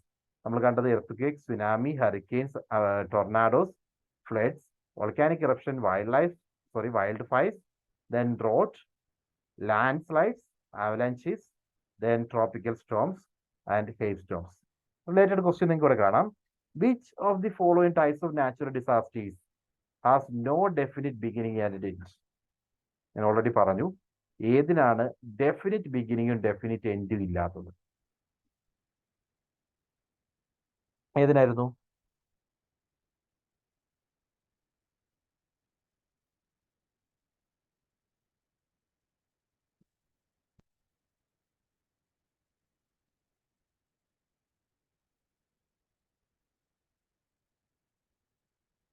Definite ബിഗിനിങ്ങും definite എൻഡും ഇല്ലാത്തത്, ദാറ്റ് ഈസ് ഡ്രോട്ട്. ഡ്രോട്ട് എന്ന് പറയുന്ന സിറ്റുവേഷനിലാണ്, വരൾച്ചയ്ക്കാണ് ഒരു ഡെഫിനിറ്റ് സ്റ്റാർട്ടിംഗ് പോയിന്റോ എൻഡിങ് പോയിന്റോ പറ്റാത്തത്. അതോടൊപ്പം തന്നെ സൈക്ലോൺസിനെ പറ്റി നമ്മൾ പറഞ്ഞു. സൈക്ലോൺസിനെ നെയിം ചെയ്യുന്ന പ്രോസസ്സിൽ, അതായത് എന്താണ് സൈക്ലോൺ? സൈക്ലോൺസും ഹറിക്കെയിൻസും ടൈഫൂൺസും അല്ലെങ്കിൽ നമ്മൾ നേരത്തെ പറഞ്ഞ ടൊർണാഡോസും, ആക്ച്വലി ഈ പറയുന്ന പേരുകളെല്ലാം ആ റീജിയൻ വെച്ചിട്ടാണ് നമ്മൾ ആ പേര് കൊടുക്കുന്നത്. ഇപ്പോൾ സൈക്ലോൺസ് എന്ന് പറഞ്ഞാൽ ഇന്ത്യൻ ഓഷൻസിലാണ് ഈ പറയുന്ന സ്റ്റോംസ് ക്രിയേറ്റ് ചെയ്യുന്നതെങ്കിൽ അവയെ നമ്മൾ സൈക്ലോൺസ് എന്ന് പറയും. ഓക്കെ, ഇന്ത്യൻ ഓഷൻ അല്ലെങ്കിൽ സൗത്ത് പസഫിക് ഓഷൻ. അതേസമയം ഇപ്പോൾ ചൈനീസ് റീജിയനിലൊക്കെയാണ് ക്രിയേറ്റ് ചെയ്യപ്പെടുന്നതെങ്കിൽ, അതായത് വെസ്റ്റേൺ നോർത്ത് പസഫിക് അല്ലെങ്കിൽ ചൈനീസ് സീ, ആ റീജിയനിലാണ് ക്രിയേറ്റ് ചെയ്യപ്പെടുന്നതെങ്കിൽ അതിനെ ടൈഫൂൺസ് എന്ന് പറയും.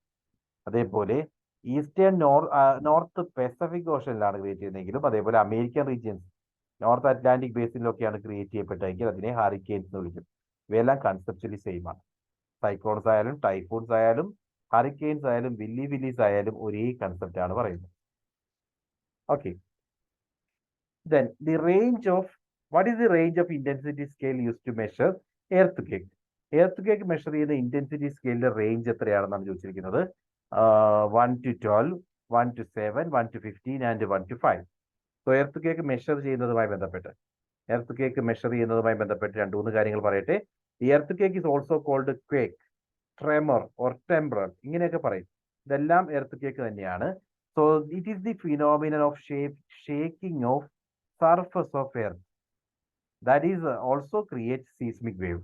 ഈ ഒരു എർത്തിന്റെ സർഫസ് മൂവ്മെന്റ് കാരണമാണ് സീസ്മിക് വേവ്സ് ഉണ്ടാകുന്നത്. സീസ്മിക് വേവ്സ് എന്ന് പറഞ്ഞാൽ waves that travel to earth layer. അതാണ് ഭൂമികുലുക്കത്തിന് കാരണമാകുക. എർത്തിന്റെ ലെയറിലൂടെയുള്ള ആ വേവ് മൂവ്മെന്റ് ആണ് സീസ്മിക് വേവ് എന്ന് പറയുന്നത്. ആ എർത്തിന്റെ ലെയറിലൂടെ ട്രാവൽ ചെയ്യുന്ന ആ വേവിന്റെ പേരാണ് seismic wave. So these waves are result of earth volcanic eruption, magma movement, landslides and even manmade explosion. ഈ സാഹചര്യങ്ങളിലെല്ലാം സീസ്മിക് വേവ് ക്രിയേറ്റ് ചെയ്യപ്പെടാം. So earth produce different types of seismic waves. ഒന്ന് P wave ആകാം, S wave ആകാം, അല്ലെങ്കിൽ surface wave ആകാം. ഇവ മൂന്ന് തരത്തിലുള്ള സീസ്മിക് വേവ്സ് ആണ്. ഇപ്പോൾ ഗ്ലോബൽ വാർമിംഗ് സിറ്റുവേഷനിൽ സീസ്മിക് ആക്ടിവിറ്റി കൂടിയതായിട്ട് നമുക്ക് കാണാൻ സാധിക്കും. ദെൻ സീസ്മിക് അതായത് എർത്ത് കേക്കിനെ പറ്റി മനസ്സിലാക്കാനുള്ള ഇന്റൻസിറ്റി സ്കെയിലിനകത്ത് സീസ്മോഗ്രാഫ് ഉണ്ട്, റിച്ചർ സ്കെയിൽ ഉണ്ട്, അതേപോലെ മേഴ്സിലി സ്കെയിൽ ഉണ്ട്. റിച്ചർ സ്കെയിൽ എന്ന് പറയുമ്പോൾ it was developed by Charles F Richter. അതാണ് റിച്ചർ സ്കെയിൽ എന്ന് പറയുന്നത്. It's also a magnitude scale. Then Mercalli scale എന്ന് പറഞ്ഞു കഴിഞ്ഞാൽ the scale was developed by Giuseppe Mercalli and the scale ranges between 1 to 12. ഇതാണ് നമ്മുടെ ക്വസ്റ്റ്യൻ ചോദിച്ചിരുന്നത്. ഇന്റൻസിറ്റി സ്കെയിലിന്റെ റേഞ്ച് എന്ന് പറയുന്നത് എപ്പോഴും 1 to 12 ആണ്. അതായത് ഭൂമിയിലേക്ക് അളക്കുമ്പോൾ നമ്മൾ പറയുന്നത് ഒന്നെങ്കിൽ റിക്ടർ സ്കെയിൽ 5.2 എന്നൊക്കെ പറയില്ലേ, ആ ഒരു സ്കെയിൽ നമ്മൾ നോർമലി അളക്കുന്നത് എപ്പോഴും 1 to 12 സ്കെയിലാണ്. Seismograph, a seismograph consist of a mass attached to a fixed base. ഒരു ഫിക്സ്ഡ് ബേസിൽ ഒരു വെയിറ്റ് വെച്ചുകൊണ്ട് അത് വെച്ചിട്ട് എർത്ത് ക്വേക്കിന്റെ മൂവ്മെന്റ് അനുസരിച്ച് ഈ വെയിറ്റ് മൂവ് ചെയ്യും. ആ മൂവ്മെന്റ് വെച്ചുകൊണ്ടാണ് നമ്മൾ എത്രമാത്രം ഇന്റൻസിറ്റിയിലുള്ള എർത്ത് ക്വേക്കാണ് ഉണ്ടായെന്ന് പറയുന്നത്. ഇപ്പൊ 3 രീതിയിൽ നമുക്ക് എർത്ത് ക്വേക്ക് മെഷർ ചെയ്യാം. മെഷർ ചെയ്യുന്ന 3 സ്കെയിൽസ് ആണ് പ്രൊമിനന്റ് യൂസ് ചെയ്യുന്നത്. ഒന്ന് Richter scale, then Mercalli scale and seismograph. Okay, so നമ്മൾ അത്രയും ഏരിയ കംപ്ലീറ്റ് ചെയ്യുന്നു. അടുത്ത ഏരിയയിലേക്ക് പോകുന്നു. Next is climate change. Climate change എന്ന് പറയുമ്പോൾ എന്താണ് phenomena? So climate change can be defined as significant changes in global temperature, wind patterns, sea level precipitation, and other measures of climate that occur over several decades. അതായത് ഏതെങ്കിലും രീതിയിലുള്ള wind പാറ്റേണിലുള്ള change ആകാം, അല്ലെങ്കിൽ see level global ടെമ്പറേച്ചറിലുള്ള change ആകാം, see level precipitation മഴ ലഭിക്കുന്നതുമായി ബന്ധപ്പെട്ട അല്ലെങ്കിൽ പ്രസിപ്പിറ്റേഷനുമായി ബന്ധപ്പെട്ട ചേഞ്ചസ് ആകാം. ഈ തരത്തിൽ ഏതെങ്കിലും ഒരു ഫാക്ടറിൽ ചേഞ്ച് ഹാപ്പൻ ചെയ്ത് കഴിഞ്ഞാൽ അത്തരം ചേഞ്ചസിനെ നമ്മൾ ക്ലൈമറ്റ് ചേഞ്ച് എന്ന് പറയും. നോർമലി ഇത് നമ്മൾ ഡെക്കേഡ്സിലായിരിക്കും ക്ലൈമറ്റ് ചേഞ്ച് മെഷർ ചെയ്യുന്നത്. ലാസ്റ്റ് ഡെക്കേഡിനെ അപേക്ഷിച്ച് ഈ ഡെക്കേഡിൽ എന്ത് മാറ്റം വന്നിട്ടുണ്ട്? സോ ആ 10 വർഷങ്ങളുടെ എണ്ണത്തിലാണ്, 10 വർഷങ്ങൾ കൂട്ടിയായിരിക്കും നമ്മൾ ക്ലൈമറ്റ് ചേഞ്ച് എപ്പോഴും മെഷർ ചെയ്യുന്നത്. So climate change is evident in the form of നമുക്ക് ക്ലൈമറ്റ് ചേഞ്ച് എവിടെയൊക്കെ കാണാൻ സാധിക്കും? Global temperature rise, warming of oceans, shrinking of ice sheets, ice ക്യാപ്പുകൾ ഇല്ലാതാവുമല്ലേ അത്, ഗ്ലേഷ്യർ റിട്രീറ്റ്, ഗ്ലേഷ്യേഴ്സ് കുറയുന്നു, then decreased snow cover, sea level rise, then declining Arctic sea ice, Arctic ഓഷനിലെ sea ice കുറയുകയാണ്, then ocean acidification. ഈ പറയുന്ന ഓരോ സാഹചര്യവും കാരണമാവുന്നത് എന്താ? ഇവയെല്ലാം ക്ലൈമറ്റ് ചേഞ്ച് കാരണമാണ്. ഓക്കെ, സോ ക്ലൈമറ്റ് ചേഞ്ച് ഉണ്ട് എന്ന് പറയാവുന്ന സിറ്റുവേഷൻസ് ആണ് ഇവയെല്ലാം.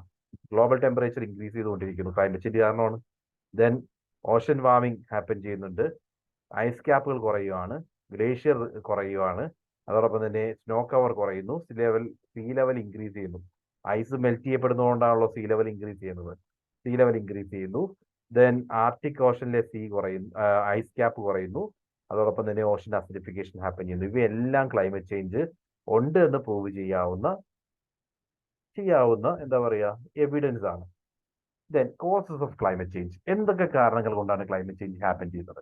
First cause is increased greenhouse effect. എന്താണ് greenhouse effect? Greenhouse effect is the warming that result when atmosphere traps heat radiating from earth towards space. അതായത് ഭൂമിയിലേക്ക് എത്തുന്ന heat waves normally എർത്തിന്റെ സർഫസിൽ നിന്നും radiate ചെയ്ത് outer അറ്റ്മോസ്ഫിയറിലേക്ക് പോകണം.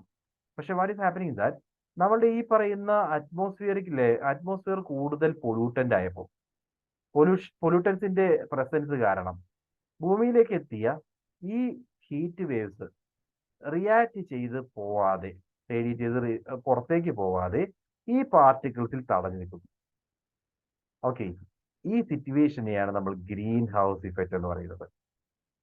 Okay, so ഇത്തരത്തിൽ ഭൂമിയിലേക്ക് എത്തുന്ന ഹീറ്റ് വേവ്സ് ആക്ച്വലി റേഡിയേറ്റ് ചെയ്ത് എർത്തിന്റെ സർഫസിന് പുറത്തേക്ക് പോകേണ്ടതാണ്, അറ്റ്മോസ്ഫിയറിന് പുറത്തേക്ക് പോകേണ്ടതാണ്. പക്ഷെ അറ്റ്മോസ്ഫിയറിന് പുറത്തേക്ക് പോകാൻ സാധിക്കാതെ അത് നമ്മളുടെ അറ്റ്മോസ്ഫിയറിൽ ട്രാപ്പ് ചെയ്തിരിക്കുകയാണ്.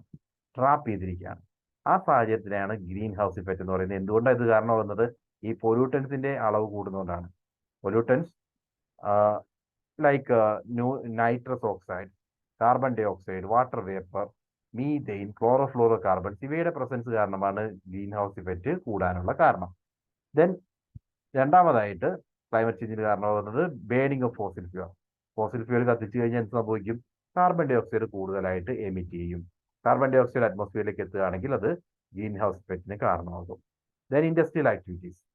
These industrial activities have raised the atmospheric carbon dioxide levels from 280 particles per billion to 400 particles per billion in last 150 years. 150 വർഷങ്ങൾക്ക് മുമ്പാണ് ഇൻഡസ്ട്രിയലൈസേഷൻ വരുന്നത്. അപ്പോൾ ഈ കഴിഞ്ഞ 150 വർഷങ്ങൾക്കിടയിൽ 1850 എടുക്കുവാണെങ്കിൽ ആ ടൈമിൽ ആ ടൈമിൽ ആക്ച്വലി കാർബൺ ഡൈ ഓക്സൈഡിന്റെ ലെവൽ എന്ന് പറയുന്നത് ഒരു മില്യണ് 280 പാർട്സ് എന്നായിരുന്നു. പക്ഷെ ഇപ്പൊ നമ്മൾ നോക്കുമ്പോൾ 1 മില്യൺ 400 പാർട്സ് ആയിട്ട് ഉയർന്നിട്ടുണ്ട്. അതിനർത്ഥം അത്രയും കാർബൺ ഡൈ ഓക്സൈഡ് കൂടിയതായിട്ടാണ് നമ്മൾ കാണുന്നത്. ഓക്കെ, ഇവയെല്ലാം ക്ലൈമറ്റ് ചേഞ്ചിനുള്ള മേജർ കോസസ് ആണ്. Then what are the most important green house gases? First, carbon dioxide. Carbon dioxide ആണ് ബേസ് എന്ന് പറഞ്ഞാൽ നമ്മൾ ഏറ്റവും കൂടുതൽ എമിറ്റ് ചെയ്യുന്നത് കാർബൺ ഡൈ ഓക്സൈഡ് ആണ്. അതുകൊണ്ടാണ് കാർബൺ ഡൈ ഓക്സൈഡ് വച്ചുകൊണ്ടാണ് നമ്മൾ ഓരോ വാതകത്തിന്റെ ഗ്രീൻ ഹൗസ് പൊട്ടൻഷ്യൽ വരെ നമ്മൾ അളക്കുന്നത്. ഓക്കെ, ഗ്ലോബൽ വാർമിംഗ് പൊട്ടൻഷ്യൽ വരെ അളക്കുന്നത് ഈ പറയുന്ന കാർബൺ ഡൈ ഓക്സൈഡിന്റെ ക്വാണ്ടിറ്റി വെച്ചുകൊണ്ടാണ്. So carbon dioxide is produced any time when something is burned. നമ്മൾ എന്തെങ്കിലും ഒരു വസ്തു കത്തിക്കുകയാണെങ്കിൽ ആ സമയത്ത് കാർബൺ ഡൈ ഓക്സൈഡ് പ്രൊഡ്യൂസ് ചെയ്യപ്പെടുന്നുണ്ട്. It is the most common green house gas, constituting by some measure almost 55% of total long term greenhouse gas. അതായത് നമ്മളുടെ ഗ്രീൻ ഹൗസ് ഗ്യാസ് എമിഷന്റെ ഏതാണ്ട് 55% കാർബൺ ഡൈ ഓക്സൈഡ് തന്നെയാണ്. ഓക്കെ, അതായത് കാർബൺ ഡൈ ഓക്സൈഡിനെ വെച്ചുകൊണ്ടാണ് മറ്റ് ഓരോ വാതകത്തിന്റെയും ഗ്ലോബൽ വാർമിംഗ് പൊട്ടൻഷ്യൽ എത്രയാണെന്ന് പറയുന്നത്. കാർബൺ ഡൈ ഓക്സൈഡിന്റെ ഗ്ലോബൽ വാർമിംഗ് പൊട്ടൻഷ്യൽ അതുകൊണ്ട് 1 ആയിട്ട് മെയിൻറ്റെയിൻ ചെയ്യുകയാണ്. ഈ global warming potential of carbon dioxide 1 ആണ്.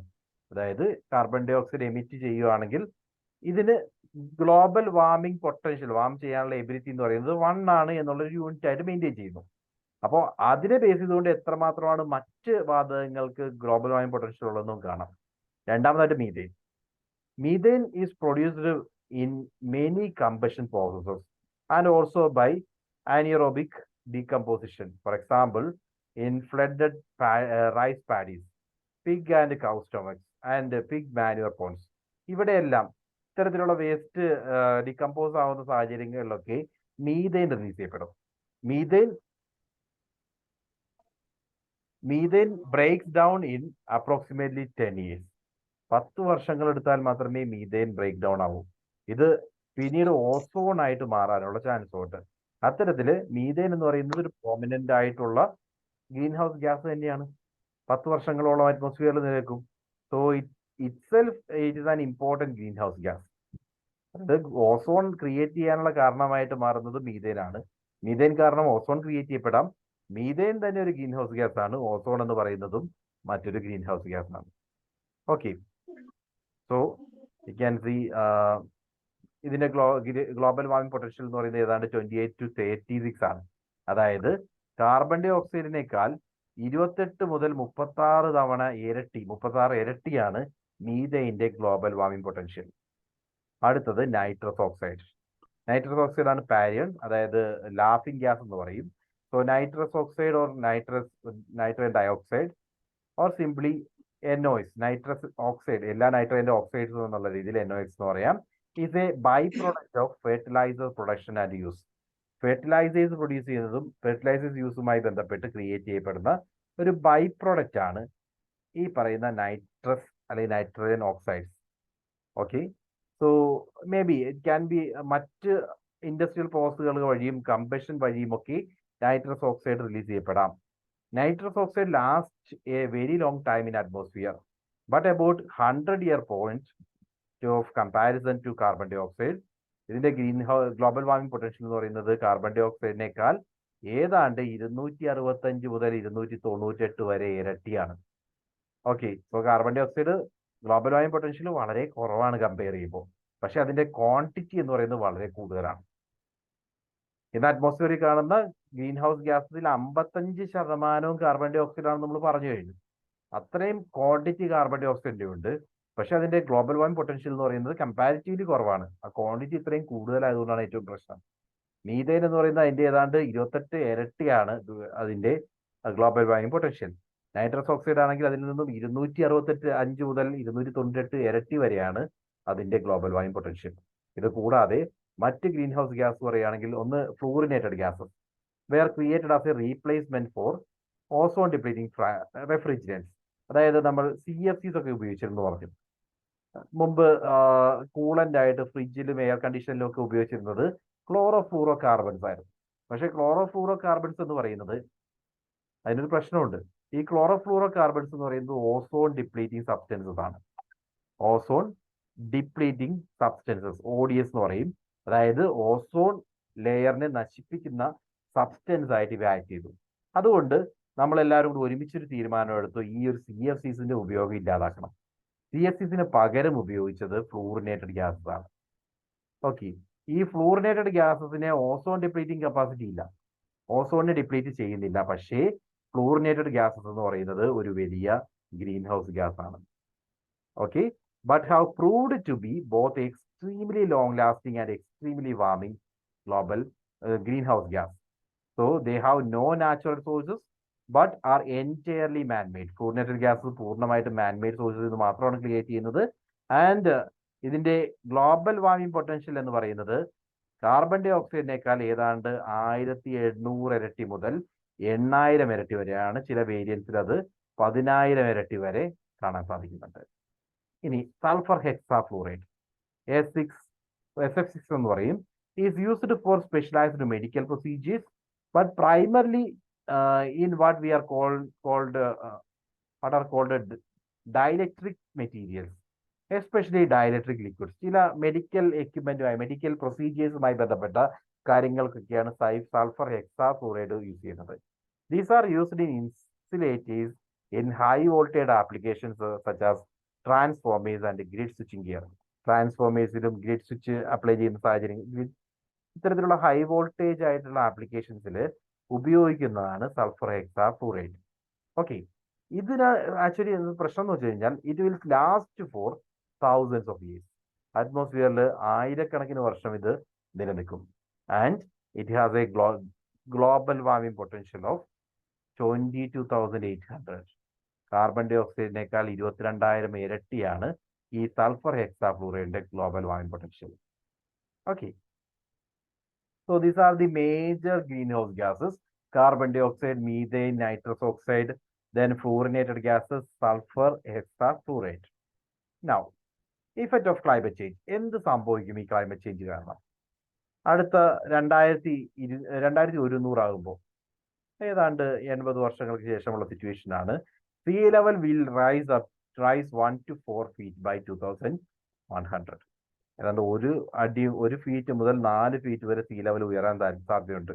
അങ്ങനെയാണെങ്കിൽ ഇന്ന് നമ്മൾ കാണുന്ന പല സ്ഥലങ്ങളും കടലിന് താഴെയായിരിക്കും. The Arctic Ocean is likely to become ice free. Arctic ഓഷനിൽ ഐസ് ഇല്ലാതാകുന്നു. Hurricanes will become more intense and stronger. Then climate change will result in more droughts and heat waves. Changes in precipitation pattern, മൺസൂണിന്റെ രീതിയിലൊക്കെ മാറ്റങ്ങൾ വരും. Then frost free season, all growing season will lengthen. So ice ക്യാപ്പുകൾ ഇല്ല അല്ലെങ്കിൽ ice coverage ഇല്ലാത്തൊരു സിറ്റുവേഷനിലേക്ക് കാര്യങ്ങൾ പോകും. സോ ഓൾ ഗ്രോയിങ് സീസൺ ആയിരിക്കും പിന്നീട് വരുന്നത്. Temperature will continue to rise. Global temperature വീണ്ടും ഉയരാൻ സാധ്യതയുണ്ട്. ഇവയെല്ലാം ആയിരിക്കും ക്ലൈമറ്റ് ചേഞ്ച് ഈ ഒരു അവസ്ഥയിൽ പോവുകയാണെങ്കിൽ സംഭവിക്കാൻ ചാൻസ് ഉള്ളത്.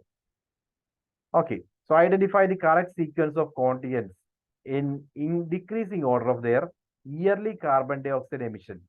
ഇയർലി കാർബൺ ഡൈ ഓക്സൈഡ് എമിഷനെ ബേസ് ചെയ്തുകൊണ്ട് ഏറ്റവും കൂടുതൽ കാർബൺ ഡൈ ഓക്സൈഡ് എമിഷൻ നടത്തുന്നത് ഏഷ്യൻ കോണ്ടിനെന്റ് ആണ്. പിന്നീട് രണ്ടാമതായിട്ട് North America, then Africa, then Europe. അതാണ് അതിന്റെ ഓർഡർ പറയുന്നത്. ഈ ഓർഡർ റീസെന്റ് അല്ല, കുറച്ച് മുമ്പുള്ളതാണ്. അന്ന് ആ ഓർഡർ വന്നതുമായി ബന്ധപ്പെട്ടാണ് ഈ ക്വസ്റ്റ്യൻ ചോദിച്ചത്. ഇതൊരു റീസെന്റ് ഡേറ്റ നിങ്ങൾ കളക്ട് ചെയ്യാം. Recent is not available. ഞാൻ നോക്കിയിട്ട് അവൈലബിൾ ആയിട്ട് കണ്ടില്ല. ബിക്കോസ് ഇത് ഓരോന്നും ഓരോ റിപ്പോർട്ടിന് അധിഷ്ഠിതമായിട്ടാണ് വരുന്നത്. റീസെന്റ് ആയിട്ടുള്ള റിപ്പോർട്ടൊന്നും നിലവിൽ കണ്ടിട്ടില്ല. Okay, then natural resources. ഞാൻ ജസ്റ്റ് പറയുന്നേ ഉള്ളൂ.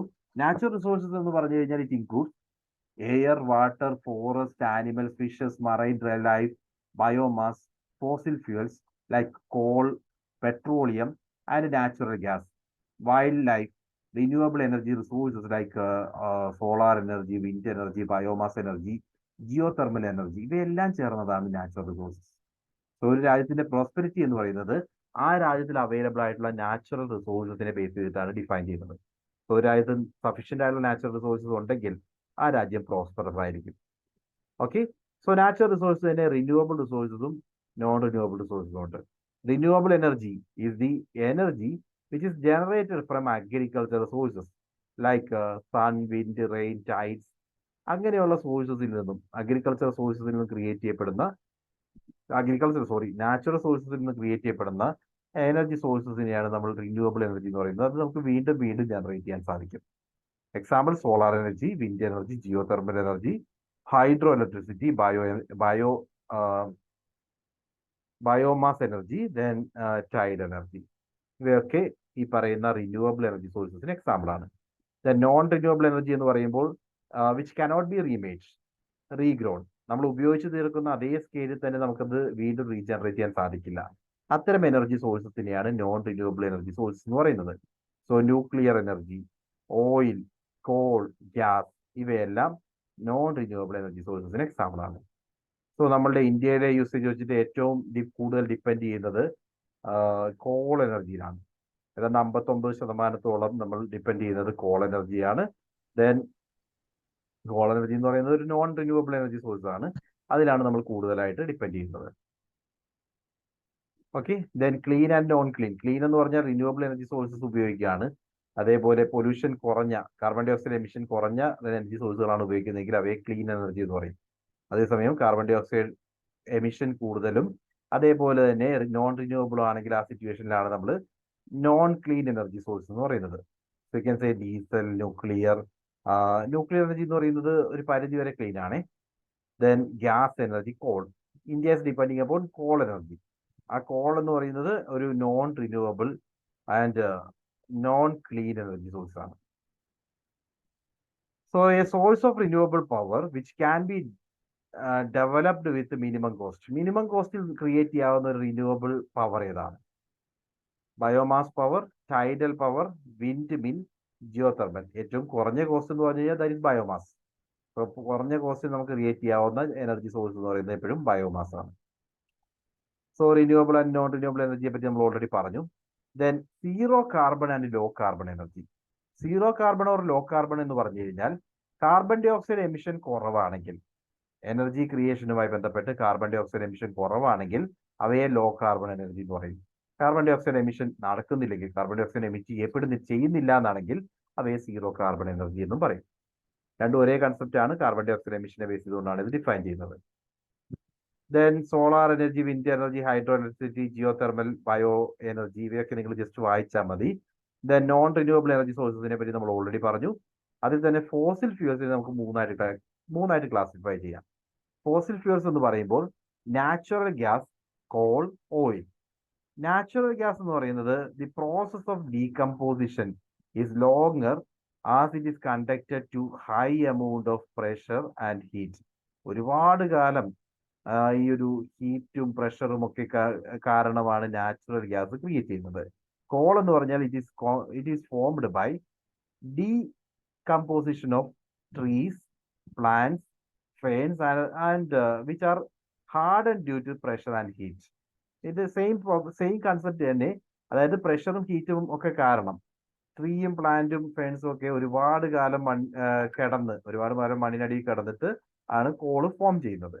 ദെൻ ഓയിൽ ആണെങ്കിൽ due to excessive pressure, smaller organism like zooplankton and algae were decomposed into oil.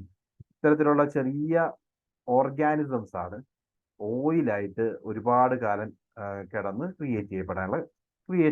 ഓയിലായി മാറുന്നത്. സോ 3 തരത്തിലുള്ള ഫോസിൽ ഫ്യൂൽസ് പറഞ്ഞു. ഒന്ന് natural gas, then coal and oil. So fossil fuels concept പറയുകയാണെങ്കിൽ fossil fuels are hydrocarbons, primarily coal, oil or natural gas, that were formed from the remains of plants and microorganisms over millions of years. So ലക്ഷക്കണക്കിന് വർഷങ്ങൾ ഈ പറയുന്ന micro ഓർഗാനിസംസോ പ്ലാന്റ്സോ ഒക്കെ കിടന്ന് അതിൽ നിന്നും create ചെയ്യപ്പെട്ടതാണ് fossil fuels. These fuels are considered non-renewable sources because they are finite and take geological ages to form. ഇതിന്റെ നമ്പർ എന്ന് പറയുന്നത് ഫൈനൈറ്റ് ആണ്. ഒരുപാട് വർഷങ്ങൾ കണ്ടേ മാത്രമേ ഇത് ക്രിയേറ്റ് ചെയ്യപ്പെടൂ. So fossil fuels have been a primary source of energy for human civilization for centuries, but their use has significant environmental and climate implication. So നമ്മളുടെ ഹ്യൂമൻ യൂസസിനകത്തേക്ക് വന്നു കഴിഞ്ഞാൽ ഒരു പ്രൈമറി സോഴ്സ് ഓഫ് എനർജി ആയിട്ട് കുറേ കാലങ്ങളായിട്ട് fossil fuels തന്നെയാണ് വരുന്നത്. പക്ഷേ ഈ ഫോസിൽ ഫ്യൂൽസ് കാരണം എൻവയോൺമെന്റൽ ഹസാർഡ്സ് ഉണ്ട്. Like carbon dioxide emission ഒക്കെ ഈ ഫോസിൽ ഫ്യൂൽസിൽ കൂടുതലാണ്. സോ കോൾ കോൾ ക്രിയേറ്റ് ചെയ്യപ്പെടുന്നത് എങ്ങനെയാണ്? Coal is formed from the remains of plants that lived and died in ancient swamps and wetlands. Wetland ഏരിയയിലോ അല്ലെങ്കിൽ സ്വാംസിലോ ഒക്കെ ഈ പറയുന്ന പ്ലാന്റ്സ് കിടന്ന് കുറെ കാലങ്ങൾ കൊണ്ട് over time these plants materials were buried subjected to heat and pressure and transform into coal. ഒരുപാട് കാലം ആ ഒരു വെറ്റ്ലാൻഡിലൊക്കെ ഈ പറയുന്ന പ്ലാന്റുകൾ കിടക്കുവാണെങ്കിൽ ഹീറ്റും പ്രഷറും കാരണം വർഷങ്ങൾ കൊണ്ട് ലക്ഷക്കണക്കിന് ഒരുപാട് കാലങ്ങൾ കൊണ്ട് മാത്രമാണ് കോള് ഫോം ചെയ്യുന്നത്. So coal historically been used in electricity generation, industrial process, heating, and it is one of the largest source of global carbon dioxide emission. So coal എന്ന് പറയുന്നത് ഒരു വലിയ കാർബൺ ഡൈ ഓക്സൈഡ് എമിഷന്റെ source കൂടിയാണ്. Industrial പ്രോസസ്സുകൾക്കും ഹീറ്റിങ്ങിനും electricity ജനറേഷനും ഒക്കെ നമ്മൾ ഉപയോഗിച്ചിരുന്നത്, നമ്മൾ ഏറ്റവും കൂടുതൽ ഡിപ്പെൻഡ് ചെയ്യുന്നത് കോളിലാണ്. Then oil, petroleum. So formation, oil is formed from the remains of marine microorganisms that accumulated on the seabed and were buried and transformed by geological processes. ഒരുപാട് കാലം ഈ മൈക്രോ ഓർഗാനിസംസ് കിടന്ന് അത് വർഷങ്ങൾ കൊണ്ട് ട്രാൻസ്ഫോം ചെയ്തതാണ്. ജിയോളജിക്കൽ പ്രോസസ് ഒക്കെ കാരണം ഇത് ട്രാൻസ്ഫോം ചെയ്തിട്ടാണ് പെട്രോളിയമായിട്ട് മാറുന്നത്. Petroleum is a versatile group energy source used in transportation. നമ്മളിപ്പോൾ ഉപയോഗിക്കുന്ന പല കാര്യങ്ങൾക്കും വേണ്ടി ഉപയോഗിക്കുന്നുണ്ട്, like petroleum, heating and feedstock, various industrial processes, പ്രൊഡക്റ്റുകൾ ക്രിയേറ്റ് ചെയ്യാനൊക്കെ ആയിട്ടും പ്ലാസ്റ്റിക്, കെമിക്കൽസ് അങ്ങനെയുള്ള കാര്യങ്ങൾക്കൊക്കെ വേണ്ടിയും പെട്രോളിയം യൂസ് ചെയ്യുന്നുണ്ട്. The natural gas is formed in a manner similar to oil but it is composed mainly of methane, a light hydrocarbon. Natural gas എന്ന് പറയുന്നത് normally മീഥെയിനിൽ നിന്നാണ് നാച്ചുറൽ ഗ്യാസ് ക്രിയേറ്റ് ചെയ്യപ്പെടുന്നത്. So natural gas is used for electricity generation, heating, and fossil fuel. So fuel for vehicles. ഇതിനൊക്കെ വേണ്ടി നമുക്ക് natural gas ഉപയോഗിക്കാൻ സാധിക്കും. Then nuclear fuel. The use of nuclear technology relying on fission requires normally occurring radioactive material as fuel. So uranium പോലുള്ള അല്ലെങ്കിൽ plutonium പോലുള്ള radioactive material ഉപയോഗിച്ചുകൊണ്ടാണ് nuclear fuel create ചെയ്യുന്നത്. Risk is there even though nuclear power ആണ് ലോകത്തിലെ 6% എനർജിയിലെ 6% എന്ന് പറയുന്നത് nuclear fuel ആണ് ഇന്ന് കോൺട്രിബ്യൂട്ട് ചെയ്യുന്നത്. അതേപോലെ തന്നെ വേൾഡിന്റെ ഇലക്ട്രിസിറ്റിയുടെ 13 മുതൽ 14% കോൺട്രിബ്യൂട്ട് ചെയ്യുന്നത് ന്യൂക്ലിയർ ഫ്യൂവൽ ആണ്. ഓക്കെ, സോ അടുത്ത ഏരിയയിലേക്ക് നമ്മൾ പോകുന്നു. നമുക്ക് ഡിസ്കസ് ചെയ്യാനുള്ള ഏറ്റവും ഇമ്പോർട്ടൻ്റ് ആയിട്ടുള്ള ലാസ്റ്റ് ഏരിയാസിലേക്ക് നമ്മൾ പോവുകയാണ്. ഇതുവരെ ഇപ്പൊ നമ്മൾ പറഞ്ഞത് നാച്ചുറൽ റിസോഴ്സസിനെയൊക്കെ പറ്റിയാണ്. ആ ഏരിയാസിൽ എന്തെങ്കിലും ഡൗട്ട് ഉണ്ടോ?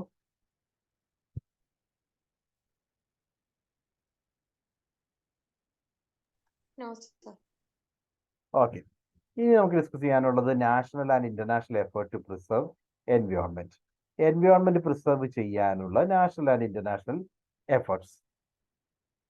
So first of all international എഫേർട്സിലേക്ക് വന്നു കഴിഞ്ഞാൽ ആദ്യം മോൺട്രിയൽ പ്രോട്ടോകോൾ. എന്താണ് മോൺട്രിയൽ പ്രോട്ടോകോൾ?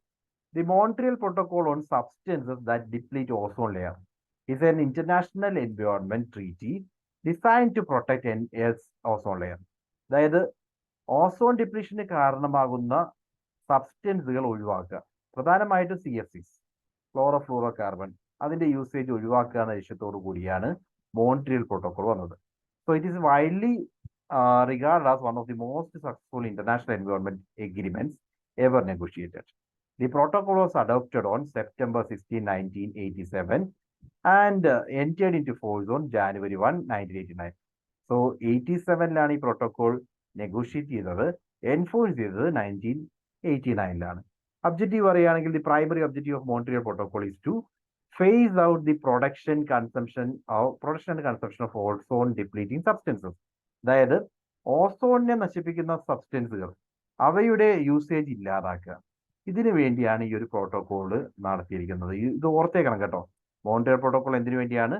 OCDസിന്റെ ODS-ന്റെ ഓസോൺ ഡിപ്ലീറ്റിംഗ് സബ്സ്റ്റൻസസിന്റെ ഉപയോഗം ഇല്ലാതാക്കുക എന്ന ലക്ഷ്യത്തോടു കൂടിയാണ് ഈ പ്രോട്ടോകോൾ സൈൻ ചെയ്തിരിക്കുന്നത്. സബ്സ്റ്റൻസസ് ഏതൊക്കെയാണെന്ന് വെച്ച് കഴിഞ്ഞാൽ ഏറ്റവും ഇമ്പോർട്ടൻ്റ് ആയിട്ടുള്ള ക്ലോറോഫ്ലൂറോ കാർബൺ, CFC, അതോടൊപ്പം തന്നെ halons, carbon tetrachloride and methyl chloroform. ഇവയാണ് പ്രധാനമായിട്ടുള്ള ozone depleting substances. Okay, then achievement, phasing out ozone depleting substances. The protocol has led to significant reduction in the production and consumption of ozone depleting substances, which has resulted in the gradual recovery of ozone layers. അതായത് ഈ ഒരു agreement അത്രമാത്രം successful ആയിരുന്നു എന്ന് ചോദിക്കുന്നതിന്റെ answer ആണിത്. അതായത് ഈ ഒരു എഗ്രിമെന്റ് പ്രകാരം ഓസോൺ ഡിപ്ലീറ്റിംഗ് സബ്സ്റ്റൻസിന്റെ ഉപയോഗം കുറയ്ക്കാൻ സാധിച്ചു. അത് അൾട്ടിമേറ്റ്ലി എന്തിനു സഹായിച്ചു? ഓസോൺ ലെയറിനെ റിക്കവർ ചെയ്യാൻ, ഗ്രാജുവലി റിക്കവർ ചെയ്യാൻ ഇത് ഹെൽപ്ഫുൾ ആയിരുന്നു. Then adoption of ozone friendly alternatives. ഈ ഓസോൺ ഡിപ്ലീറ്റിംഗ് സബ്സ്റ്റൻസസിന് പകരം ഓസോൺ ഫ്രണ്ട്ലി ആയിട്ടുള്ള ഓൾട്ടർനേറ്റീവ്സ് അഡോപ്റ്റ് ചെയ്യാൻ തീരുമാനമായി. Industries and consumers shifted to ozone friendly alternatives such as hydrochlorofluorocarbon. ക്ലോറോഫ്ലൂറോകാർബണിന് പകരം ഹൈഡ്രോക്ലോറോഫ്ലൂറോകാർബൺ ഉപയോഗിക്കുക. അതോടൊപ്പം തന്നെ ഹൈഡ്രോഫ്ലൂറോകാർബൺസ് ഉപയോഗിക്കുക. Which have lower ozone depleting potential. Ozone depleting substances അല്ല, പക്ഷെ ഇവ രണ്ടും എന്താണ്? ഇവ രണ്ടും ഗ്രീൻ ഹൗസ് ഗ്യാസ് ആണ്. ഗ്ലോബൽ വാർമിംഗ് പൊട്ടൻഷ്യൽ ഉണ്ട്. എന്നിരുന്നാൽ കൂടിയും ഓസോൺ ഡിപ്ലീഷനിലേക്ക് ഇവർ കോൺട്രിബ്യൂട്ട് ചെയ്യുന്നില്ല എന്നുള്ളതുകൊണ്ടാണ് ഇത് രണ്ടും ഉപയോഗിക്കാൻ തീരുമാനമായത്. രണ്ടും ഫ്ലൂറോ കാർബൺസ് ആണ്. ഫ്ലൂറോ കാർബൺസിലെ രണ്ട് ഐറ്റംസ് ആണ് പറഞ്ഞാൽ, ഒന്ന് ഹൈഡ്രോക്ലോറോഫ്ലൂറോ കാർബൺ, രണ്ട് hydro fluoro carbons. Okay. Then other achievements, global ozone layer recovery. നമ്മളിപ്പോൾ നോക്കുവാണെങ്കിൽ ഓസോൺ റിക്കവർ ചെയ്തുകൊണ്ടിരിക്കുകയാണ്. Scientific evidence indicates that ozone layer is showing signs of recovery and it is expected to return to pre-1980 levels by mid-century. 2050 ആകുമ്പോഴേക്കും 1980 മുമ്പുണ്ടായിരുന്ന സിറ്റുവേഷനിലേക്ക് ozone മാറും എന്നുള്ളതാണ് പ്രതീക്ഷ. Preventing health and environmental damages. By protecting ozone layer, the protocol has also prevented significant increase in harmful ultraviolet radiation. UV radiation നമ്മളിലേക്ക് എത്തുന്നതിൽ നിന്നും ഈ ഒരു agreement പ്രകാരം, ഈ ഒരു പ്രോട്ടോകോൾ പ്രകാരം നമ്മളെ പ്രൊട്ടക്ട് ചെയ്യാൻ പ്രോട്ടോകോളിന് സാധിച്ചു. ദെൻ അടുത്ത conference, that was all about Montreal protocol. എന്തിനായിരുന്നു ഓർക്കുക? ഓസോൺ ഡിപ്ലീറ്റിംഗ് സബ്സ്റ്റൻസസിനെ ഒഴിവാക്കുക എന്ന ലക്ഷ്യത്തോടു കൂടിയാണ് മോൺട്രിയൽ പ്രോട്ടോകോൾ വരുന്നത്. ഇനി United Nations conference on human environment, ഇതിനെയാണ് സ്റ്റോക്ക്ഹോം സമ്മിറ്റ് എന്ന് പറയുന്നത്. 1972 United Nations conference on human environment or Stockholm summit. Often regarded as the first global environmental conference, the Stockholm Conference focused on human environment and led to the establishment of UNEP. United Nations Environment Program create ചെയ്തത് ഈ ഒരു കോൺഫറൻസിന്റെ result ആയിട്ടാണ്. So പ്രധാനമായിട്ടും എൻവയോൺമെന്റിനെ protect ചെയ്യുക എന്നുള്ള ലക്ഷ്യത്തോടു കൂടിയാണ് ഈ ഒരു കോൺഫറൻസ് കണ്ടക്ട് ചെയ്തത് 1972. അതിന്റെ റിസൾട്ട് ആയിട്ട് UNEP ക്രിയേറ്റ് ചെയ്തു. ദെൻ അടുത്തത് Ramsar convention on wetland 1971. Ramsar convention focused on conservation and sustainable use of wetlands, recognizing their importance in biodiversity and human well-being. So Ramsar convention എന്തിനാണ്? വെറ്റ്ലാൻഡിലാണ് നോക്കുക. Wetland പ്രൊട്ടക്ഷനുമായി ബന്ധപ്പെട്ട് ആദ്യത്തെ 1971 കൺവെൻഷനാണ് Ramsar convention. വെറ്റ്ലാൻഡ്സിന്റെ യൂസും അതിന്റെ പ്രൊട്ടക്ഷന്റെയും റെലവൻസിനെ പറ്റിയാണ് Ramsar convention പറയുന്നത്. Then Montreal protocol, ഏറ്റവും important ആയിട്ടുള്ള protocol ആണ് മോൺട്രിയൽ പ്രോട്ടോകോൾ. നമ്മൾ ഓൾറെഡി പറഞ്ഞു മോൺട്രിയൽ പ്രോട്ടോകോൾ എന്താണെന്ന്. ഓസോൺ ഡിപ്ലീറ്റിംഗ് സബ്സ്റ്റൻസിനെ പറ്റിയാണ് മോൺട്രിയൽ പ്രോട്ടോകോൾ പറയുന്നത്. അടുത്തത് Rio summit, earth summit. Rio de Janeiro 1992 ആണ്. അതിനെയാണ് റിയോ സമ്മിറ്റ് അല്ലെങ്കിൽ എർത്ത് സമ്മിറ്റ് എന്ന് പറയുന്നത്. Earth summit is officially known as United Nations conference on environment and development, UNCED എന്ന് പറയും. United Nations Conference on Environment and Development addressed a range of environmental and development issues, including climate change, biodiversity, and sustainable development. The summit resulted in adoption of key agreements like ഒന്ന് Rio declaration, രണ്ടാമതായി agenda 21, മൂന്നാമതായിട്ട് United nations framework convention on climate change. So these are the 3 major documents. ഇത് കൂടാതെ forest principles പോലുള്ള മറ്റു documents വരുന്നുണ്ട്. So earth സമ്മിറ്റിന്റെ ഭാഗമായിട്ട് adopt ചെയ്ത 3 മേജർ ഡോക്യുമെന്റ്സ് ആണ്. ഒന്ന് റിയോ ഡിക്ലറേഷൻ, രണ്ട് agenda 21 and United nations framework convention on climate change, UNFCCC. So what is Rio Declaration? Rio Declaration is a set of 27 principles that outlines the rights and responsibilities of nations and individuals to protect the environment and promote sustainable development. So Rio Declaration പ്രകാരം 27 principles ആണ് suggest ചെയ്യുന്നത്. ഈ 27 principles ഓരോ ഇൻഡിവിജ്വലിന്റെ responsibility ആണ്, ഓരോ രാജ്യത്തിന്റെ responsibility ആണ്. എൻവയോൺമെന്റിനെ protect ചെയ്യുന്നതിനും അതോടൊപ്പം തന്നെ സസ്റ്റൈനബിൾ ഡെവലപ്മെന്റ് പ്രൊമോട്ട് ചെയ്യാനുമായിട്ടുള്ള 27 പ്രിൻസിപ്പിൾസിനെ പറ്റിയാണ് റിയോ ഡിക്ലറേഷൻ എഗ്രി ചെയ്തത്. Then agenda 21.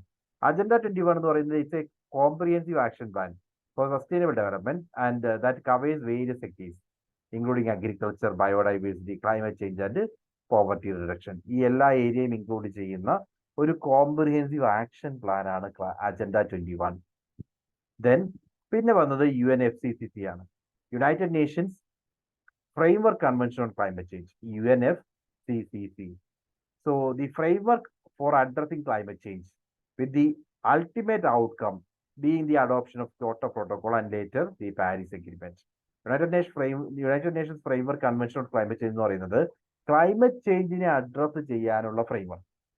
ആൻഡ് ഇതിന്റെ മീറ്റിംഗ്സ് പലതവണയായിട്ട് കണ്ടക്ട് ചെയ്തു.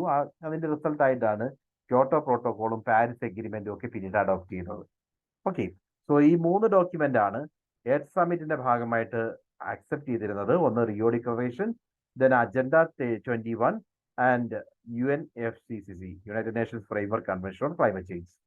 ദെൻ അടുത്തത് convention on biological diversity. 1992 convention on biological diversity നടന്നത്. The convention on biological diversity, CBD, often referred to as Biodiversity Convention, is an international treaty established to address the conservation and sustainable use of biological diversity, both global and international level. So, Rio de ജനീറോയിൽ വെച്ചിട്ടാണ് ഈ conference നടന്നത്. അതായത് biodiversity പ്രൊട്ടക്ഷനെ പറ്റിയുള്ള ഒരു conference ആയിരുന്നു convention on biodiversity 1992. അത്രയും മാത്രം ഓർത്തിരുന്നാൽ മതി. ദെൻ ഒബ്ജക്റ്റീവ്സ് ഒന്നും നമുക്ക് റെലവെന്റ് അല്ല. Let me move on. Now United Nations convention to combat desertification 1994 മറ്റൊരു കോൺഫറൻസ് ആണ്, കൺവെൻഷൻ ആണ്, United Nations convention to combat desertification. Biodiversity പറഞ്ഞതുപോലെ ലാൻഡ് ഡീഗ്രഡേഷനെയും അതേപോലെ ഡെസർട്ടിഫിക്കേഷനെയും ഒക്കെ തടയുക എന്ന ലക്ഷ്യത്തോടു കൂടിയാണ് ഈ ഒരു കോൺഫറൻസ് കണ്ടക്ട് ചെയ്തത്. 1994 this convention addresses the problem of land degradation and desertification with the goal of preserving land resources and ecosystem. Now, moving on, കൂടുതൽ ഇമ്പോർട്ടൻ്റ് ആയിട്ടുള്ള ടോപ്പിക് ആണ് Kyoto protocol. Kyoto protocol is an extension of United Nations Framework Convention on Climate Change, UNFCCC. So നമ്മളുടെ earth summit പ്രകാരം create ചെയ്തതെന്ന് നമ്മൾ പറഞ്ഞു. അതിന്റെ ഒരു എക്സ്റ്റൻഷൻ ആണ് Kyoto protocol. Kyoto protocol established legally binding emission reduction targets for developed countries, also known as Annex 1 countries. It set the framework for carbon trading and clean development mechanism projects. So, Kyoto Protocol significance ഇതാണ്. ഒന്നാമതായിട്ട് ഇതൊരു legally binding document ആണ്.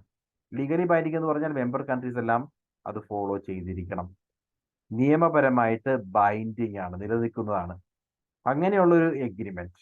ഈ agreement പ്രകാരം എല്ലാ developed നേഷൻസും അവരുടെ carbon emission കുറയ്ക്കാൻ വേണ്ടി എഗ്രി ചെയ്തു.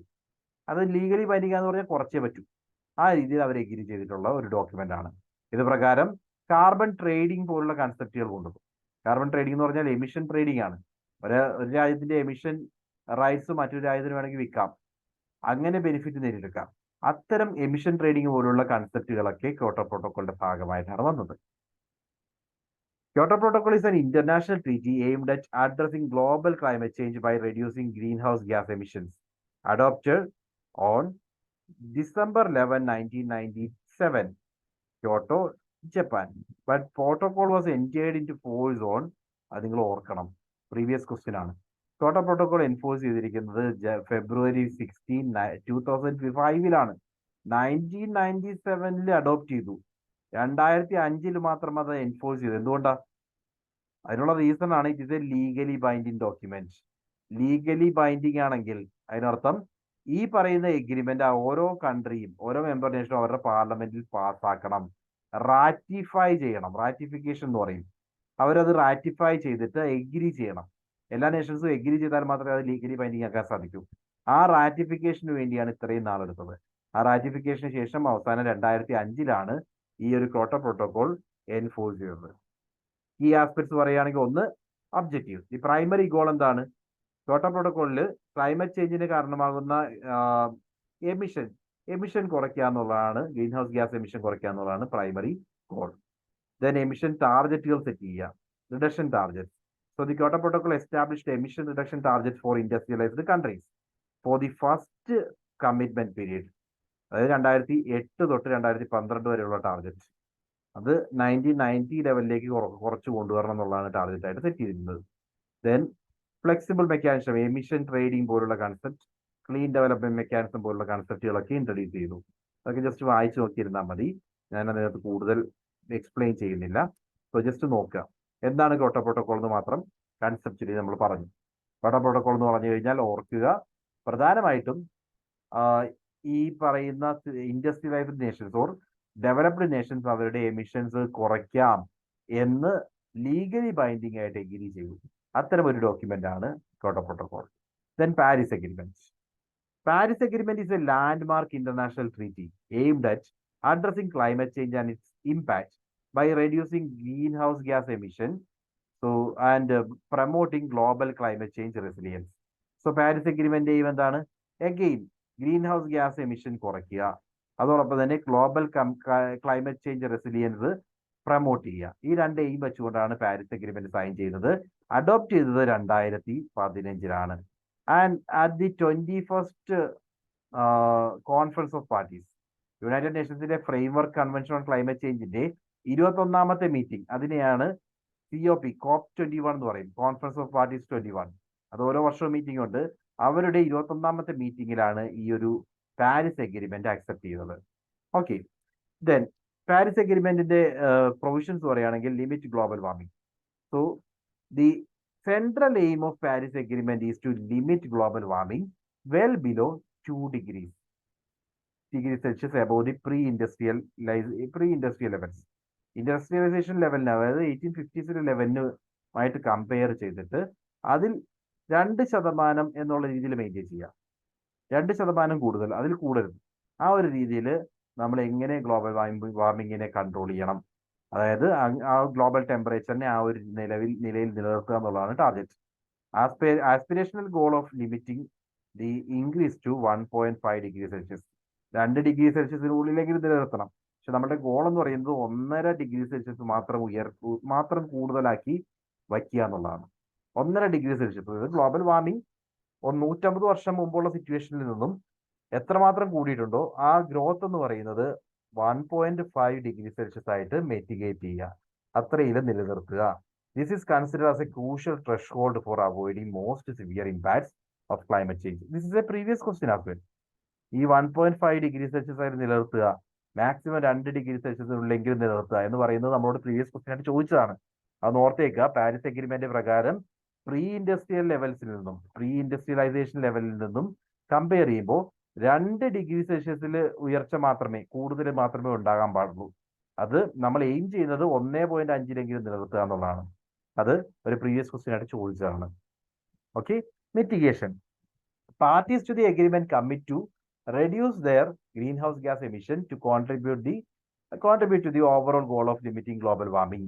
These emission reduction targets are officially known as nationally determined contributions. ഓരോ രാജ്യങ്ങളും അവരായിട്ട് ഗ്രീൻ ഹൗസ് ഗ്യാസ് എമിഷൻ കുറയ്ക്കാം എന്ന് എഗ്രി ചെയ്തിട്ടുണ്ട്. അവർ എഗ്രി ചെയ്തിരിക്കുന്ന ഈ ഒരു ഡിഡക്റ്റ് ചെയ്യാന്ന് എഗ്രി ചെയ്തിരിക്കുന്ന ആ പോർഷനെയാണ് നാഷണലി ഡിറ്റർമിൻഡ് കോൺട്രിബ്യൂഷൻസ് എന്ന് പറയുന്നത്. ഓക്കെ, ദെൻ ഇത് കുറയ്ക്കുന്നത് 5-year സൈക്കിൾസിലാണ്. The Paris agreement operates on a 5-year cycle with each cycle design to strengthen climate action. The cycle includes the following elements: submission and updating nationally determined contributions. അതായത് ഓരോ 5 വർഷങ്ങളിലും ഇവര് ആ പറയുന്ന emission എങ്ങനെ കൺട്രോൾ ചെയ്യാം, ആ കൺട്രോൾ ചെയ്യുന്നത് ഓരോ 5 വർഷത്തെ സൈക്കിളിലുമാണ്. ഇതിൽ ഓരോ സൈക്കിളിലും ഓരോ കാര്യങ്ങളായിട്ടായിരിക്കും ചെയ്യുക.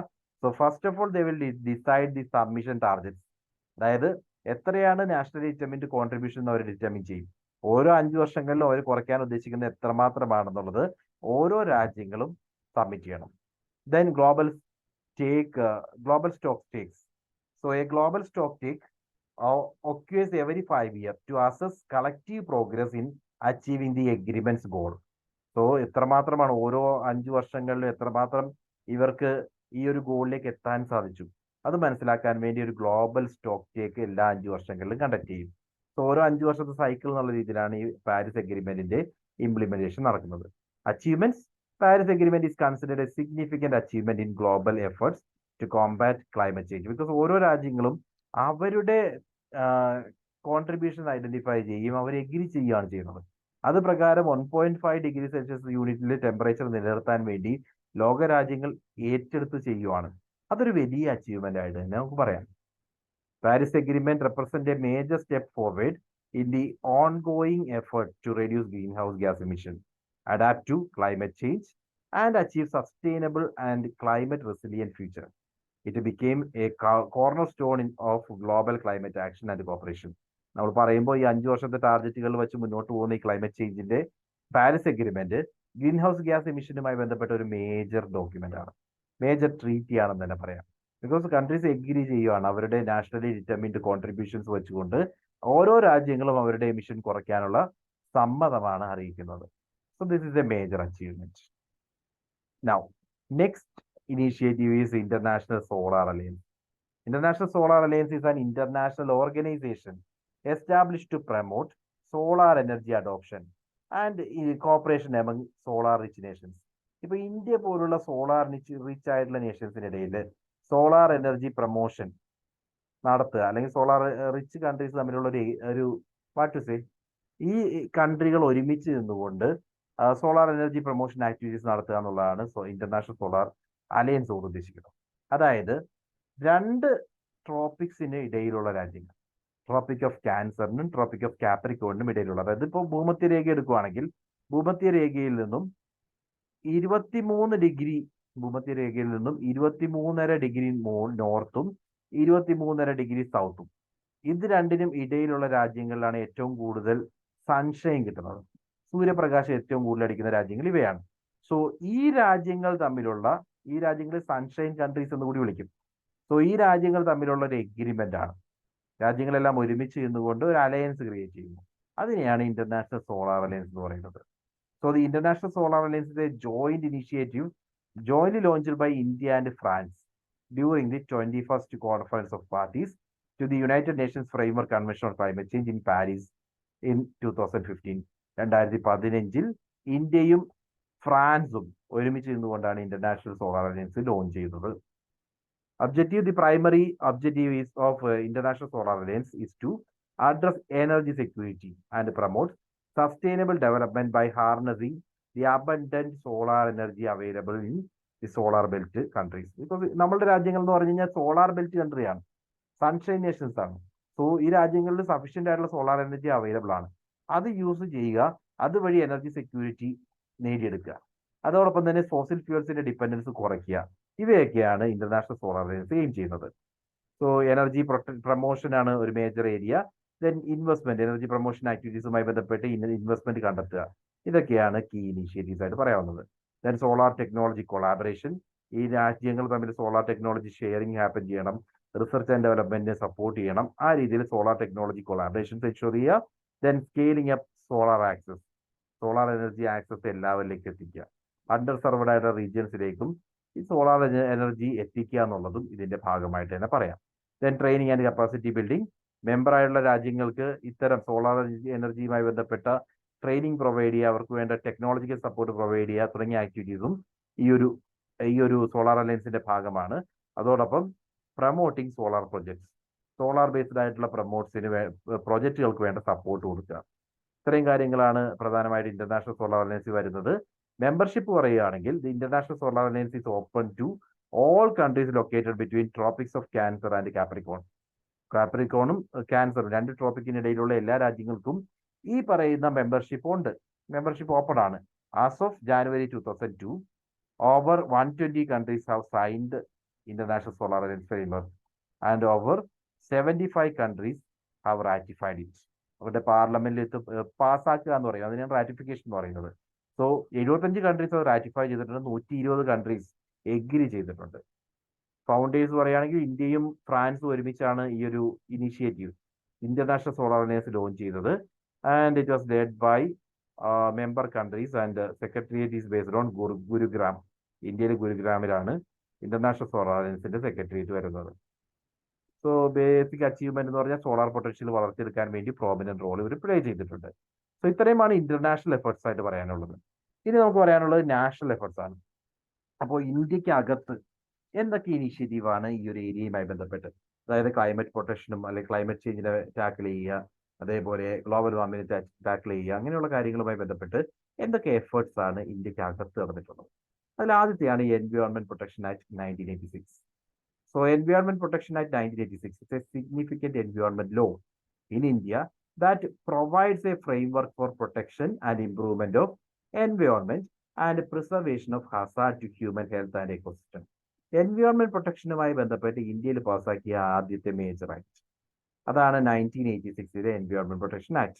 So this act empowers the central government to take measures to safeguard and enhance എൻവയോൺമെന്റൽ quality. Environment quality safeguard ചെയ്യുക, പ്രൊട്ടക്ട് ചെയ്യുക, അതിനു വേണ്ടിയുള്ള ഒരു മേജർ ആക്ട് ആയിട്ടാണ് ഈ ഒരു എൻവയോൺമെന്റ് പ്രൊട്ടക്ഷൻ ആക്ട് നിലനിൽക്കുന്നത്. Objective: the primary objective of this act is to implement the decisions of international conferences and agreements, particularly those related to environment protection and improvement. Environment പ്രൊട്ടക്ഷനുമായി ബന്ധപ്പെട്ട് internationally വരുന്ന conference, ഇപ്പോൾ നമ്മൾ പറഞ്ഞു, ഇപ്പോൾ Paris agreement വരുന്നു, അല്ലെങ്കിൽ മറ്റ് എഗ്രിമെന്റ് വരുന്നു, അതിനകത്ത് പറയുന്ന പ്രൊവിഷൻസ് നമ്മളുടെ ആക്ടിന്റെ ഭാഗമായിട്ട് വരണം. അങ്ങനെയുള്ള പ്രൊവിഷൻസ് ഒക്കെ ഇൻകോർപ്പറേറ്റ് ചെയ്യുക എന്നുള്ളതാണ് ആദ്യത്തെ objective. Then implementing decisions made at, അതായത് ബേസിക്കലി ഈ ഒരു ആക്ട് പാസ്സാക്കിയത് സ്റ്റോക്ക്ഹോം സമ്മിറ്റിന് ശേഷമാണ്. സ്റ്റോക്ക്ഹോം സമ്മിറ്റിനെ പറ്റി നമ്മൾ ഓൾറെഡി പറഞ്ഞു. United Nations conference on human environment held at Stockholm.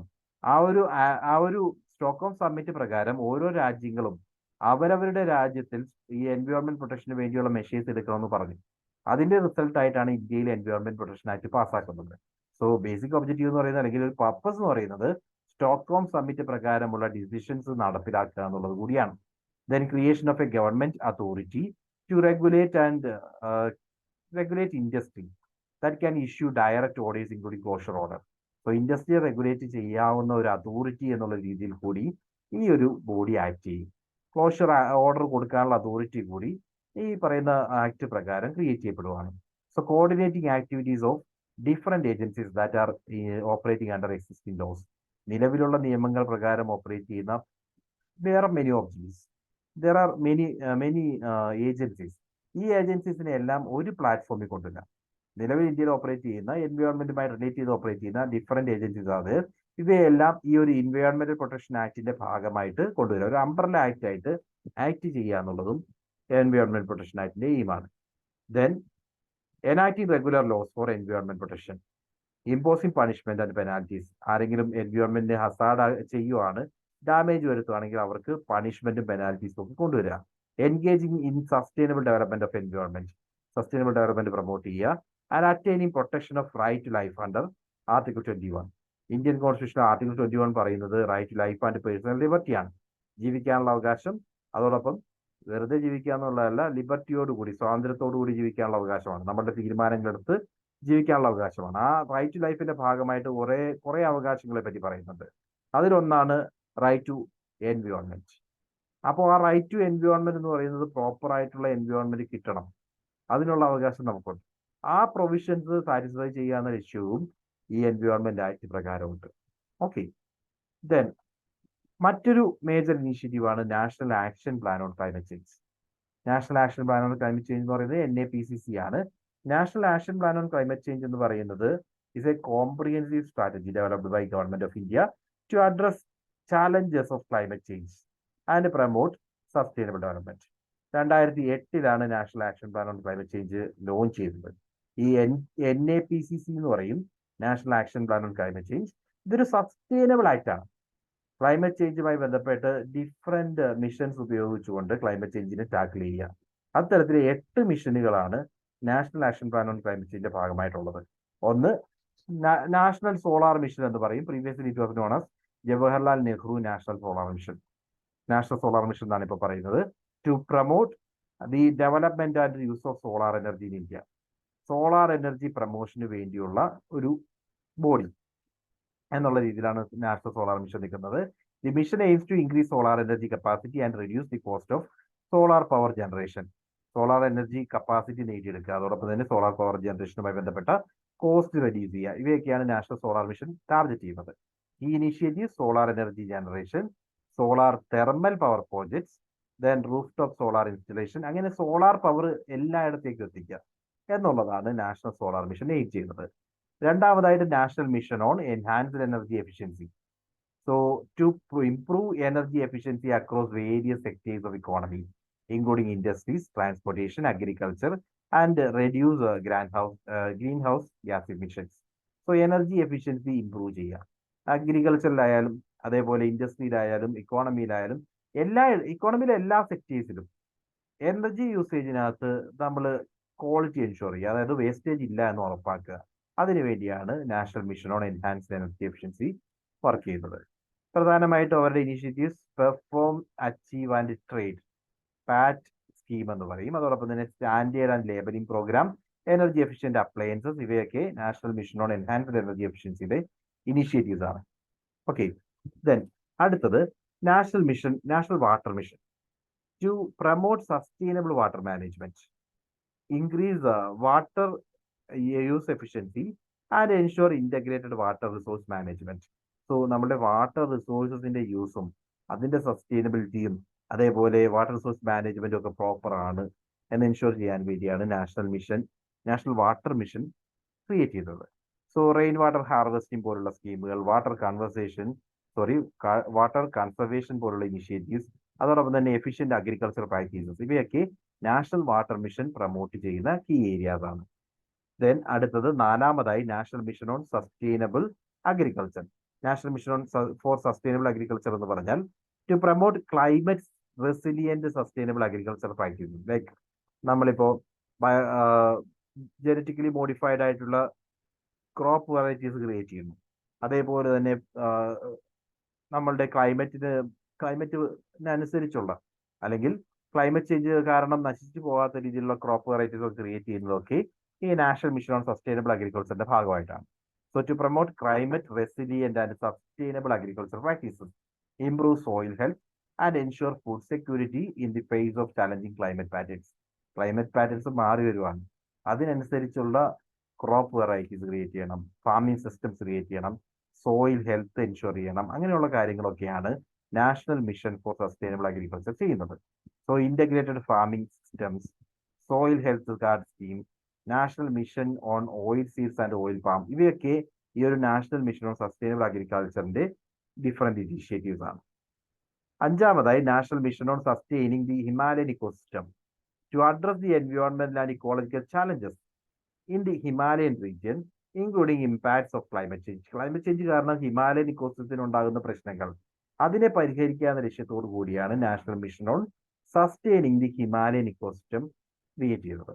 ഇത് പ്രകാരം ബയോഡൈവേഴ്സിറ്റി കൺസർവേഷൻ ഹാപ്പൻ ചെയ്യുന്നുണ്ട്. അതോടൊപ്പം തന്നെ sustainable forest management, community based adaptation scheme, ഇവരെയൊക്കെ എന്താ ഉദ്ദേശിക്കുന്നത്? ഹിമാലയൻ ഇക്കോസിസ്റ്റത്തെ പ്രൊമോട്ട് ചെയ്യുക, പ്രൊട്ടക്ട് ചെയ്യുക. ആ ഹിമാലയൻ ഇക്കോസിസ്റ്റത്തിന് ഒരു രീതിയിലുള്ള ഡാമേജ് ഉണ്ടാവുന്നില്ല എന്ന് എൻഷുർ ചെയ്യുക. അതിനുവേണ്ടിയാണ് national mission on sustaining the Himalayan ecosystem create ചെയ്തത്. ദെൻ ആറാമത്തെ mission national mission for a green India, green India mission എന്ന് പറയും. To enhance the forest and tree cover. Purpose ഇതാണ്, ഫോറസ്റ്റ് കവർ, ട്രീ കവർ ഇത് enhance ചെയ്യുക. Restore and conserve biodiversity and improve the quality of ecosystem. Forest cover തിരിച്ചു പിടിക്കുക എന്നുള്ളതാണ് പ്രധാന ലക്ഷ്യം. അതുവഴി നമ്മളുടെ ഇക്കോസിസ്റ്റത്തിന്റെ ക്വാളിറ്റി ഇംപ്രൂവ് ചെയ്യാം. ഈ initiatives afforestation and reforestation programmes, sustainable forest management and wildlife conservation, എല്ലാം എയിം ചെയ്യുന്നത് ഫോറസ്റ്റ് കവറും ട്രീ കവറും ഒക്കെ തിരിച്ചു പിടിക്കുക എന്നുള്ളതാണ്. അതോടൊപ്പം തന്നെ ബയോഡൈവേഴ്സിറ്റി എൻഷുർ ചെയ്യുക, റീസ്റ്റോർ ചെയ്യുക. Then national mission on for sustainable habitat. So to promote energy efficient and sustainable urban development, reduce green house gas emission from urban sector and improve urban planning. ഇതൊക്കെയാണ് പ്രധാനമായിട്ടും. ഒരു sustainable habitat create ചെയ്യാന്ന് പറഞ്ഞു കഴിഞ്ഞാൽ നമ്മളുടെ ജീവിതം അതുമായി ബന്ധപ്പെട്ട സസ്റ്റൈനബിൾ ആയിട്ടുള്ള ഒരു അർബൻ ഡെവലപ്മെന്റ് നമുക്ക് ക്രിയേറ്റ് ചെയ്യാൻ സാധിക്കണം. ഗ്രീൻ ഹൗസ് ഗ്യാസ് എമിഷൻ കുറയ്ക്കാൻ സാധിക്കണം. അതോടൊപ്പം തന്നെ അർബൻ പ്ലാനിങ് എഫിഷ്യന്റ് ആയിട്ട് റൺ ചെയ്യാൻ സാധിക്കണം. എനർജി എഫിഷ്യൻസി ഇൻട്രൊഡ്യൂസ് ചെയ്യാൻ സാധിക്കണം. ഇതെല്ലാം സസ്റ്റൈനബിൾ ഹാബിറ്റാറ്റ് കൺസെപ്റ്റിന്റെ ഭാഗമാണ്. സോ എനർജി എഫിഷ്യന്റ് ബിൽഡിംഗ് ഒരു ബിൽഡിങ്ങിനകത്തുനിന്നുള്ള കൺസെപ്റ്റ് ആണ്. So energy efficient building create ചെയ്യുക, സസ്റ്റൈനബിൾ അർബൻ ട്രാൻസ്പോർട്ടേഷൻ ക്രിയേറ്റ് ചെയ്യുക, ദെൻ വേസ്റ്റ് മാനേജ്മെന്റ് പ്രോപ്പർ ആണെന്ന് എൻഷുർ ചെയ്യുക. ഇതെല്ലാം വലിയൊരു സസ്റ്റൈനബിൾ ഹാബിറ്റാറ്റ് ബിൽഡ് ചെയ്യാൻ സാധിക്കും. അതാണ് national mission for sustainable habitat aim ചെയ്യുന്നത്. And finally national mission on strategic knowledge for climate change to support research, knowledge generation and capacity building efforts to address climate change challenges. Climate ചേഞ്ചുമായി ബന്ധപ്പെട്ട strategic knowledge കൊടുക്കുക, അതിനെപ്പറ്റി പഠിച്ച് റിസർച്ചുകൾക്ക് ചെയ്തുകൊണ്ട് maximum climate ചേഞ്ചിനെ എങ്ങനെ tackle ചെയ്യാം, അതുമായി ബന്ധപ്പെട്ട മാക്സിമം ഇൻഫർമേഷൻ കളക്ട് ചെയ്യുക എന്നുള്ളതാണ് ഈ ഒരു മിഷൻ ടാർഗറ്റ് ചെയ്യുന്നത്. സോ അതുമായി ബന്ധപ്പെട്ട റിസർച്ചുകൾ കണ്ടക്ട് ചെയ്യും, നോളജ് ജനറേഷൻ ചെയ്യും, കപ്പാസിറ്റി ബിൽഡിംഗ് എഫേർട്സ് കണ്ടക്ട് ചെയ്യും. ഇതൊക്കെ വഴി എങ്ങനെയാണ് നമുക്ക് ക്ലൈമറ്റ് ചേഞ്ചിനെ ടാക്കിൾ ചെയ്യാൻ സാധിക്കുക, അതാണ് national mission on strategic knowledge for climate change ചെയ്യുന്നത്. സോ ഇനിഷ്യേറ്റീവ്സ് പറയുകയാണെങ്കിൽ research and development programme, knowledge sharing and capacity building activities. So ഈ 8 മിഷനുകളും national action plan on climate ചേഞ്ചിന്റെ ഭാഗമാണ്. So national action plan on climate change എന്ന് പറയുന്നത് comprehensive action plan. എങ്ങനെയാണ് climate ചേഞ്ചിനെ ടാക്കിൾ ചെയ്യേണ്ടത് അതിനെപ്പറ്റിയുള്ള ഇന്ത്യയിലെ കോംപ്രിഹെൻസീവ് ആക്ഷൻ പ്ലാൻ ആണ് national action plan on climate change. 2008 ഈ ആക്ഷൻ പ്ലാൻ ക്രിയേറ്റ് ചെയ്തത്. ഈ ആക്ഷൻ പ്ലാൻ പ്രകാരം 8 മിഷനുകൾ അതിന്റെ ഭാഗമായിട്ട് വരുന്നുണ്ട്. ഒന്ന് national solar mission, then national mission on enhanced energy efficiency, national water mission, national mission for sustainable agriculture, then national mission on sustaining the Himalayan ecosystem, national mission for a green India, national mission for sustainable habitat, then national mission on strategic knowledge for climate change. So NAPCC എന്ന് പറയുന്നത് ഇന്ത്യയിലെ ഏറ്റവും major ആയിട്ടുള്ള climate action plan ആണ്. Okay, so നമ്മൾ ഇതുവരെ ഇന്ന് ഈ ഒരു ലെങ്തി 4 hour ലെക്ചറിനകത്ത് നമ്മൾ എല്ലാ ഏരിയാസും തന്നെ പറഞ്ഞു. നമുക്ക് ഡിസ്കസ് ചെയ്യാനുള്ള സിലബസിൽ പറഞ്ഞിരിക്കുന്ന എല്ലാ ഏരിയയും ടച്ച് ചെയ്തിട്ടാണ് നമ്മൾ ഡിസ്കസ് ചെയ്തിരിക്കുന്നത്. So please go through everything. എന്തെങ്കിലും ഡൗട്ട്സ് ഉണ്ടെങ്കിൽ അതിനുശേഷം നിങ്ങൾക്ക് ഷെയർ ചെയ്യാം, വിൽ ഡിസ്കസ്. ഓക്കെ,